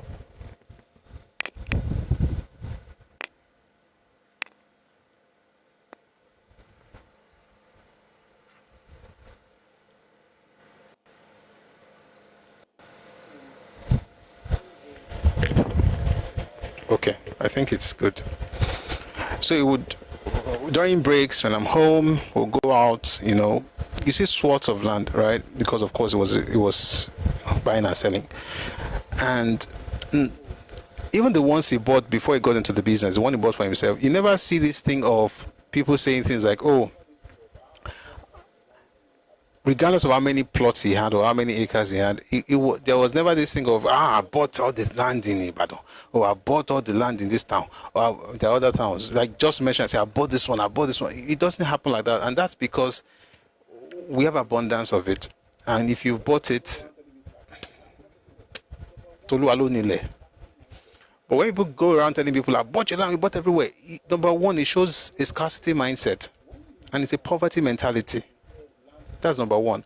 Number two, when you look at books like this and you hear land hunger, it's not just something of like ancient Kini, it's now. If you go to Onitsha, everywhere is stacked up.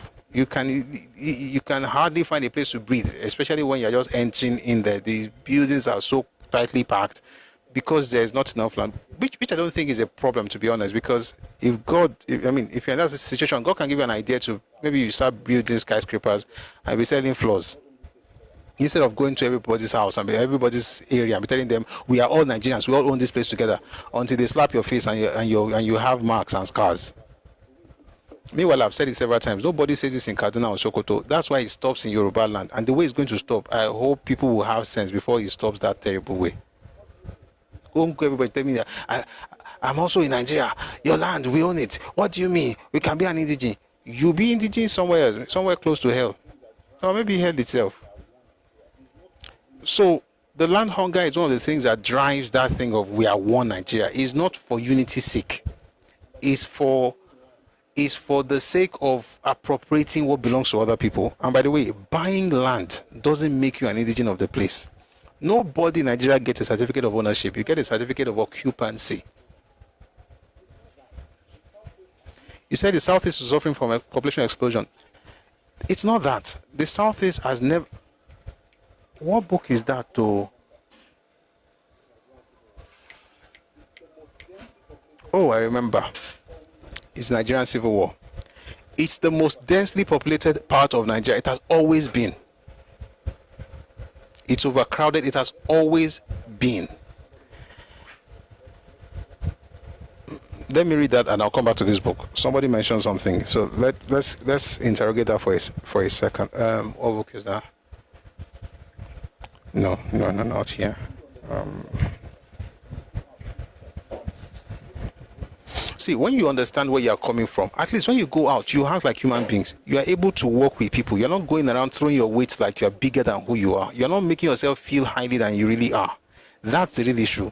Nobody cares if you don't have land in where you're coming from. You can live with everybody and be peaceful, but no. Stupidity will not allow you to stop talking.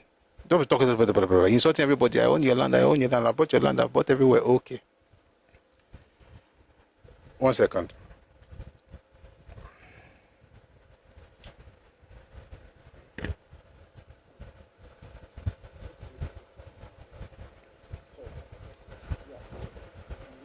I'm going to read something from the Nigerian Civil... Sorry, not Nigerian Civil War. From the Nigerian Civil War by John de St. It says here...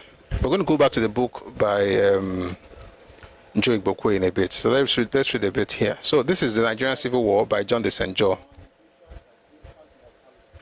It says, starvation, malnutrition, and infant mortality have always had a high incidence throughout Nigeria, the last rising to a phenomenal 50% in some places. Even before the war began, the situation was deteriorating in the Igbo areas of the east. By far the most densely populated part of the country, only Rwanda, Burundi, and the Nile Valley match it in Africa. It relied traditionally and heavily on imported food, especially high-protein foods. These imports were paid for by the export of palm oil and kernels and by the remittances sent home from Igbos working outside the East. I'll stop there for now to quickly explain something.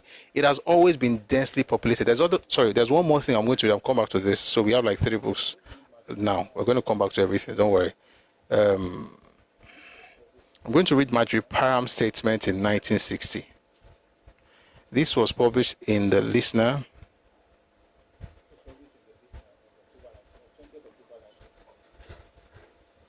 This was published in the Listener of 20th October 1960. She says here, I believe that the Igbo are the main force for unity, talking about Nigeria. Then she says they need unity. As the poorest region, they have had to pour out of their overcrowded forests to seek work all over the other regions. This was in 1960. They have had to pour out of their overcrowded forests to seek work. In other words, they're not moving to your place to develop it. All this thing of I develop. You couldn't develop if you tried. You didn't go anywhere to develop their spaces. You went to those places because of scarcity back at home. And guess what? It's not a problem. That's literally why many of us are in the UK and the US. Because you have more opportunities abroad. That's why people travel. The real issue is people who say, oh, I didn't travel because, you know, every sane person knows that many, not all, but many people who leave Nigeria for the UK or the US have gone because there are more opportunities. That's how it works. They don't go to England and say, hey, let me come develop England, though. No. I mean, unless they're stupid, like some people are.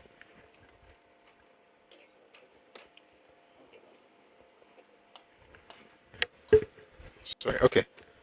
1 second.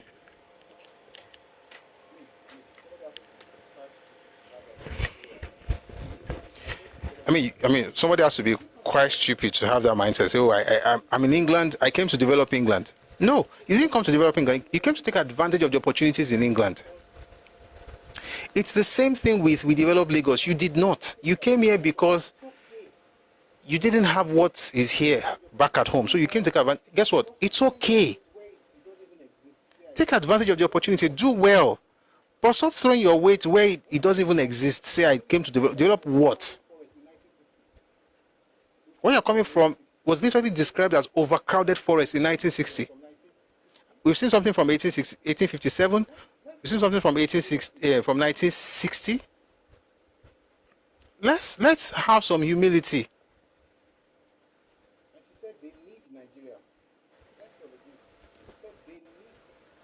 And she said they need Nigeria. Thanks for the gift. She said they need. You find the same thing in Anthony Nauro's speech in 1968, where it was like, this is the only opportunity the Igbos have to have a golden era because they had none before independence. No chiefs, no kingdoms, no empires, nothing. Why are we saying this? Because it's important for people to remember who they are. We own Lagos, we build Kinikon, we do this. Meanwhile, you go back home, there's nothing remotely connected to what you are claiming to have built elsewhere, where you are coming from, which means you don't have the capacity to build it. You're just lying to yourself, which means you would never build it because you are still lying to yourself.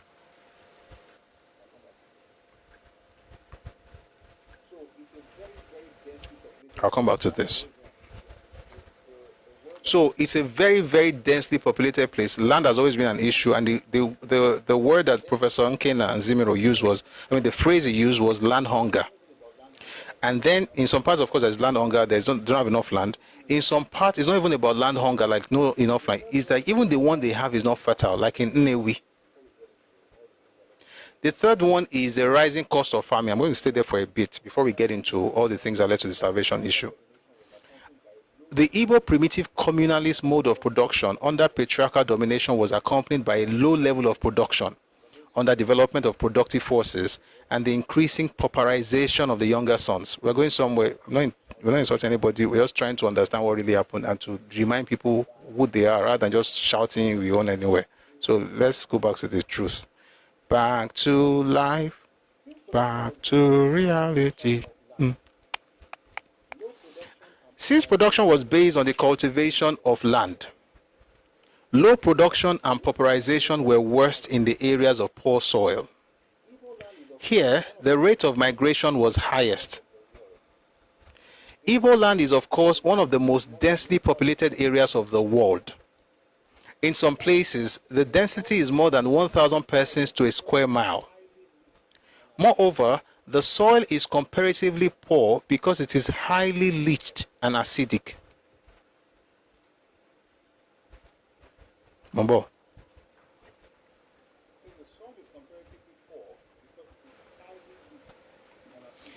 So the soil is comparatively poor because it is highly leached and acidic. A large number of Igbos could not but migrate. Then it goes on to give us the numbers in 1952, how about 990,000 Igbo residents lived in the 11 main urban areas of the northwest, of the north, the west, the midwest, and Lagos.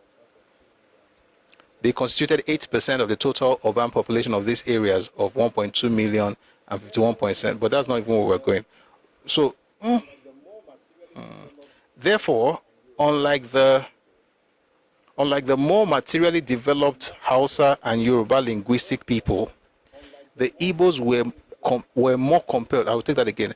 Therefore, unlike the more materially developed Hausa and Yoruba linguistic people, the Igbos were more compelled to move. People were compelled to move. People did not move to build other places, like Nwanya who said, oh, it was a swamp. We've filled it. Who begged you? Who sent you? Who asked you to come? That's the reason people moved.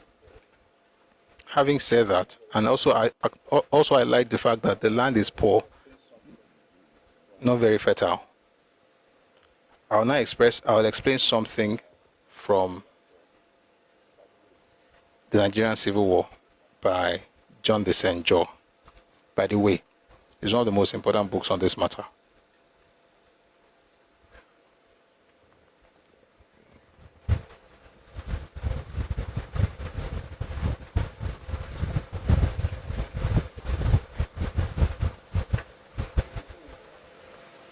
Okay. So please stay with me. This is our last dash, okay? So it says, even before the war, the idea of starvation, malnutrition, and infant mortality was already deteriorating. I mean, let me take it again. Even before the war began, the situation as far as starvation, malnutrition, and infant mortality were concerned, that situation was already deteriorating in the Igbo areas of the East, by far the most densely populated part of the country. Only Rwanda, Burundi, and the Nile Valley match it in Africa. That's exactly what the professor was saying, Professor Zimero. Okay? It relied, and this is where it gets interesting, it relied traditionally and heavily on imported food, especially high-protein foods. These imports were paid for by two things. Number one, the revenues they get from exporting. Sorry, do we have anybody here that can help us? Sorry, I get distracted by clowns who come in sometime.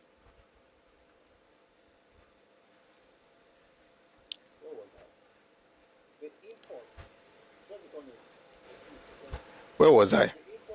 The imports, just becoming, I see it, thank you. The imports came from the money for the imports of protein into the East came from two sources. Number one was the revenue from the export of agricultural products. To be very clear, much of the agricultural revenue, much of the revenue that came through agricultural products into the Eastern region did not come from Igbo area. Did not. As of 1967, 66, 67, if you read the speech by Anauro, you get this information there.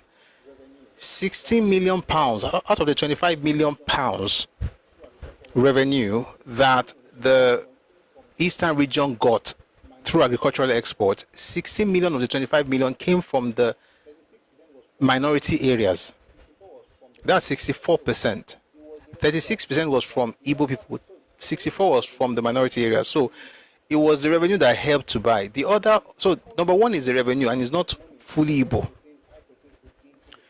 The second source for money to get high protein food into the East was remittances from the Igbos who were living outside Igbo land. Just like we receive money from, you have remittances from the US, from the UK, from abroad into Nigeria, like we have today. They used to have it back then. People would send money back home. It was that money that they were using to buy food that were rich in protein. In other words, the land never really had it. So they had to import. They relied heavily on importing those things. We're going somewhere. Why am I going through this? Because if you want to declare war and declare secession, you must have thought of how your people would feel, though. Let me give you an example. If you read the book by Nebo Graham Douglas, it's called Ojukwu's Rebellion and World Opinion. By the way, I always like to say it's free of charge. You can get it on the Radio Me Global on Telegram. It's a fantastic book. It's not too big, but it's fantastic. It was published in 1968. When you read that book, you discover that when Ojukwu was calling people to return to the East, two things he did, by the way. He told Igbos to return, then he ejected or expelled every non-Igbo person in the Eastern region. unless that, except that Igbo person, let's say from the Midwest, except that person who is not from the East, who is from the Midwest, if he's an Igbo, then he can stay. But if you're not Igbo, you're out. And one of the things he did was that, we're going to create space so that folks who are returning from the north or from everywhere who are Igbos, they will have spaces to fill in the public service, in business and all of those things. That's why he ejected those people. But here's the problem. As they were returning, I think he forgot that majority of the money they are spending in the eastern region was coming from remittances from these same people they are telling to come back home. So neighbor Graham Douglas told him that this is not going to be a good plan. No, he says we don't have enough space to contain the people that are coming back into the eastern region. This was not just people into the eastern region. We don't have enough spaces for them. But the crazy part is that the money that they're sending home, once they leave the north and everywhere, there will be nothing coming back. So the question is that how do you take care of these people you are telling to come back home? And the only reason he told them to come back home was because he wanted to create a nation where he would be the head. It was not about the people. If you were here when we did the session, you get it. You see it in different sources that we read that day. It's in the Graham Douglas books. It's in a book. It's in Anthony Nauro's stuff, work in August 1968. The idea really wasn't about the people. It was about his own ego. So you're calling everybody back. Everybody come. Now they are back. How would they eat? That's number two. So those are the two ways they got money. It was revenue from agricultural export, and it was also remittances from Igbo people living outside the eastern region. Let's continue. Who were working outside the east. Even then, the level of feeding and protein intake was dangerously low. The troubles of 1966, which created 1.5 million refugees in the east, cut off the valuable remittances and destroyed the precarious balance. The outbreak of, we already talked about that one. There's another part to it. Let's go into that. The outbreak of fighting eliminated further sources of protein. In other words, let's say we don't have what's coming from outside. Can we get protein within? The answer is, within Igbo land, the answer is no. Unless you are looking, no. The answer is no. But within the eastern region, the old eastern region, could you get protein? Yes. But it's far from Igbo land. So you have to go first northeast, the Ogoja axis, towards Ikom, towards Obudu. That's where you get cattle. That's where you can get animal protein. As far as beef was concerned, you have to go that way. And then if you wanted fish, most likely you have to go rivers. Let me read it for you so it don't be like I just talk. Wait. It says the outbreak of fighting eliminated further sources of protein, notably the cattle raising districts of northeast Biafra, much of the fish from the riverine areas, and the vital imports of Norwegian stockfish. By the end of 1967, the situation had reached crisis proportions, and the churches in Biafra made their first public appeal for help. The basic needs were in order of priority: protein-rich foods, medicines, and later bulk foods. The overall problem was starvation, but it was a twin-barbed killer, even its names, marasmus and kwashoko.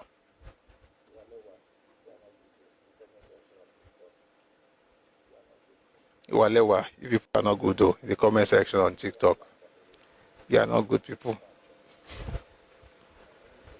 But you are not lying, by the way. It's historically factual. And many sources corroborate what you just said. I just want to go into that. And by the way, it happened during the war as well. There was cannibalism. But let's not go into that right now.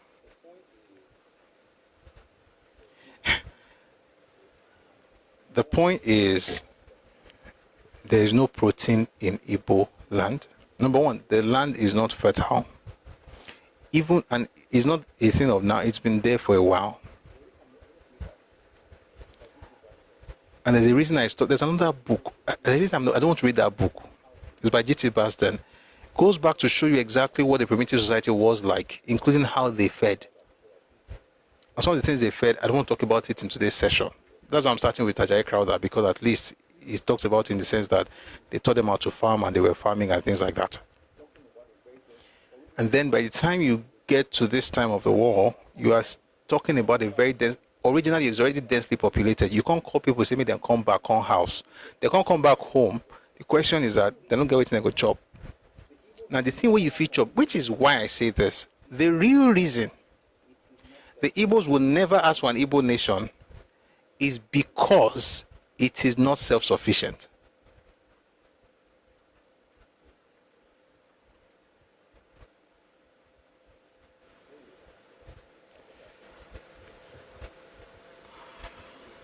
Let me read something. I'll come back to this. I won't go deep into it, but I'll just read this, just a few lines. Hopefully, even when you hear this, hopefully it helps you. I hope it does. I pray it does, because that would be good. That would be great, in fact. I'm going to read from Umbo.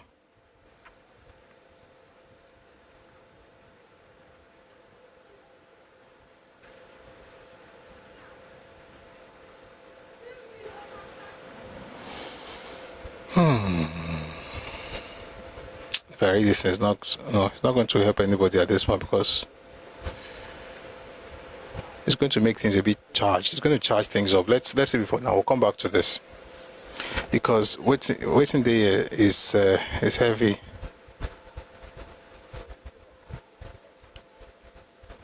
It's a bit heavy. It's called Igbo nationalism and Biafra.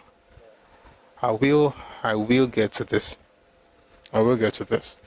But one of the things that I'll probably just bring out is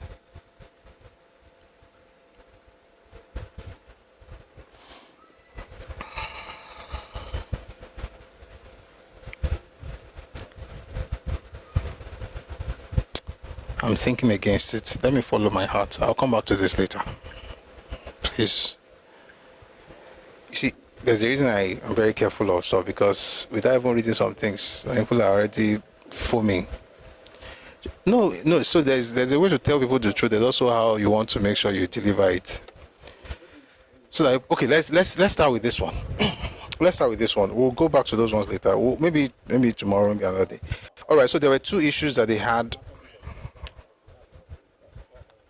marasmus and kwashiorkor, right? Marasmus means that they don't have enough food. Kwashiorkor basically that there's no protein. Let me just read that part. It says the overall problem was starvation, but it was a twin-barbed killer. Even its names, marasmus and kwashiorkor, have a deadly ring. Marasmus produces the living skeleton featured so often in atrocity and fundraising pictures. Caused by not having enough to eat, the body simply wastes away, producing a terrifying appearance, but in fact allowing its victims a much better expectation of life than kwashiorkor. This is extreme protein deficiency, which leads to the body cannibalizing itself. The symptoms became one of the most familiar sights of the war. Tiny children were the worst hit, with their soft, fluffy ginger hair and almost fleshless skulls, shoulders like miniature coat hangers, and ribs that stood out in delicate relief. From the breastbone downwards, an obscene contrast began: swollen bellies and overblown legs and ankles, where the flesh had started to peel off the skin. Where the flesh had started to peel off like the skin of a tomato fresh from boiling water. The Biafrans, never short of a propaganda phrase, they really understood journalists' needs, so they called this terrible phenomenon Gowon's boots. Protein, not medicine, was the cure for kwashiorkor. Caught in time, it could be quickly and dramatically reversed. Left too long, it either killed or maimed through brain damage for life. The great majority of civilian deaths on both sides of this fighting came from kwashiorkor.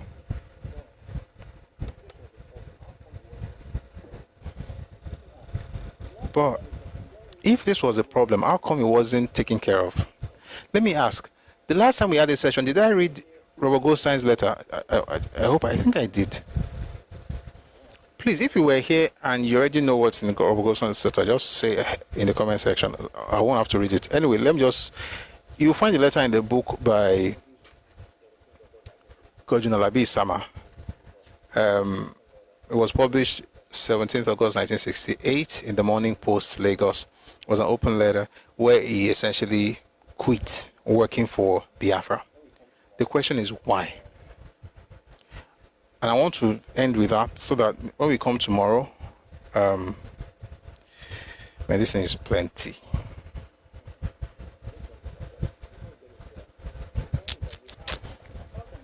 I'm going to end with that. But before we get into that, the point is that you have, apart from the fact that there's starvation already, and then there's no food. To be fair, Nigeria also came up with a blockade. Like, no food was entering Biafra because, and there's a reason for that. The reason for that is in AWO's speech. It's in AWO's interview. So let me read that one and then I'll come back to this one. So let's go back to Papa.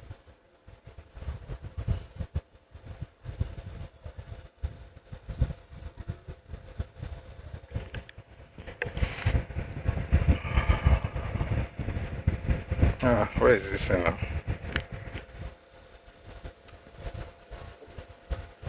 One second, I'm almost there. Okay. Above all, this is Chief Above me Awolowo. It says above all, one second. Oh, Intel, I was going to respond to what you just typed. Please repost it so I can. I was just about reading it when you deleted it. So please repost so I can respond. Thank you. So it says here, above all, the ending of the war itself that I'm accused of starving the Igbos. I did nothing of the sort. Please listen attentively, please. It says, above all, the ending of the war itself, I am accused of starving the Igbos. I did nothing of the sort. You know, shortly after the liberation of these places, Calabar, Enugu, and Port Harcourt, I decided to pay a visit. There are certain things which I knew, which you don't know, which I don't want to say here now. When I write my reminiscences in the future, I will do so. Some of the soldiers were not truthful with us. They didn't tell us correct stories and so on. But when I went, what did I see? I saw the Kwashiorkor victims. If you see a Kwashiorkor victim, you'll never like war to be waged. Terrible sight in Enugu, in Port Harcourt. Not many in Calabar, but mainly in Enugu and Port Harcourt. Then I inquired what happened to the food we were sending to the civilians.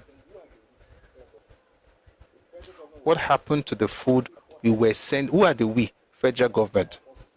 The federal government was sending food to the civilians. And you see people with Kwashiorkor. What happened to them? Now, I'll pause to say this. When you go online and you type Biafra children and you see Kwashiorkor, that site, what it triggers in you is actually a confirmation that you're a human being. There's no way you're a human being. You're going to see those pictures and you will somehow think it's a joke. Of course you will feel bad. You should feel bad. You must feel bad. But you see, after that feeling, you now have to use reason. And with reason, what you do is, why did this happen? And how did this happen? You know why? Because if you don't ask why it happened, you just see the picture and you're like, these people are like this. Oh, this is bad. And then the next thing you hear is, it's AWO's fault. Because you never questioned it. You've seen a picture of horrible looking, you've seen a horrible looking site. Added to that, you have a name. You add the name to that, to the picture that you have, and you have a story. And the story is that this name, this person who bears this name is the one who caused this site. It's a lie. Kwashiorkor victims were many. There's no way around it. It was terrible. But why did it happen? Let's get into that now. So he says, I saw the Kwashiorkor victims. If you see a Kwashiorkor victim, you'll never like war to be waged. Terrible sights in Enugu, in Port Harcourt, not many in Calabar, but mainly in Enugu and Port Harcourt. Then I inquired, what happened to the food we are sending to the civilians? We were sending food through the Red Cross and Caritas to them. But what happened was that the vehicles carrying the food were always ambushed by the soldiers. That's what I discovered. And the food would then be taken to the soldiers to feed them. And so they were able to continue to fight. And I said that was a very dangerous policy. We didn't intend the food for soldiers, but who will go behind the line to stop the soldiers from ambushing the vehicles that were carrying the food? And as long as soldiers were fed, the war will continue. And who will continue to suffer? And those who didn't go to the place to see things as I did, you remember that all the big guns and all the soldiers in the Biafran army looked all well fed after the war. It is only the mass of the people that suffered kwashoko. You won't hear of a single lawyer, a single doctor, a single architect who suffered from kwashoko, none of their children either. So they waylaid the foods, they ambushed the vehicles and took the foods to their friends and to their collaborators and to their children, and the masses were suffering. So I decided to stop sending the food there. In the process, the civilians would suffer, but the soldiers will suffer most. Let me read to you something from one of those lawyers and doctors that they mentioned. This one's name is Chino Achebe. Remember that no doctor was hungry, no lawyer was hungry, no architect, no soldier, no officer. All the big guns were fine. So I want to read something from one of those big guns and what he said.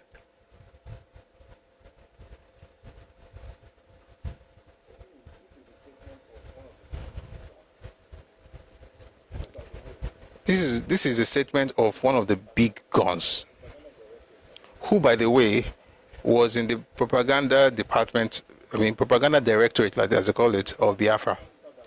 It says here,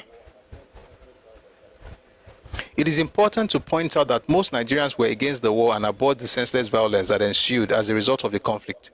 Gowon's wartime cabinet, it should also be remembered, was full of intellectuals like Obafemi Awolowo and Anthony Nauro, and super-permanent secretaries like Alison Akene Aida, among others, who came up with a boatload of infamous and regrettable policies. Like I always pause to say, there was no infamous policy, there was no regrettable policy, there was, as far as Papa was concerned, all their policies were fantastic.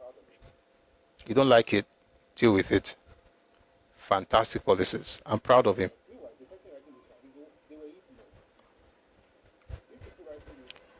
Meanwhile, the person writing this one, they were eating, no.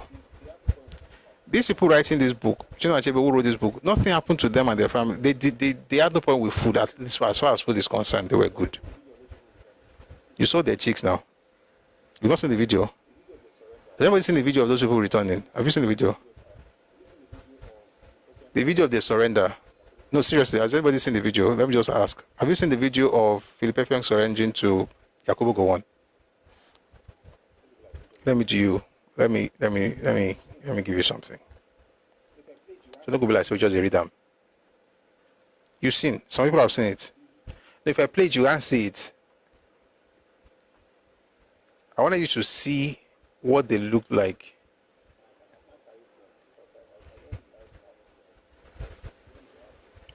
I can't carry phone. If I don't like carrying phone because even the app doesn't. Ambo. This was in 1970, by the way. Okay, Ambo.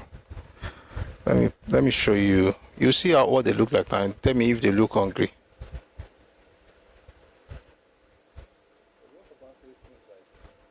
One second. Because when Papa says things like there was no architect, there was no lawyer, no, that looked hungry, may look like he's just talking. You see the picture. 1 second. No. Okay. So normally, let me see how I can do this. Well, I should marry nearby.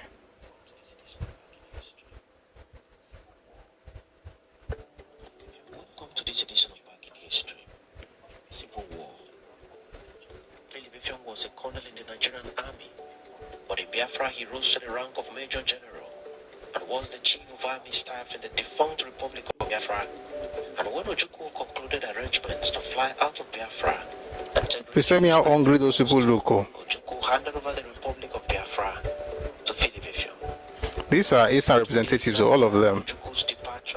Then on the other side, Nigerian representatives. Leadership of Biafra went to Radio Biafra and announced his surrender of Biafra. He cited the near endless suffering of the people and the lack of weapons to sustain the war. We'll put the picture when we're doing it. The point is this. in the midst of all of that, these men were feeding fat. It didn't affect them. And that's why I feel very sorry for the young people who get very angry and insult. Thank you, Intel. And insult me and insult everybody else and insult AWO. The point is that the people that were eating your food, you are not talking about them. It's the person sending you food that you're insulting. That's the sad part. The person sending you food, you are insulting him. The person who is stealing your food, you are not insulting him. Constant stealing. Listen, tomorrow we're going to talk about what happened, the other reason why they did why they had the blockade. There were two reasons. This is the first one. They were wheeling the cars, they were diverting the food, and the soldiers were feeding fat. By the way, let me read what, because a lot of people quote this thing that Papa said, but let me read it from Achepe because he gets issue with Papa. He said, a statement credited to Chief Obafemi Awolowo and echoed by his cohorts is the most callous and unfortunate. I'll say it's one of the best statements in the war. And what did he say? All is fair in war and starvation is one of the weapons of war. I don't see why we should feed our enemies fat in order for them to fight harder. Can any sane person tell me what is wrong with that statement? I'll read it again. He said the statement was credited to Chief Obafemi Awolowo and echoed by his cohorts. And this is what he says. All is fair in war, and starvation is one of the weapons of war. I don't see why we should feed our enemies fat in order for them to fight harder. Can any sane person tell me what is wrong with that statement? I think everybody here we are all saying, when it comes to war, it is very stupid to gather the soldiers, your enemies, and feed them so they can fight, they can have strength to fight you. You have to be stupid to do that. And Papa is not stupid. And he was very careful with his choice of words. He talked about for them to fight harder. He's not talking about the people. He's talking about the soldiers. The people were not fighting. They were defenseless civilians. They were just going about their business. Nigeria was sending food to them. Remember, it's not just there was International Red Cross Society, there was World Council of Churches, there was Caritas, they were sending money. They were sending food rather. But Nigeria was also sending food to them. So if I'm sending food to the people and these guys are stealing the food, why should I, if I have sense, continue to send the food? It's as if I'm essentially feeding the soldiers, empowering them to fight me. No sensible person will do that. There's nothing wrong with what Papa said. If you are Yoruba, don't apologize for it. I would apologize if he was talking about the regular individuals, and he wouldn't do that because he's not that kind of person. Say, oh, all these people are going to make sure they are hungry. We're going to make sure that starvation kills them. No, that's not the point. The point is the soldiers were stealing the food. Therefore, we must stop the food getting there so that they don't have enough food and strength to fight us in return. That's the point. And if you think, oh, he's just the only one saying it, he's not the only one saying it. Tomorrow we'll talk about, even when the food was going to be taken in, what did Ojukwu do? We'll talk about that tomorrow because of time. But I want to end with this today, just to make it very clear. It was a terrible thing to see the side of people, with kwashiorkor, marasmus, dying, of starvation. Terrible. But it's important that we go beyond emotions to reason. And while we acknowledge the evil of people dying, we should remember that there was a particular man who would rather have them die than feed them. That man's name is Ojukwu. How did he do that? We're going to talk about that tomorrow. I've talked about it 2 days ago, but since we went back just a little bit, we're going to talk about it. We're going to talk about it again tomorrow. How Ojukwu prevented his people from having access to food, medicine, and milk. We'll talk about that. But it's important for us to remember that when they whip up this thing of, AWO said starvation is a weapon of war, and they stop there. That's not where it stops. The full sentence is already there. All is fair in war, and starvation is one of the weapons of war. I don't see why we should feed our enemies fat in order for them to fight harder. And let's make something very clear. Starvation used as a weapon of war is as old as man. It's even in the Bible, in 2 Kings. where there was a siege on Samaria, to the point where they were selling droppings. People were eating children. And that was not even that they were not even, see, Nigeria was so good to Igbos alone. I mean, it's one thing for you to say food doesn't go in, food doesn't come out, than to say, okay, I'm the other country, but I'll allow food to go in, but then the other country inside, the host country, doesn't care about their people. They just carry the food and give it to the soldiers. Soldiers were eating, they were going fat. See the video I just showed you right now. Robust chicks, round chicks, looking fresh. Would you know that these guys are coming out of war? And I'm not saying they had it nice, but I'm saying as far as food was concerned, they were good. How can soldiers be eating food meant for people, and the soldiers are supposed to be fighting for the people, and the people don't have enough food to eat? And people do not see how demonic that must be. Like a leader who does that to his people, you don't see how terrible it is. It is the person who is sending you free food that's the problem. Something is wrong with you. Listen, going forward as a Yoruba person, any disparaging comment about AWO, you will collect. All this now, people just shout and say, oh, let's have peace. There's no peace for the wicked. You are the wicked person. There's no way you're going to be dragging a man's name in the mud because your faith, by the way, killed your parents. You're supposed to protect that one. But my own hero, I have to allow you crucify him because that's what's going to make you comfortable, make you feel like a Nigerian. If that's what's going to make you feel like a Nigerian, don't be a Nigerian. Because I think we've done this long enough. It's enough. And I've said it several times. The reason I'm passionate about this is because if people want to destroy you as a group, the first people to target should be your mentors or your models, your heroes. Once you attack those heroes, the people become powerless. There's no model. There's no one to look up to. And I've said it several times. In the last 100 years of Yoruba history, of Nigerian history, of African history, the greatest position on this continent is AWO. I say without fear of favor, it's the greatest. His ideology is still here. Check the ideology of the other people. Let's see what it really is. Even the ones that everybody is celebrating whenever they want to celebrate him is as inconsistent as the reed on waters. One day is here, the next day is here, day after that has gone back to this. AWO was consistent. Started fashioning his ideology since the 1930s, in his 20s. And you see it in the book that was the first book he ever published was in 1947, Path to Nigerian Freedom. From that book to this last, there's consistency. There's growth, but there's consistency. Not someone vacillating all over the place. So if a person knows that AWO is your best, guess who they're going to attack? AWO. It's the same that's happening right now. You attack Oyedepo, you attack Adefarasin, Adeboye, Kumuyi, you attack Shoyinka. Now it's Tunde Onokoya, you attack Tinubu. Anybody that means anything in your space, attack them. Once you attack the faves, the people that everybody looks up to, you start cowering like, I understand how you feel, I understand how you feel, because now you're speaking. And you see all these Yoruba guys who also say, I'm Yoruba, but I get it. You don't get anything. You don't understand what you're doing.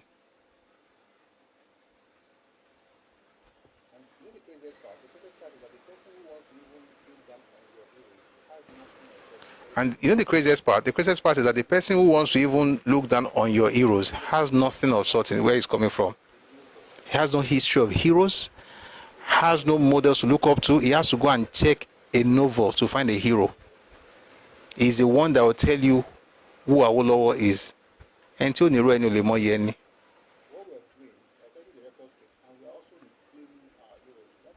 So what we are doing, we are setting the record straight, and we are also reclaiming our heroes. We want to make sure that where God placed them and what they did in their lives, nothing tarnishes their image. We're not saying they're perfect. They're not perfect. They're humans. They made mistakes. But guess what? It's theirs to make, and it's ours to learn from. Not to destroy them over some nonsense that some people are feeling pains over something that they should have learned from. We'll continue from here tomorrow. Again, I'll still talk like this when it comes to AWO. Every time I'll talk like this because we must get it. And I'll tell you why. One of the reasons also is this. Some of the things we're going to be learning are from AWO's ideology. All we need to do is just to adapt it to the present day. If you already hate him, or you've already looked down on him, or you already don't see any great thing in him, his ideology becomes useless to you. Therefore, you become like every other person in Nigeria. And before you know it, you have no guide, you have no leadership, there's nothing. because you have to now recreate everything. You know, there are some people in Nigeria, every generation has to create a vision. It's a dangerous way to live. If every generation has to create a separate vision, it's a very, very retarded culture. Every generation must build, every new generation must build on the works of the preceding generation, of the previous generation, and then you do it, and then you stop, and then the next generation takes it up. That's how you build nations. Not all this one where everybody that came before you castigate them and destroy them, then you start all over again afresh because you think you're wiser. Then your children do the same thing. Then you start shouting, hey, Insana climbs, Insana climbs. What is Insana? The Insana climbs, how did they build it? It's step upon step, brick upon brick, precept upon precept. That's how they build. But when they come around and tell you, how is this, how is that? You say, I don't even need anything from our boy. We do. We're going to embrace him, even if people don't feel good about that. Thank you very much for listening. We're going to take some responses before going.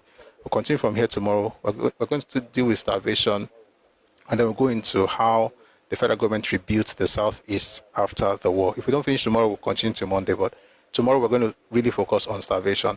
I hope you had a great time, and I hope we learned stuff, and I hope you would not apologize for being Yoruba. Love everybody. Love everyone. You know, we are people of love. Amanko Yomora. No matter who you are, no matter where you're from, hate no one. Don't have animosity towards anybody. Don't, say, oh, these people, I hate them because they hate me. No, love everyone. You are doing yourself a favor to start with. Love everybody. Be considerate. Help people if you can. But hold your own and protect your space. What that means basically is I've given this example before. If you have a house and you have a friend who doesn't have a place to stay, you can give them a place in the guest house. The day that guy comes to your room and knocks on your master bedroom and says to you, you and your wife, get out because let us prove that we are one. That's the day you should know that that person should not even be in your guest house. It should not even be a guardian. It should not be in the dog's pen. It should be in the street. As a matter of fact, it should not even be in the estate. It should be in the street, cast out, left to the elements because it's dumb, which is what we have in Yoruba land. A lot of people just come around and say, because we are all Yoruba, we are all Nigerians. Oga, the best I can do is guest house. So. And some people will not even give you. So I'm giving you guest house. You should be grateful, but no, ingratitude that Ojukwu koro, covetousness. Say no, we must prove that we are one Nigeria. I need your bedroom. I want to know what you are doing on the bed with your wife. This is a person who doesn't know what it means to even woo a girl. That's the point. So be safe, love everybody, but protect your space. Thank you very much. Let's have some responses and then we'll close the live for today. Let's bring some people up. Thank you, Great G. Please just power tap on TikTok. Thank you so much, Great G. I really appreciate that. Please power tap on TikTok. I'll bring people up now, but I can't because apparently there's an activity.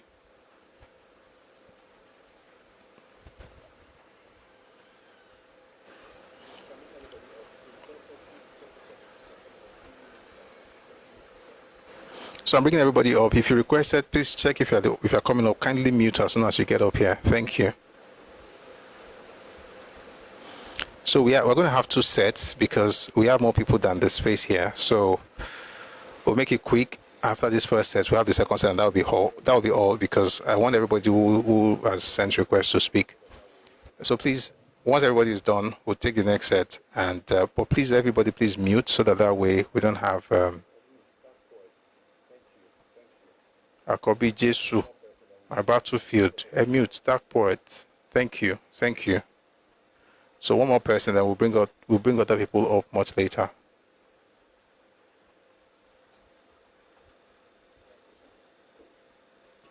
Thank you very much for another session today. It's been wonderful. Thank you, sir. It's been very wonderful. Yeah, but one thing you didn't have was that in the currency, Biafra currency, they did print fake ones as well. That was one of the reasons they couldn't be accepted. Okay, and the fact that not all Igbos went back to the east. A lot in my neighbors, they didn't go back. So people should know that for them to have stayed behind, it means that they trusted the federal government so much that there wasn't that animosity People need to get that there wasn't hatred, just a propaganda. Otherwise, people will not stay behind when the rest of the people went back to the east. I get my point. Otherwise, you've done so well. I just want to make that one or two points there. Thank you. Thank you very much for being my fellow session today. Thank you very much. Thank you very much, sir. Thank you. I really appreciate that. Thank you, sir. Thank you. Yes, sir. So let's go to Dark Poet. Hello, Dark Poet. So sorry, Battlefield. I'll take you down so I can bring other people up. But thank you very much for your contribution. Eshego. Dark Poet, please go. All right. Good evening, everyone. Good evening, sir. Once again, Yes, it was sir. a good session. We keep on learning new things. Like I do tell people, I've read some books on those histories, but every day I keep on learning new things. Maybe because of the way you break it down sometimes, the way you pause and break it down, I pick one or two things because it's been a while since I've read most of them books, but right now I'm picking up, and that's why most times I do tell people, nobody can challenge me on telling me, oh, your people do this to them, since God knows when I will give it to you immediately, because I know about these things. And like I do tell people, this man is not a strategist. He doesn't know anything. He just want to come out without no plan, no contingency plan, nothing. Everything you're doing, you want to create a currency for a country you've not stabilized, you've not started, and you believe people will just allow you go through that, and you started spending the country, and you will use that money as an exchange rate with other countries for their own currency. I don't understand. Maybe they think, oh, once you just succeed, you just create some money and you just started spending. They don't know all what goes into it. What backs your currency? What backs it? A lot of people have gold back their currency, earth minerals, and things that back their currencies. But we all know, there was no contingency plan, no backup plan for this thing. You just do it because I do tell people, I say that's my opinion. One of the reasons why he wants to do that is he wants to lead that country, he wants to be a leader by force.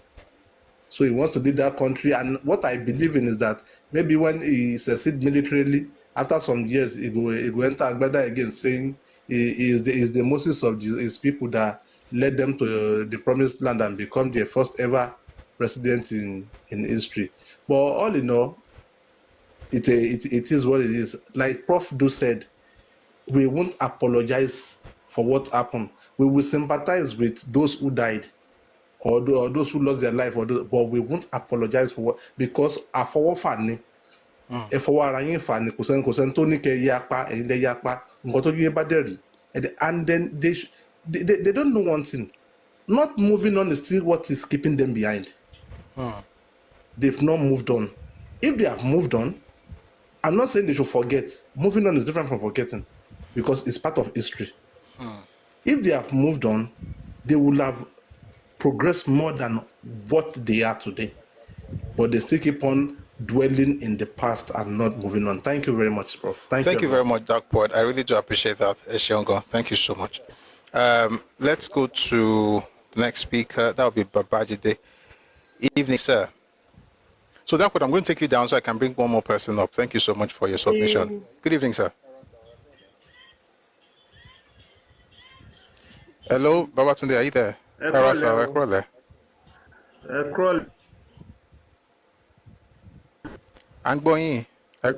so happy to be here, and indeed it has been very instructive. Benny. Can you hear me? Yes, please, yes.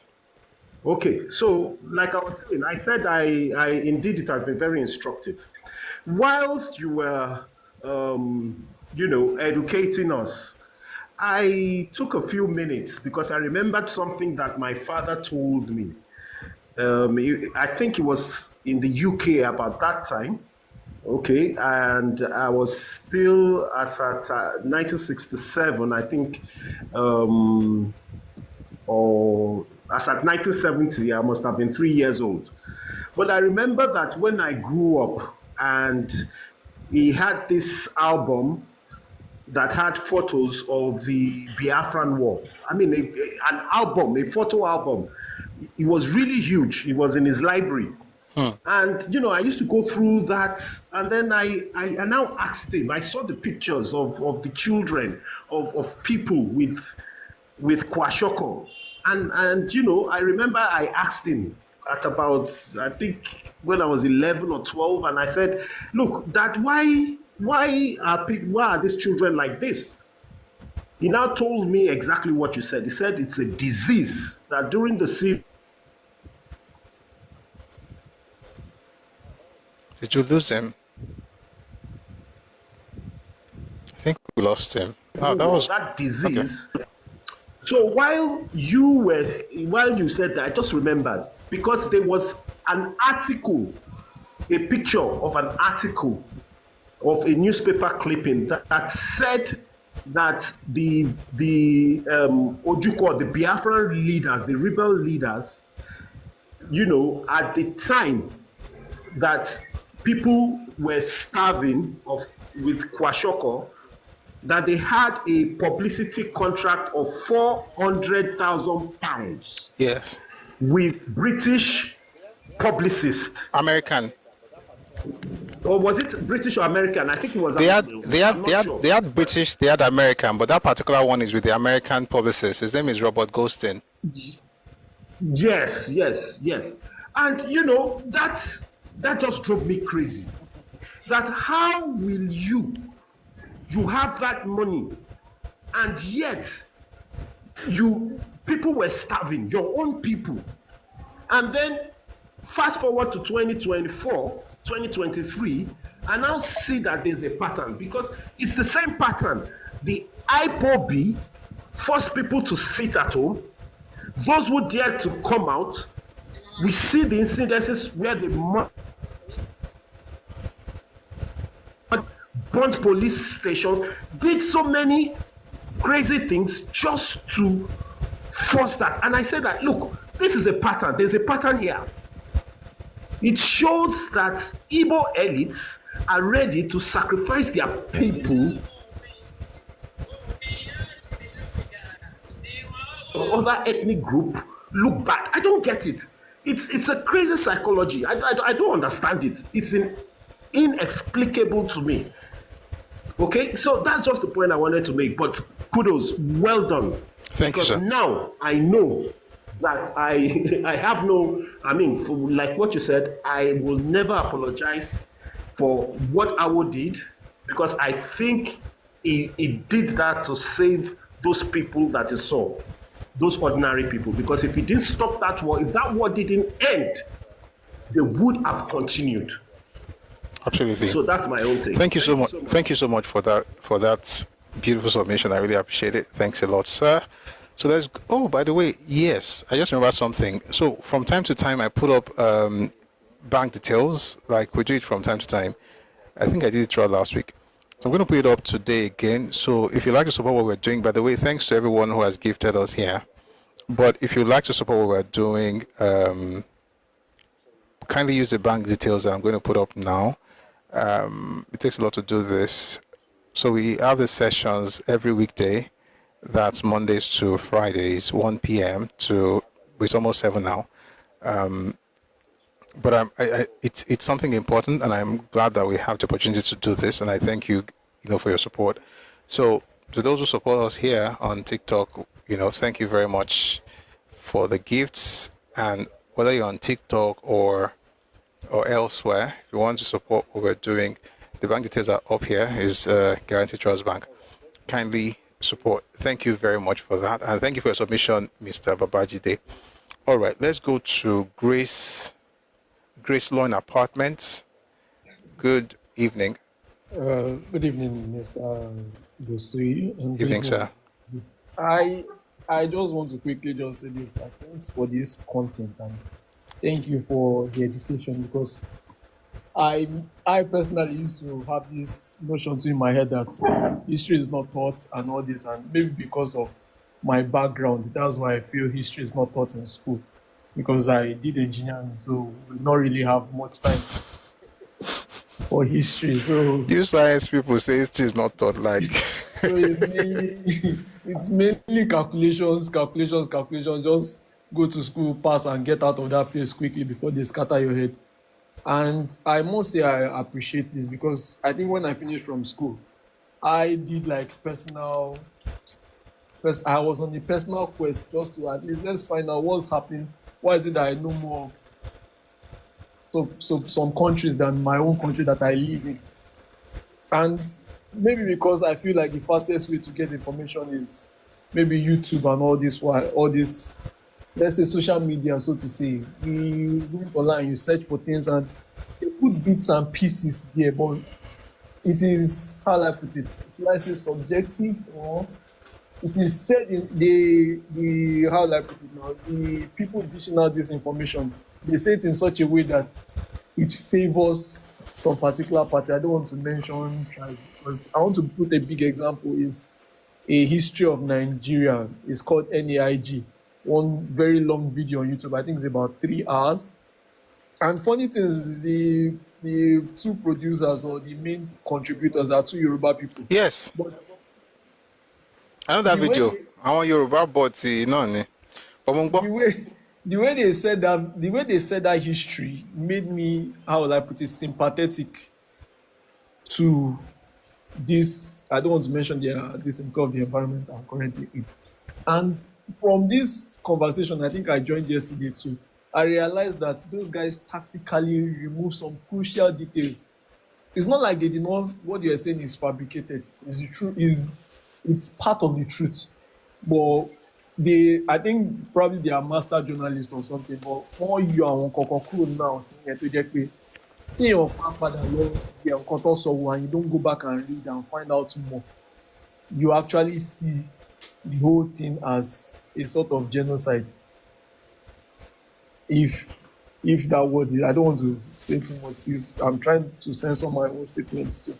And for instance, this particular one you said today about issues with AWO after the civil war, about the banks. They mentioned that there too, but they did not really mention reasons why. Do you understand what I'm yes, saying? I get what you're saying. That's why I don't advise people to watch those things because it's not complete.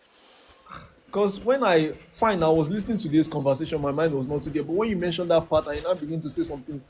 Even if, for instance, maybe I don't believe you, after this live, obviously, I'll go and check. And even already from what you've said, you now realize that, it's actually much more reasonable that these are the things that happen. Because there, they just said, regardless of whatever happened, or regardless of whatever Thank you. Before, Absolutely. They just give them £20. Your mind, you'll be like, eh? So they about need £700. The first question is that how many people were banked at the time?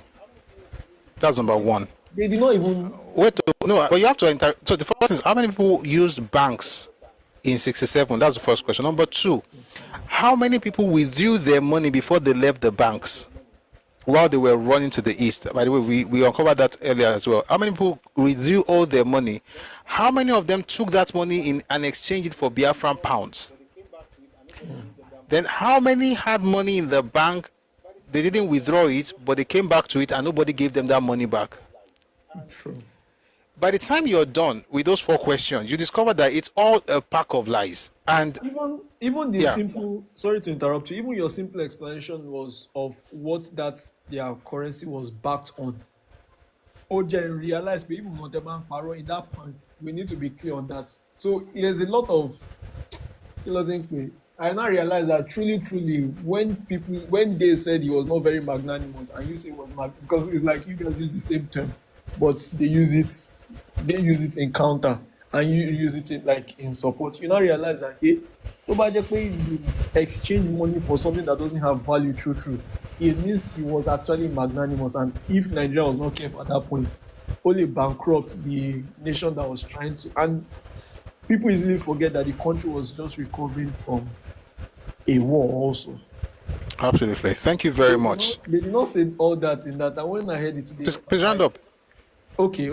I think that's just it. And please, I think you should do well to push your content more on media, because I realized NYSC also when I spoke with people of other ethnicities, and on the side I fixed laptops, and I've seen this video on a lot of people's system, so I know that it has gone viral.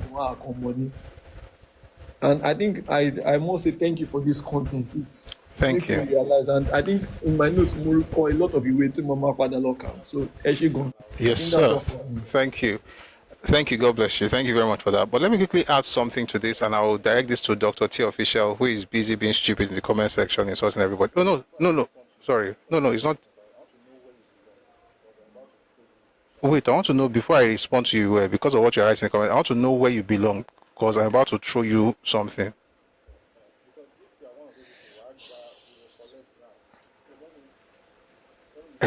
Because if you are one of those people who you will collect now. So let me leave you for a second just to see whether you are the person I think you are. But let's explain something. After the American Civil War, not a cent was given to the Confederates. I'll read something to you about that. There was the 14th Amendment of July 1868 has two sections, Section 3 and Section 4. Section 3 actually says that anybody who was part of that insurrection or rebellion will not be able to take up any posts in America. It's in Nigeria that Ojukwu will try that nonsense that he did, run away, didn't travel, he ran away, fled to Cote d'Ivoire, then came back in the 80s and tried to become a senator in 1983. The same country that is a zoo. No consequences for bad behavior. That's why you have like an iteration. Every generation has an iteration of Ojukwu. You had it with Masop, with Uwazurike. Now you have it with Nnamdi Kanu. Then when I went to prison, you have it with Samanekwa. Somebody has come because nobody is dealing with all this nonsense. If you were ever part of a rebellion or insurrection, you are not. Let me read to you. So it says here, Section 3 of the 14th Amendment of the U.S. Constitution. This was adopted on July 9, 1868.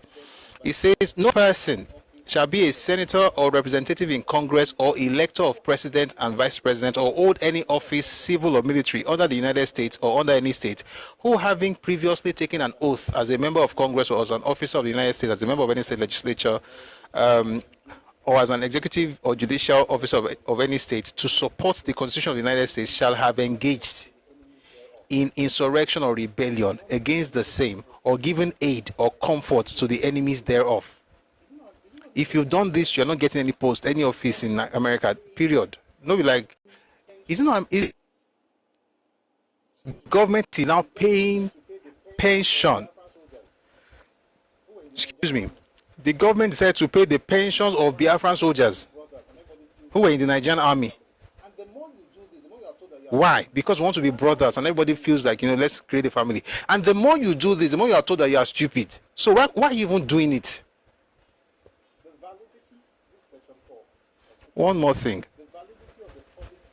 The validity, this is Section 4 of 14th Amendment. The validity of the public debt of the United States authorized by law, including debt incurred for payments of pensions and bounties for services in suppressing insurrection or rebellion, shall not be questioned. But neither the United States nor any state shall assume or pay any debt or obligation incurred in aid of insurrection or rebellion against the United States, or any claim for the loss or emancipation of any slave, but all such debts, obligations, and claims shall be held illegal and void. The truth is, what Nigeria should have done is hold everything illegal and void. Nobody owes you anything. The £20 was not even payment for the bank, for the Bafraan pound. It was ex gratia payment to help you get back to wherever you were going before you came here. Meanwhile, tomorrow I'll tell you what other things the federal government did. Millions of pounds were sent into the African Continental Bank because of the Igbos. Two banks were filled with money from the federal government in 1970. Two banks. One is African Continental Bank that was owned by Azikiwe, by the way. The other one is called the Cooperative Bank of Eastern Nigeria. The federal government put money in those banks because Papa also talked about, we'll read that tomorrow because of time. Because that's the bank that the Igbos were using. It's like the Fidelity of today. It's the bank that they use. So we'll put money in there so they'll be able to access it for loans. The people who access it and use that money for loans to start trading are the same people who are saying to Nigeria that they did nothing for them and that Nigeria owes them something. We'll talk. I don't want to go into it today. How much money was spent in rebuilding the East? Who was sent to rebuild the East? What money? How did they get the money they used to rebuild the East? Was there any grant? Was there any subvention? And by the way, the answer to all this is yes. So, was there any subvention? Was there extra money put in banks for the people? Some people are ingrate. We'll continue. We'll talk about that tomorrow. Our last speaker today will be Afolabi. Please go on, Afolabi. Roy. Good evening, sir. Good evening, sir. Yes, sir. That, oh, yes, we are the best. We came. In fact, I was reading that Joe Igbokwe's book that you recommended, the 25 years after Biafra. The Igbo 25 years, and he was saying where we almost had the same number of doctors. And the thing that was annoying me is that there is no reference, so that there were 76 doctors as at 1960. I can't hear you, please, sir.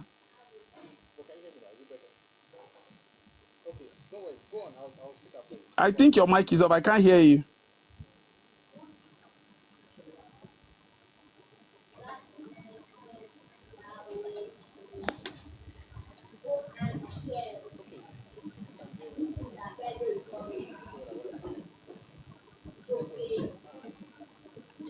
Hello, sir.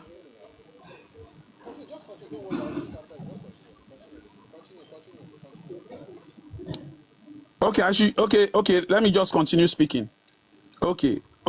So, that is that. Please, there's something I would like you to note for us to discuss. Please, I would like to discuss the 1951 elections, or the elections that made Papa premier, because there was a day I was hearing one professor of law there that said when the AG did not win, that Papa had to go and get the Oni of Ife to talk to the Yorubas.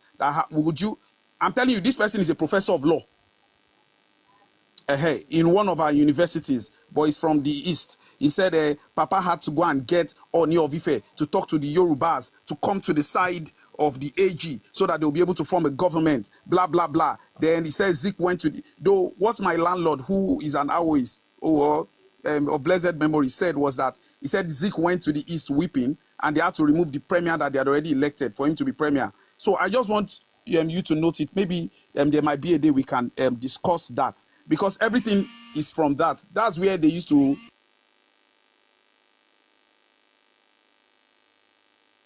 Hello? That's what they used to use against Papa. They will say he was tribalist because of what he did, that he was not nationalistic. He was not nationalistic enough. So that is my submission. Thank you very much.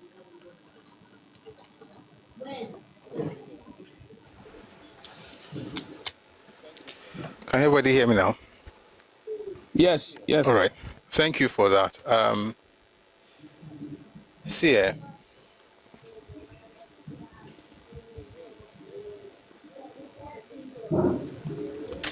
so here's the point. We're going to have a session on that. So it wasn't premier.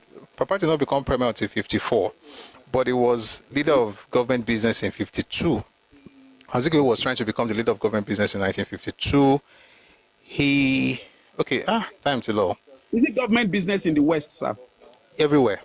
We didn't have self-rule at the time. So the lieutenant governor at the regional level were still colonial officers. But then that was the first time where we were allowed to now lead the regions, like being the legislative house. Of course, at the time, Papa also became the, was it something for local government and then Commissioner of Finance. Anyway, so this is what happened. I'm looking at time. Are you the last speaker? Okay, you're the last speaker. Okay, there's one more person. Yeah. Okay, Masari saw during time. Okay, thank you. So this is what happened. There was an election. Zeke was representing Lagos. Now, Zeke representing Lagos, well, you say, it wasn't even the first person. It wasn't the only person. There's another person, Ebubedike, was also representing Lagos. Representing Lagos. Oh, yes. This was in 51, 52. Wow. They got into house in 52. But that Lagos part that they were representing, they had to be in Ibadan. That's under Western region. Please stay with me. It's not Lagos, the federal capital. I'm using Lagos because it's Lagos State right now, part of Lagos State. I think it will probably maybe in Badagry or that area. Anyway, part of Lagos State. they now had to be in Ibadan. Right? Now, yes, remember that Abat Macaulay had formed NCNC in 1946? Yeah, I think it was 46. They formed NCNC. So they use NCNC to, we should do a session on what they use NCNC to do in Yoruba land, particularly in Lagos. One for you, TOS Benson, one for you, Mabo. Wow. They worked against Yoruba candidates in Ikorodu and Ikeja and put Igbo people there. Yes. To represent. TOS Benson only won because he went as an independent Obga candidate. But we'll come back to that. Anyway, so Azikiwe got in the house in Ibadan to represent part of Western region. Even though he's Igbo. When he now got in, he now wanted to become the leader of government business. Now, the leader of government business in 52 is similar or almost the same thing as the person who became premier in 54, because everybody who was leader of government business in 52 became premier in 54. Okay. So, in 52, Ayoeta was in east, Sadana was in the north. We now had a situation where NCNC wanted, it was a parliamentary system. NCNC wanted to form the government in the western region and become the leader of government business. Now, people always talk about cross-carpeting. There was no cross-carpeting. When you hear the word cross-carpeting, what comes to your mind is that NCNC people who got to the house moved to action group because they didn't like, because there was tribalism and things like that. But that's not how it happened. That's a very simplistic way of, that's how they say it to us. Like, I can feel, but why is the tribalism? Me, by the way, let me even say this. If you're looking for tribalism in Nigerian politics, start with Zik. And don't start in the 50s or 60s. Go back to the 30s. You have to start from 1937. But we'll talk about that another time. Anyway, so this is what happened. Now, Adelabu. Is that I think maybe Aboderi too, but Adelabu was also in the Ibadan People's Party later. Was one of them. So what happened was that they now started wooing those people. NCNC, that was the AG. both AG and NCNC were wooing these people. You get? They were wooing them, like they were all in parliament, but if you join us, then we can form the government and then we would win. You get? So NCNC was doing that. AG was also doing that. On the day of inauguration, the people who were the independent candidates that NCNC was banking on, they decided to join AG. They were not members of NCNC who joined AG. They were independent candidates who joined AG in order to form government. Therefore, and if you say I use tribalism, and so what? It's Yoruba land. Yes. But the question is, the idea of cross-carpeting was not from NCNC to AG. It was guys who came into the house, who won on their own, whether in small parties or as independent, who then worked with AG, and AG formed the government. But that's not even where it ends. Let me tell you what makes it even crazier. There were 2 posts that were reserved for the minority. E.g., let's say, for instance, you go to National Assembly to the Senate. The majority party, of course, is APC. So you have minority leader, Abi? So let's say you're now looking for minority leader and maybe chief whip. I'm just using that as an example. They now say to NCNC, you guys have to, officials, present 2 people for these offices. And this is where you begin to see the problem of Zik. By the way, if you really want to understand this man, there are many things to read. But one thing you can read that gives you a summary is Bolage's book, People, Politics, and Politicians. Okay. He described him. I've read it here before. One day I'll read it again. There's a summary that just describes what Zik was about. They had 2 posts for NCNC. Zik was the leader of NCNC. 5 people from the NCNC wanted to 2 seats, and all of them were talking in the house. What does that tell you? It tells you that Komoleto, Kotole, because Toba Tole, before leaving home, they would have agreed, you will take this post, you will take this post. Why would you come as a party to the house and they say we have 2 posts for you and 5 people from your party won that post and you claim to be the leader of those people? You are not leading anything. He wasn't a leader. But as far as I don't know where by the way, all these things they say, they will never be able to give you any source. Everything I just said to you right now, if we really want to talk about it, let me tell you a couple of books that you can read. Okay. Between the Ethnic and the National by Remi Adekoya. AWO, the autobiography of Chief Obafemi Awolowo. was published in 1960. There are a few more books, like Chief Awolowo, the great visionary. I can't remember the author right now, but if you have those two, between the ethnic and national environment, and then AWO, the autobiography of Chief Awolowo, it will explain to you exactly what happened. So it's not about people cross carpeted. People who moved to AG could have moved to NCNC. So let me tell you what happens with the Easterners. It had happened to me before, but I was a lot younger then, and I was naive and stupid because we're all young and stupid. But some people, their stupidity goes with them to old age. If, for instance, you're banking on something and it doesn't work, you can be banking on something and you'll be dreaming about it as if it's real already. If the person now disappoints you, you're now angry with the other group that they work with. Like, it was never yours. It was for the taking, but it wasn't yours. So if it didn't come to you, that's one. Number two, when Azikiwe eventually went to the east, which he did, we should ask what happened to Ayoita. Thank you. We should ask the question, why did Njoku have a problem with Azikiwe? Azikiwe called Njoku the moon-headed doctor of leaves because he was bald and he was a botanist. He called him the moon-headed doctor of leaves when we were talking about the idea. You can read up on this. There's something, you can Google this and read up. Just look for Six Tight Ministers, 1952 to 1953 in Eastern region. That is why by 1956, one of the major people that were against that were against Azikiwe was Ayoita, and he was the one who championed the idea, or who championed the case against Azikiwe, because when he was Premier of the East, thank God he never became Premier of the West. When he became Premier of the East, Azikiwe took 877,000 pounds. He took that money from the Eastern Region Marketing Board, put it inside his African Continental Bank, used that money to fund his own businesses and never returned it to the government.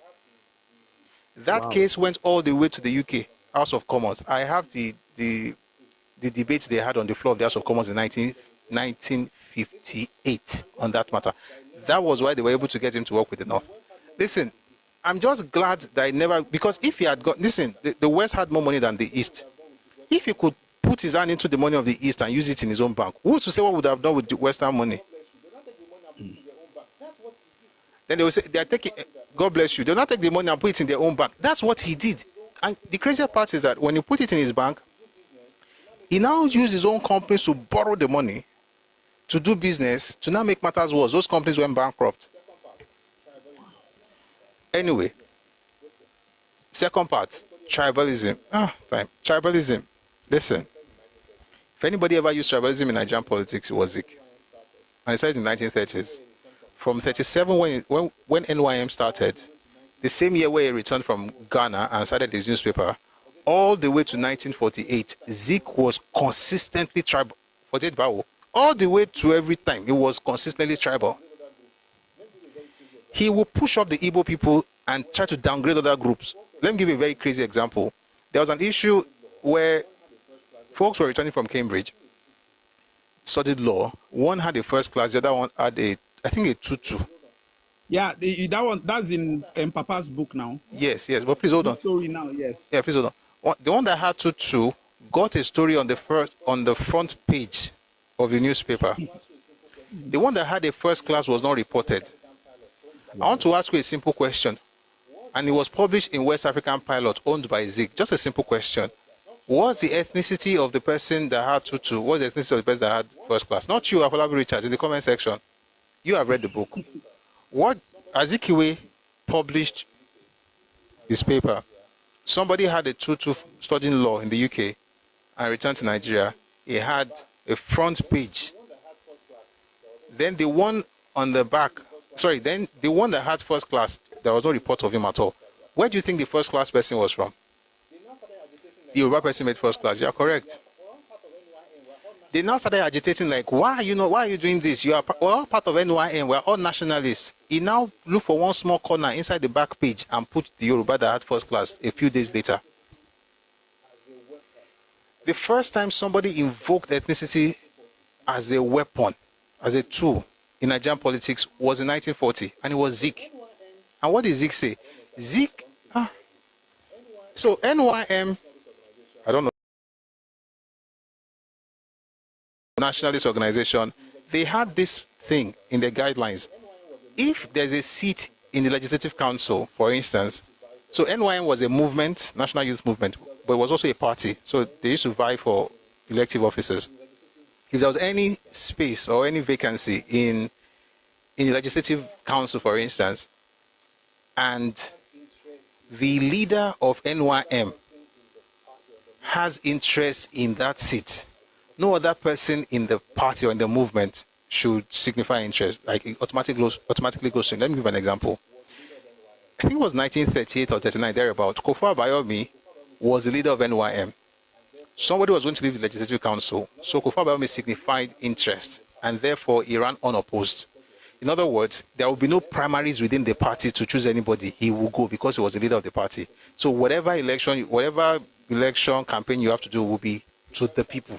So against NNDP, the party that, the first party that Herbert Macaulay started in the 1920s.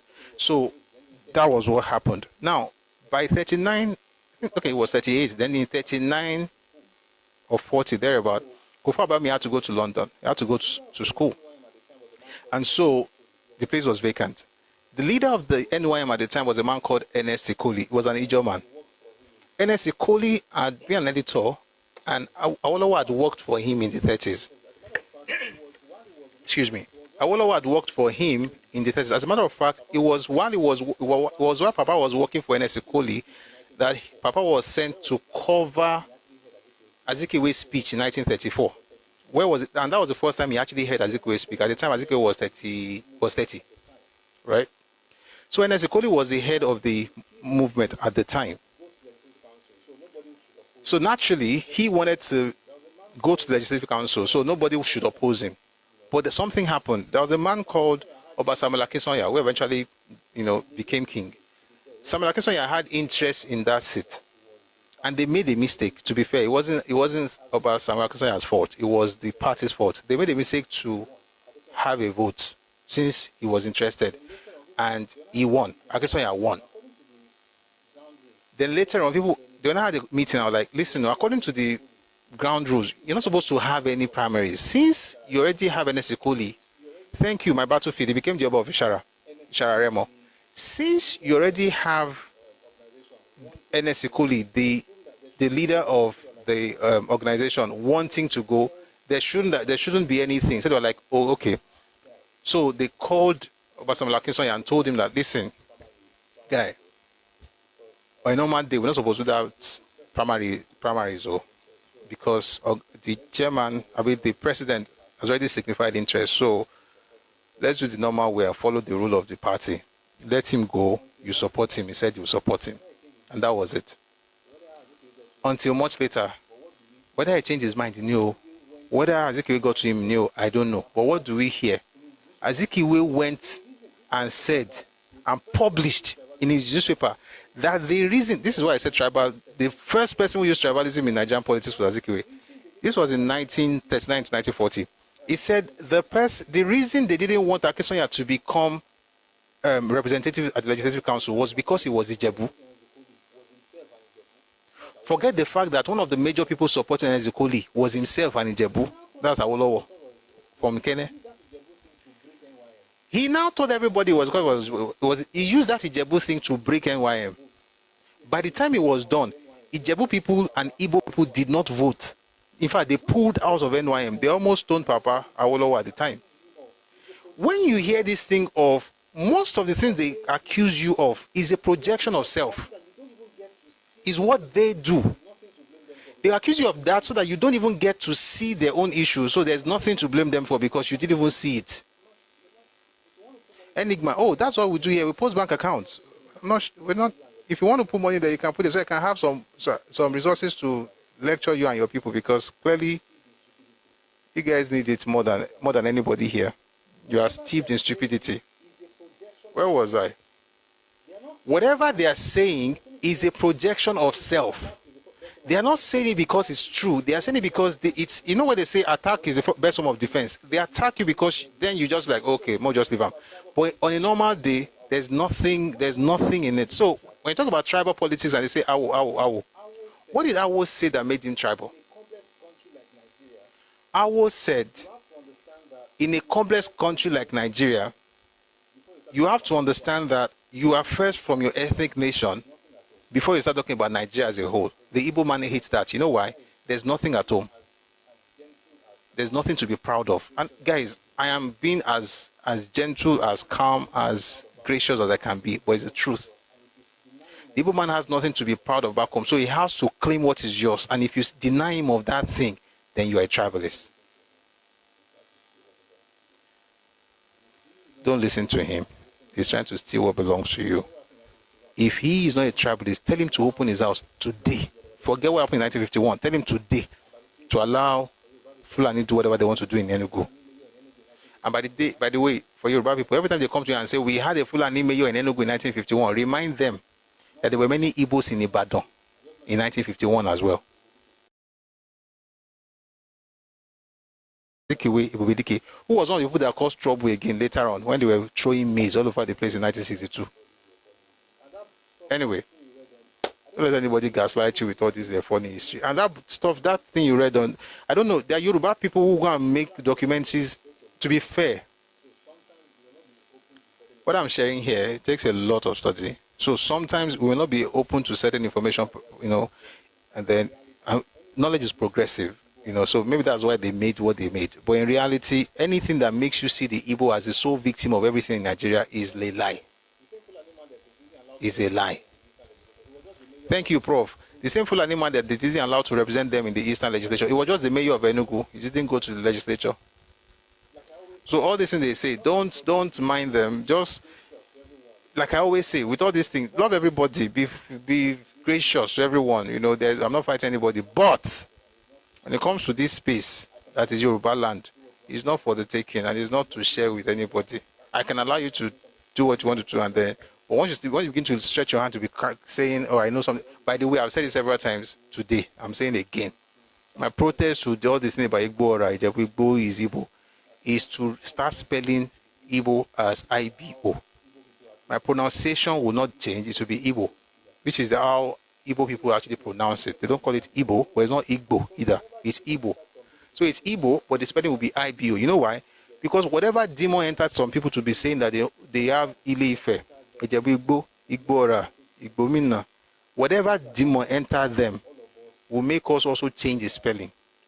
So that way, all of us can grow together in understanding. Because, by the way, every single book in this place, and I have a lot of them on my side, including ones that were published in 1988, they spell that ethnic group as IBO.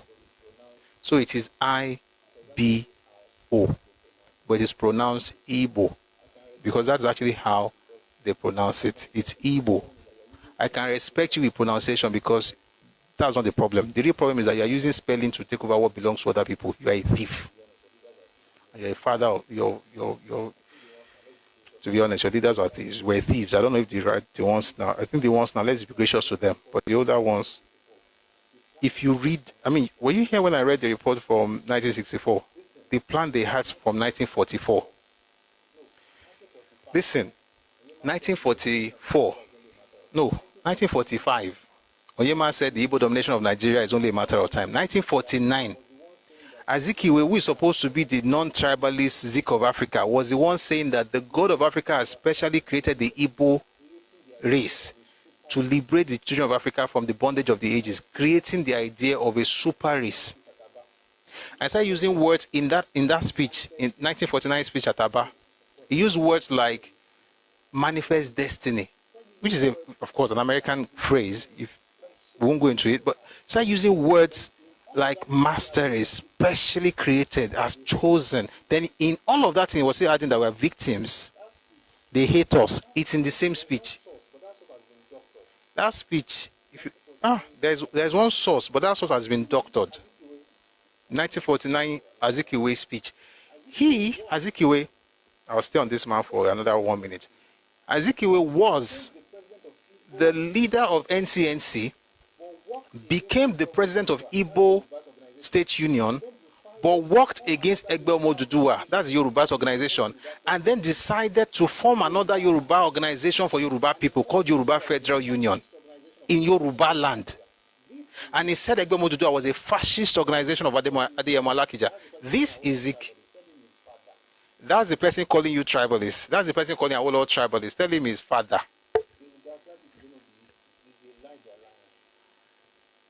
They will gaslight you if you don't know the history. It's a lie they're lying. Their father.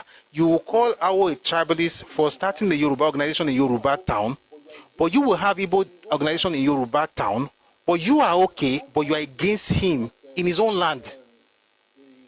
And I like the description that the daily service gave those people that they worked with. He called them the waves and strays of Yoruba race. They are the ones that you could work with to create a parallel organization to be countering what the Yoruba people are doing for themselves. These are the people that call you tribalists. It gets worse, by the way, but I'll just stop here. It gets worse. You find documents of people actually plotting how to dominate every part of Nigeria intentionally. Talking about how to put the South permanently under control. This was in 1964, and it was a plan that started 20 years before then. Talked about how to permanently divide Yoruba people. Talked about propping Awolowo just because they wanted to create division in Yoruba land. Talk about propping up Sardauna just because they wanted to make him see something. Say we must appear to, they must appear to be, making him feel good so that it doesn't really, ruffle any feather. These guys, the things that can be said are the things we are saying. The ones that cannot be said, we will not say it. And if you are from that place and you don't know what your people have done, just shut up and read. All this when you go around, blackmailing everybody, you owe me something. I owe you nothing. You owe nobody anything. You need those documents. I can go and use it to do basketballs. It's a serious matter, by the way. You can't be a people who, read Anthony Enauro's speech now. The only chance some people have in Nigeria to create a golden era, the only chance they had in history to create a golden era was in Nigeria. No history of empires, no chiefdoms, no kingdoms. And then whatever everybody has done, what Yoruba people did, for instance, in the 1000s, you're going to do it in the 1960s in Nigeria on Yoruba people. Abba. More of us just laugh like this. Every time I hear that thing, you are tribalist, it triggers me because I know the person who is talking. It's literally tribalism, like the water where they take bathroom for when they begin. Anyway, my answer don't long pass the question. So more continue, more they go. But before we go, let's have FFT, EW, and Great G. Great G, I think you should go first, and then we'll have FFT, EW. Hello, Great G. Yes, good evening once again, Mr. Good evening. Yes, sir. Thank you very much for the wonderful work you're doing. May God continue to bless you and strengthen you. Look, I think, remember, a Yoruba adage says, tí ara lé ẹni bá ń jẹ kòkòrò, mo ti gbàgbé kòkòrò, but kòkòrò ṣá, téèyàn ò bá sọ fún, wọ́n ní wùrùwùrù ẹ̀, that is the stomach disturbances tó máa ní lóru kò ní jẹ́ kéèyàn gan rórun sùn. You understand? The fundamental problem with these people is their inability to tell themselves the truth. You understand? That's why sometimes it makes it very difficult for one to even sympathize with, with them for some things that they experienced during the war. You understand? Because you would have expected people to gather and to tell their people to say, you know what, this is wrong. What these guys are proposing, what Ojukwu and the rest of his people are proposing for us to do and all that, is wrong. You understand? But we want that log go sugar, want to. You understand? Don't come and pay one in. Don't come and pay one in. Don't work. Who pay one? Who pay one between 1960 and 1964? Who pay one? Who pay 166? Who pay one in? Nobody pay one decade. Nobody pay one. We are different. We are not all like that.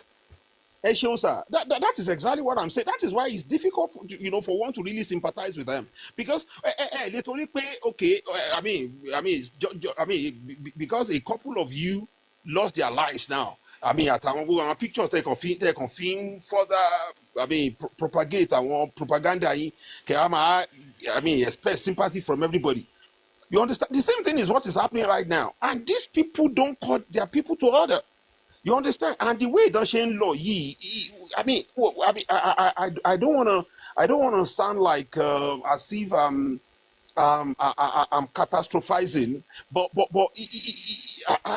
I don't see these people averting what is coming for them. You understand? Because it's very much unfortunate. Can we know what a whole race keep you understand? And among other things that I've learned from all the things that you've been teaching is the commonality of intelligence and cognition, among all of them, from the best of them to the least of them. The same ọ̀pọ̀lọpọ̀ ló wà lórí wọn. You understand? When you were analyzing the writing of Achebe, all those nonsense tó kọjọ tó ń pè níwèé, táwọn èèyàn máa fi bínú sí Wọlé Ṣóyínká pé Achebe náà deal láti, I mean, òun náà qualify láti gba kíní. But I mean, Achebe, I mean, that man was, in fact, ó yẹ káwọn ọmọ Ìgbò kan máa dọwọ́ bojú. Oh, yeah, come out, for that guy. And I think one of their modus operandi was, okay, I want to go also encourage àwọn yẹn láti máa champion àwọn lies yẹn, àwọn propaganda yẹn, so that tó bá ń jáde láti ẹnu àwọn yẹn through their mouth, through their writings and everything, ó máa carry weight. Òun ló fà tí somebody like Okonjo-Iweala tó náà fi stoop so low, tó fi condescend so low. Kò stoop so low. That's the highest point in the history. Kò stoop so low. Lójúzú wa ló ti stoop low. Tí ó bá débẹ̀ yẹn kò tí go high enough. Ṣé rí, ẹ má bínú, ṣé rí bí tá a wà yìí ẹ̀? Ó dàbí skyscraper ni. Ẹ̀yin wà ní penthouse. Àwọn kan wà ní àwọn kan wà ní ground floor. Ṣé rí, ẹ̀yin expect pé ẹni tó wà ní ground floor yẹn, ó mọ̀wé, ó smart, ó lápọ̀n, ó yẹ kó lè wá sí penthouse or maybe be 40th floor. Meanwhile, ní generation wọn, their goal is second floor. You think she's stooping low? By their standard, though. By their standards. Okay. Yes. Because everybody does it. Everybody. See, the only people who don't do it, they are the tiny, minute minority that I acknowledge, but they are very small. They are the exception to the rule. Of course, there's always exceptions, and I like to also say that there's exceptions, but the exceptions are very small and they rarely talk. They're very quiet because they don't talk. And I will say this. Inconsequential. They have made them inconsequential. Two things. There are two reasons they don't talk. Number one is some of them don't like the pushback. They don't want the blowbacks from their people. Like they're going to call them Sabo, because that's what happens every time, to be honest. And this is in their defense. Okwabi Asika was a Sabo. Everybody that is good or that connects with other parts of Nigeria is Sabo, which is why you will never grow, because anybody that can help you grow is Sabotio. By the way, Sabo means Sabotio. The second part is that some of them are actually in on it. In other words, they don't like what is happening, but just in case if what you are doing works, then I can benefit. Those ones are the ones I don't really like. The ones that are afraid, I can understand they are humans, but even then, the question is, if all of you are quiet, if none of you is saying something to talk to your people and say, guys, the way you're insulting people, the way you're doing this, and you're living in their house, they're in their land, if none of you is able to speak up, if your leaders are exactly like the lead, what if something happens? Who do you think is going to bear the brunt? You and the foolish ones. It's going to be the quote unquote wise ones and the foolish ones. And it has happened before. It happened in '66. The loud ones got it. The ones who were not loud got it. And I'm hoping it doesn't happen again. But if it happens, it is well. Anyway, please round up Great G, and then we can go to FFTW. So it's 1 minute, please. All right, sir. So it's very much unfortunate, So man difficult. Man difficult for people to just rise up and debunk some of these things, because when you look at the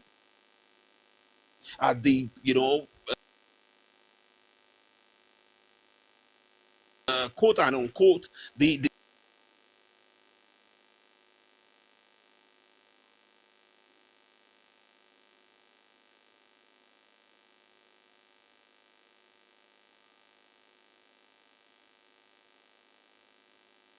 debunking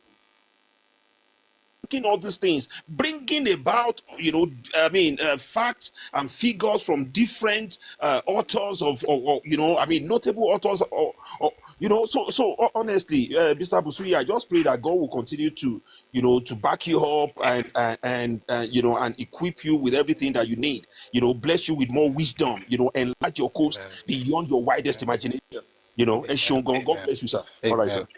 Amen. Eshon, sir, thank you so much. I really appreciate your prayers. Eshon, Gizgon. And thanks to, I saw some people give tin and sending gifts. Thank you very much for your generosity. And thanks to those people who also use the bank details. Thank you very much for your support. God bless you. I'll do this again, by the way. I like appreciating people.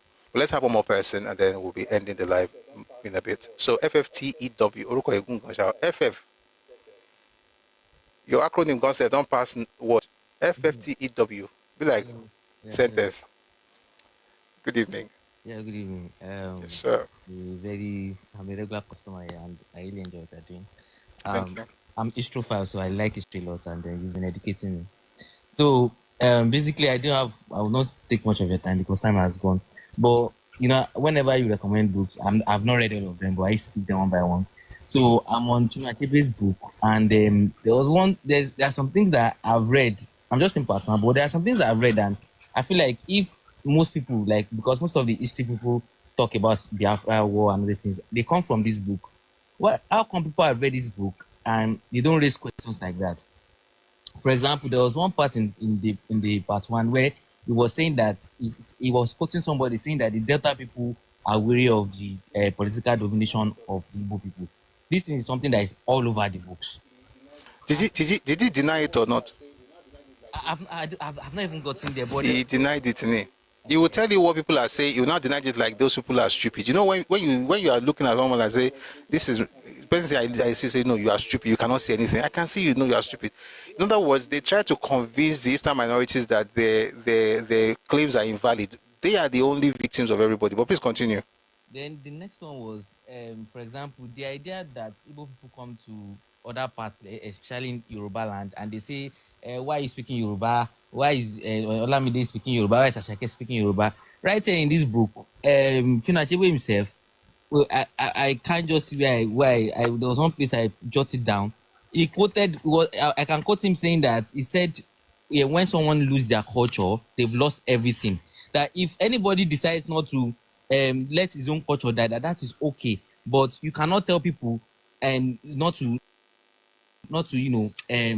promote their cultures. Then if people have read this book, I mean, Igbo people, this is you people's champion. If you had said this thing and if people are championing everything an Igbo person says, why are we having an argument about Yoruba people speaking Yoruba in their own place? No, I don't think. No, sorry. 1 second though. So two things. Number one, they don't read the book. They didn't read the book. They are shouting that no, men, they don't read it. Number two, even if they read it, you have to understand that thing is saying is for the people who. Because it was just. It's not saying that everybody should do that though. In other words, see, let me tell you the way this thing works. If you understand the mindset of certain guys, the idea is this is what we can do. This is what we should do to protect our stuff. We can protect our land. We can call it Odiani. We can tell you that it's a deity. We can tell you how we can fiercely guard it. But guess what? When we come to your space, why are you guarding what's yours now? Why are you being a tribalist? Whatever they are saying for them is not for you. You cannot guard it. Why? Are you a bigot? No. If you become a bigot, you think you got. You become a you got and a bigot. If you're not a bigot, why are you hoarding? In my home, I can hoard because I understand how to conserve. I understand how to take care of things. But your own place, open up. So even he that is talking, read his book. Don't worry, keep reading. If you finish that book, you deserve an award because let me not lie to you. Till today, I bring that book for a long time. I've never finished, and I'm not looking forward to finishing it. It's hogwash. But read it. I've finished it. I've finished Alabi Sama's book. So you finished Alabi Sama's book? Yes. So the last one again is that there was one side same in this part one. I've seen a lot of things. He was saying that Azikiwe is the leader of what do you call what's his Pan-African? Wait. I'm trying to even get back. Wait though. Minus index. Alabi Sama's book is 661 pages. You have finished it. Yes, yes, yes. Even to the part of where he was speaking about Basanjo, which was where the reason why he Yeah, that one on my command. I'm impressed. Thank you for encouraging me.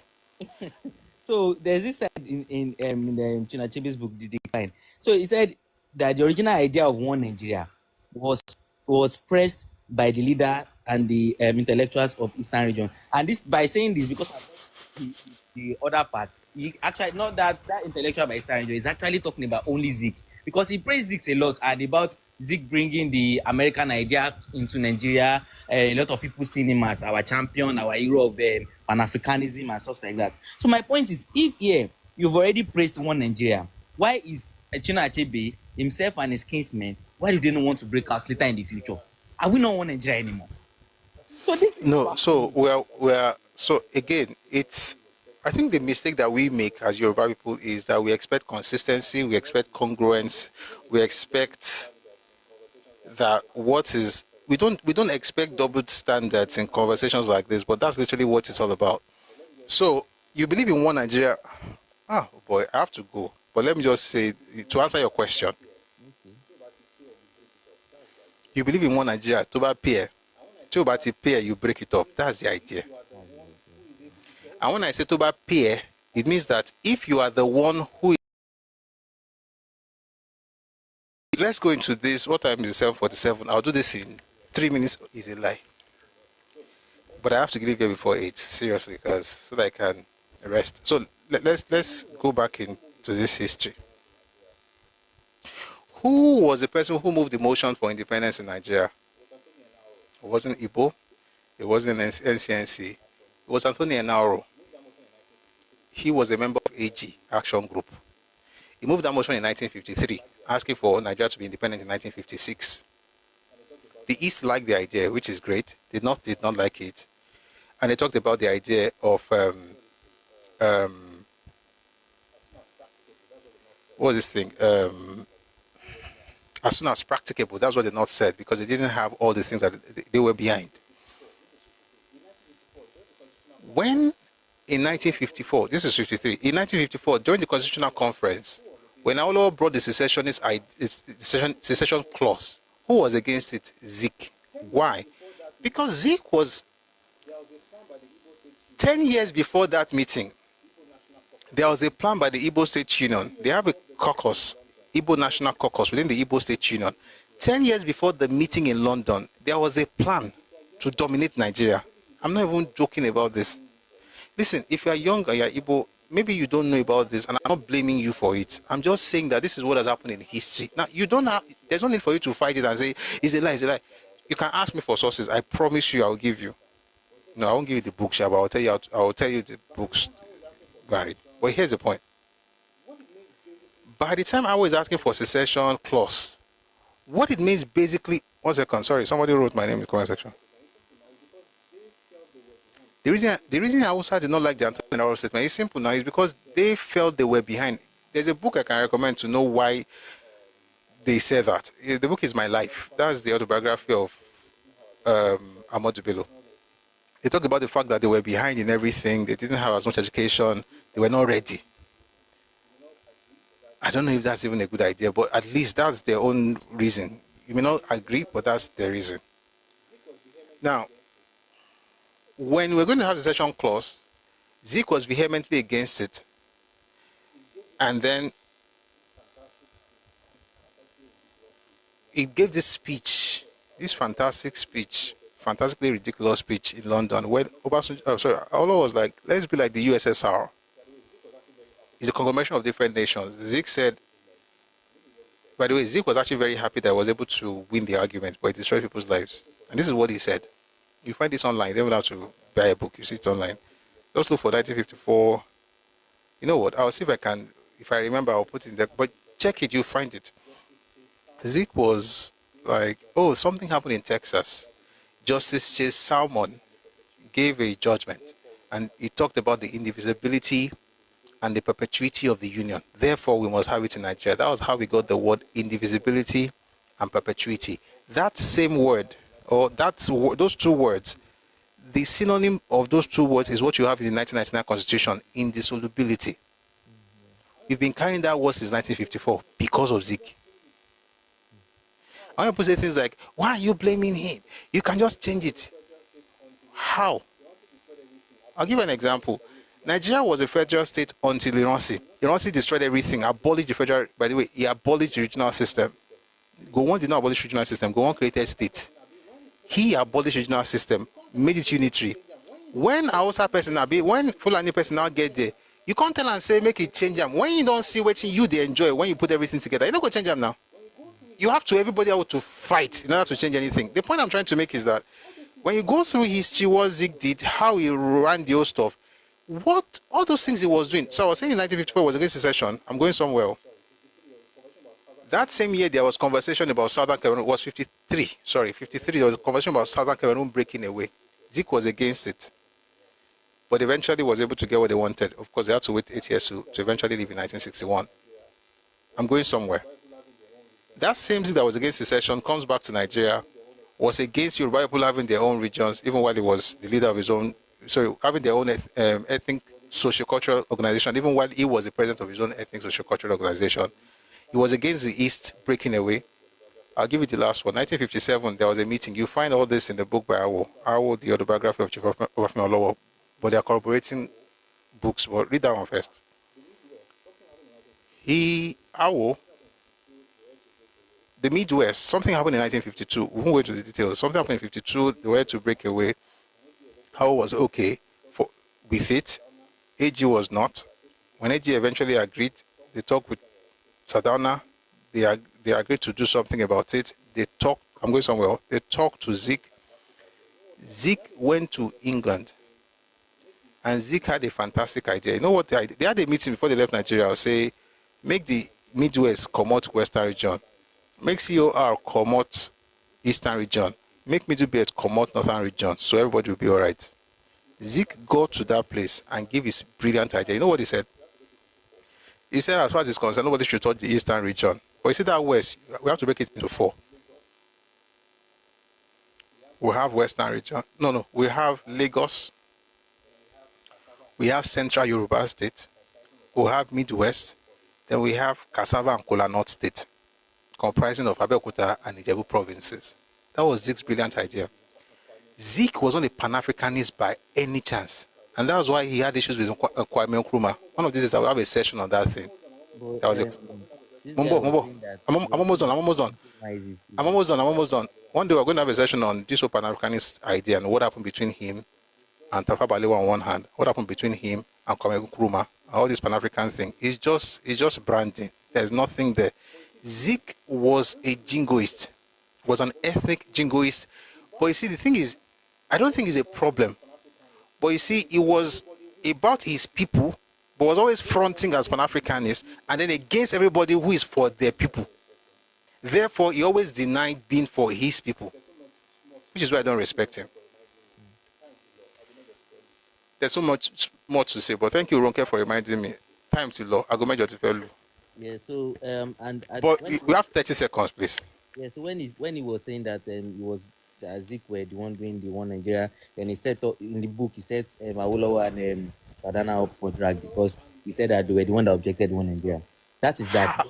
Wait. Awolowo and Zadana objected one Nigeria. How? Yes, he said the first objects were the northerners led by the Southerners, who were followed closely by Awolowo's clique that had created the action group.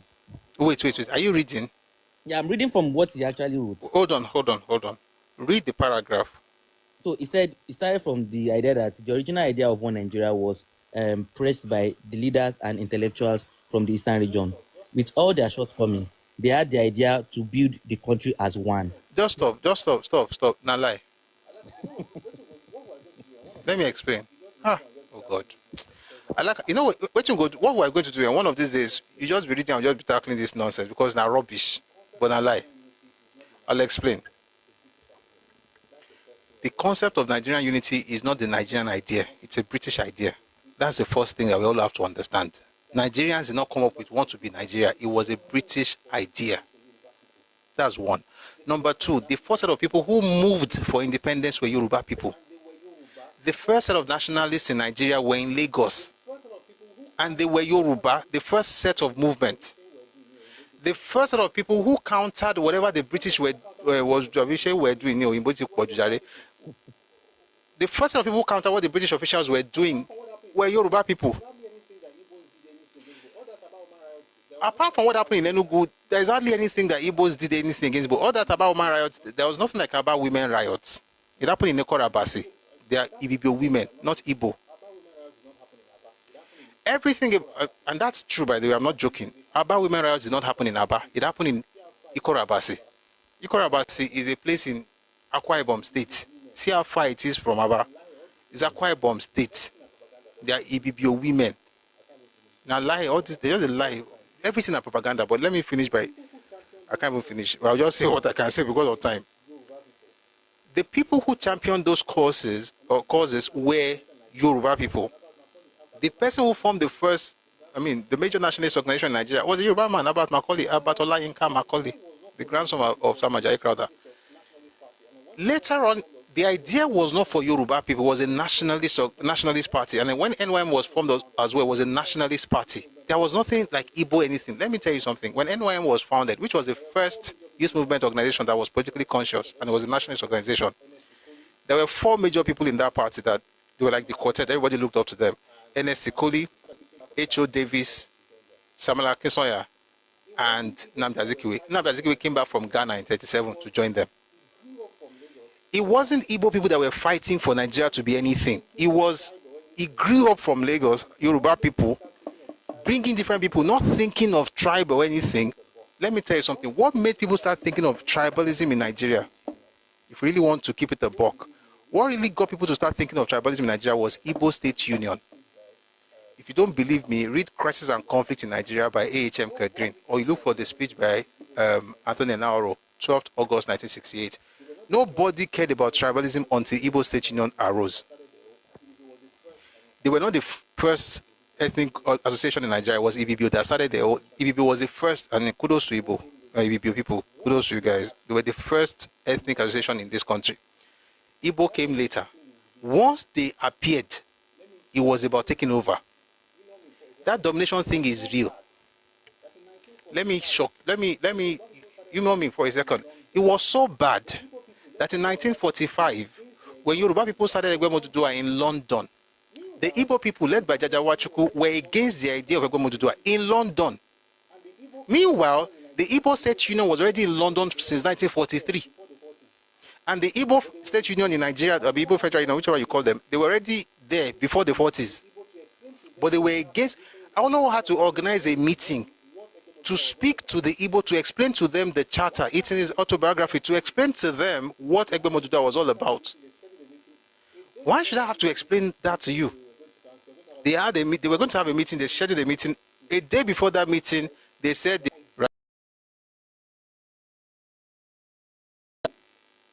the point is that idea of expanding, the younger ones today may not know. But they don't want to. That's their business. The truth is, if you go back in time, sincerely, there are things that if you say, I can't say, because you would suddenly discover that, oh, this is why these people are suffering like this. It's not so much what people are doing to them, but what their elders have done. The fathers have eaten sour grapes, the children's teeth are set on edge. That's the problem of certain people in Nigeria. But if they get okay, that's fine. They don't get okay, that's fine. But one day we're going to have a session on that book. You cannot read one line from me from that book and I won't stop you to correct it. The book is just full of, how did Igbo people fight for independence in Nigeria? How? He said the idea was originally from the Eastern region. How can the idea originally be theirs when it was the British that put us together by force? Meanwhile, when they began to champion this whole thing, Nigeria must not break, there was only one reason for that. It was because of land. They needed Nigeria. Let me read one more thing. Boy, Jesus. This one that have come up now, I'm not excited. Published in the list now, I think I read it earlier. I was published in the list now of 20 October 1960 by a woman called Margie Parham. She says,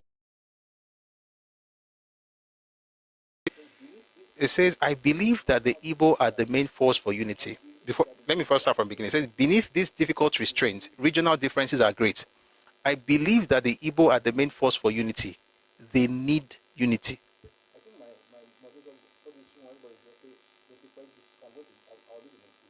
I think my moderators, what is soon, everybody is okay, so I'll leave in a bit. I believe that the Igbo are the main force for unity. They need unity. As the poorest region, they have had to pour out of their overcrowded forest to seek work all over the other regions. Again, having no great history, no impressive chiefs or cities, they need to find their pride, their fulfillment in Nigeria itself. I'll continue from that later. All this Nigeria is not about Nigeria. Read Antonio Nauro's speech. It tells you when everybody has history of. Oh boy. As I'm talking, I want to say more things, and I'm looking at time. Everybody has history of different things. They don't have that. Nigeria was going to give them that.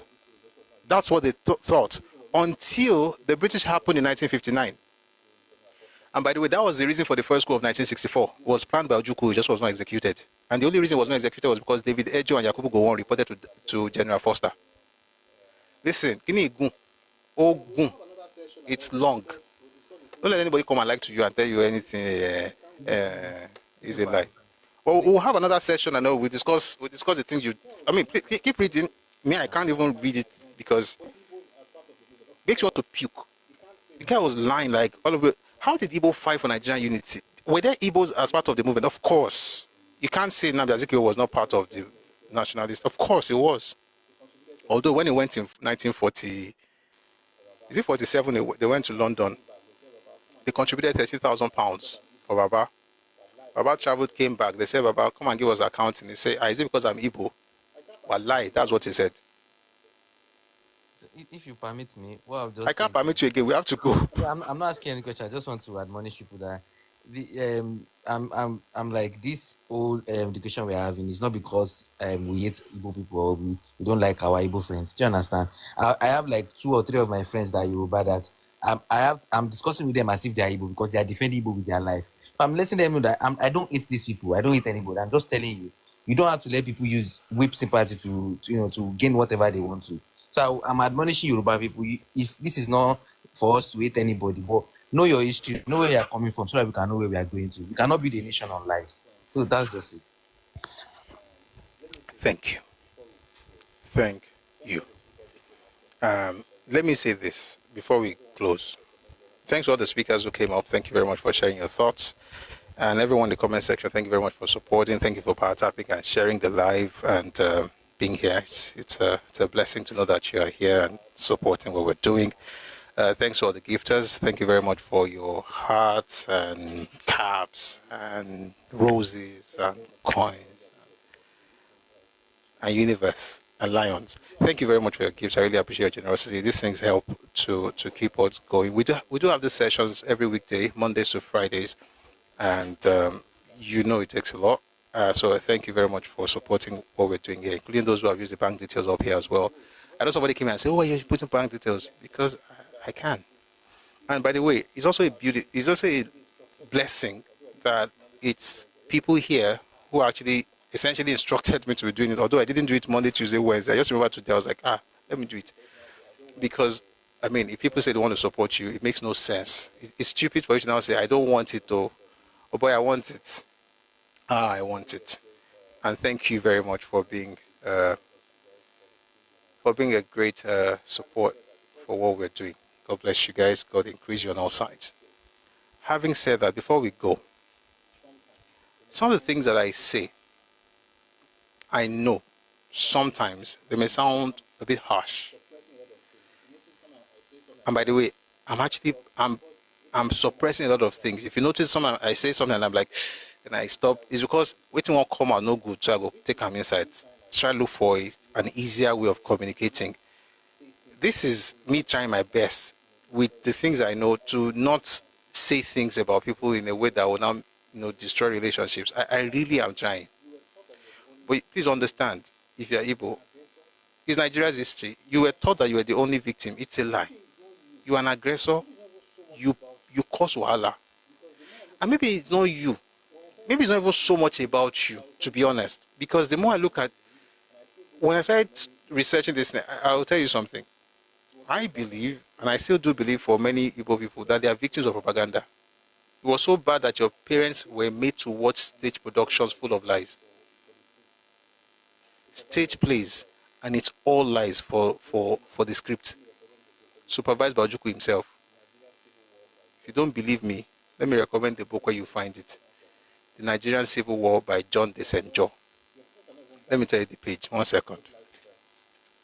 So that you know, your parents are not even bad people. You just lie to them. It's page 168 to 169. They were told that thing, and they believed it. I think this is the only thing this is one thing that keeps me balanced, to be honest. Like, these people, this is what they've been told, and that's why they believe it. In the play, Awolowo was bribing Victor Banjo, who, by the way, Awolowo had told Victor Banjo not to come to Yoruba land as far as August 1967. But in 1968, Ojukwu people are setting place saying that he collected money from him and then was planning to kill Gowon and become the president. You know, all those things, they were making it up. Meanwhile, they were bombarding them with propaganda on radio. Even in 2001, Ojukwu was still lying, saying he was the one who released Awolowo. Why do you think young people believe it? Even when you show them, look at the Gazette from the Federal Republic of Nigeria, 12th August 1968. The pardon was from the president, was from the head of state. They say, no, our Messiah said it. The truth, see, look in the comment section as I'm talking. So when you see me switch, it's because of clowns like this who are poorly raised. Let me respond to this one. Guys, if you're able, no, let me just leave him alone. Let me just leave him alone. It's not worth anything. Literally one of the riffraffs. Let's just leave him alone. But the point is, I hope that this thing will, you don't have to take everything I'm saying for it. I would like you to, but you don't have to. Please. There's a reason. Somebody called me a couple of days ago, my friend. I didn't even know you saw those things. My friend from way back said you saw stuff on Facebook and you had to reach out. Was asking, why do you always call out the books? I was like, because I want people to check. I want you to fact check. Like, maybe I'm lying. I won't say go and verify. You know this, go and verify with no sources. Check it. Be like in the book of Acts, there's a people called the Christians at Berea. They would go and check to see if the things Paul said were so. Please go and check. And at the end of the day, what you will end up with is healing. You will heal from these years of victimhood and lies and propaganda. You will heal. A gentleman sent me a message yesterday. His father is Yoruba. His mother is Delta Igbo. His uncle was arguing with him even when he was showing the fact. And he was sad and he was asking for more sources. So I had to send some. Even if the rest of people said they are not going to heal, at least you as a person, please heal. Maybe you beat something for your children. If that works, that would be a good thing that we're doing. You say I'm a Christian. Of course I'm a Christian. Let me end by answering Obina. You guys, you must think the people you are talking to are stupid. You will act stupidly. By the way, this is what Ojukwu said. What this guy just said right now. Oh, I love history. What Obina just said right now was literally what Ojukwu told Nebo Graham Douglas in 1967. You know what he said? He said Gowon will not fight because he's Christian. He just wrote it there now. You say you're a Christian. He said Gowon will not fight because he's a Christian. It's in the book. The book is on the Telegram channel. It's free. Redomi Global. You'll find it there. Ojukwu's Rebellion and World Opinion by Nebo Graham Douglas. Just because a person is a Christian doesn't mean they will not slap the hell out of you.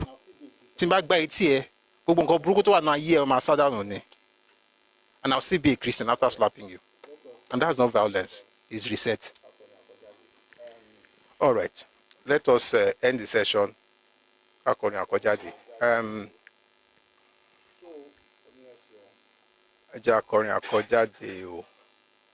So, why is everybody laughing in the comment section? I have to change this device so that I can play the anthem on the other device. I mean, you can just come around and say, oh, but you're a Christian, and so what? Are you not a Christian? Why are you not smart? Why is your Christianity not allowing you to have wisdom? Why is it that it's only my Christianity that puts pressure on me? Your own Christianity doesn't put pressure on you. You can be stupid. You have a right to be stupid, but me, I cannot deal with you because I'm a Christian. Oga, try am. Why there? Some bear, yeah.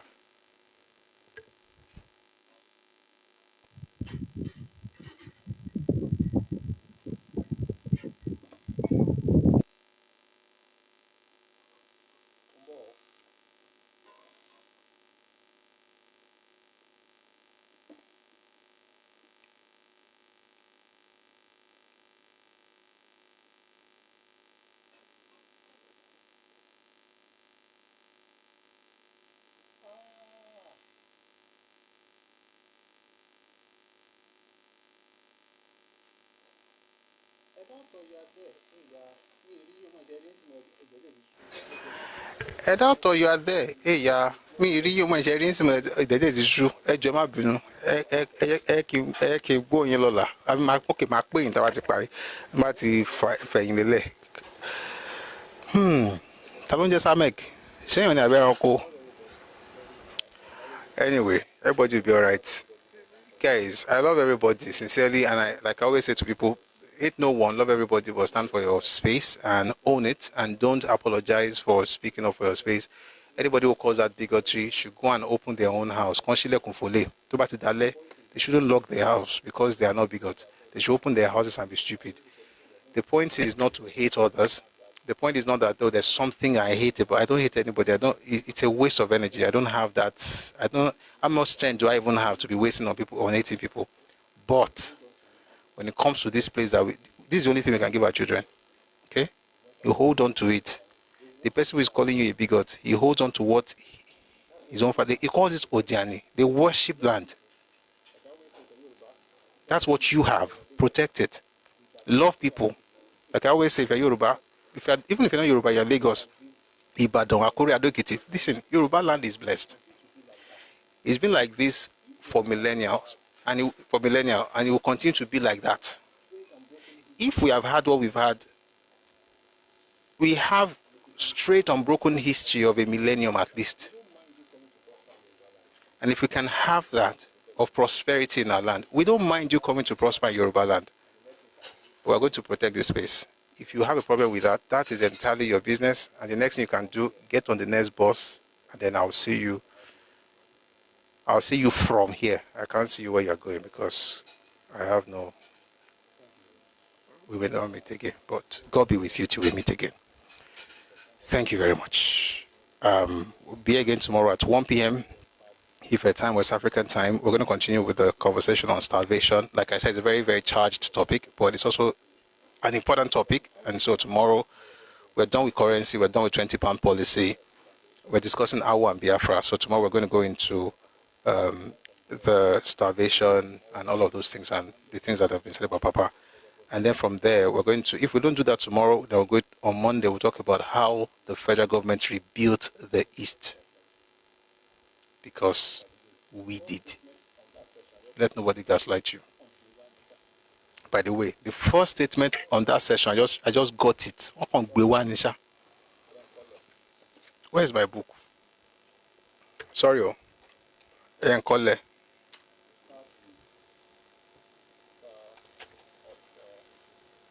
We'll start with Sir Arthur Richards' 1947 speech. That's a very good place to start. All right, see you tomorrow. Thank you. Okay, so YouTube, Facebook, thank you very much for a wonderful session today. I really appreciate you being here. Thank you for sharing your life with your folks. I really, really do appreciate you. When people ask for a list of books, I don't have a list of books. I just mention it. You have to catch it. Please, there are books I don't have a list of books. I've done it here before. I just call out the book. So please, if I write lists for every, and I can't even type now, but I say the books as I'm reading. So please just catch it. I'm thinking if I don't even have a list written, but I can always write something on the Telegram channel, Sha. Yeah. And then, of course, by the way, we have a Telegram channel for books, Redomi Books. If you want to buy books, please go there. It's on Telegram, Redomi Books. We have a good selection, especially if you're in Nigeria. They can deliver to you. They deliver abroad as well. But I got the quote for somebody who wanted a book in Canada. The person sent me, returned the message and said, is it just for 2 kg? No, like that, then they sell them. But guess what? Those books that are cheap in Nigeria, if you buy it on Amazon, it's a lot cheaper. It's much more expensive. So you have to all right. So thank you very much for it. Maybe just for the moderator. Yes, my sister. No, I can't call you sister because you're more than a sister. You're my person. Just because me, thank you very much for a fantastic job you did in the comment section today. It was wonderful. We are here 8:16. I can't believe it, but we are here. But thank you very much for being here, for supporting. And thank you, Dark Poet, for also helping out. I really do appreciate that. Excuse me. So YouTube will be at 1 p.m. Listen to music for a while, and then we'll get to the conversation tomorrow. Thank you very much for being here. I'm going to let you go now on YouTube and Facebook, and then we'll play our anthems before we go here. And that will be the Nigerian anthem and the Yoruba anthem. But we don't play it on YouTube because of TikTok, because of copyright issues. So do have a lovely evening on YouTube. God bless you, and Facebook. Friday, 1 p.m. God bless you. All right, for us here.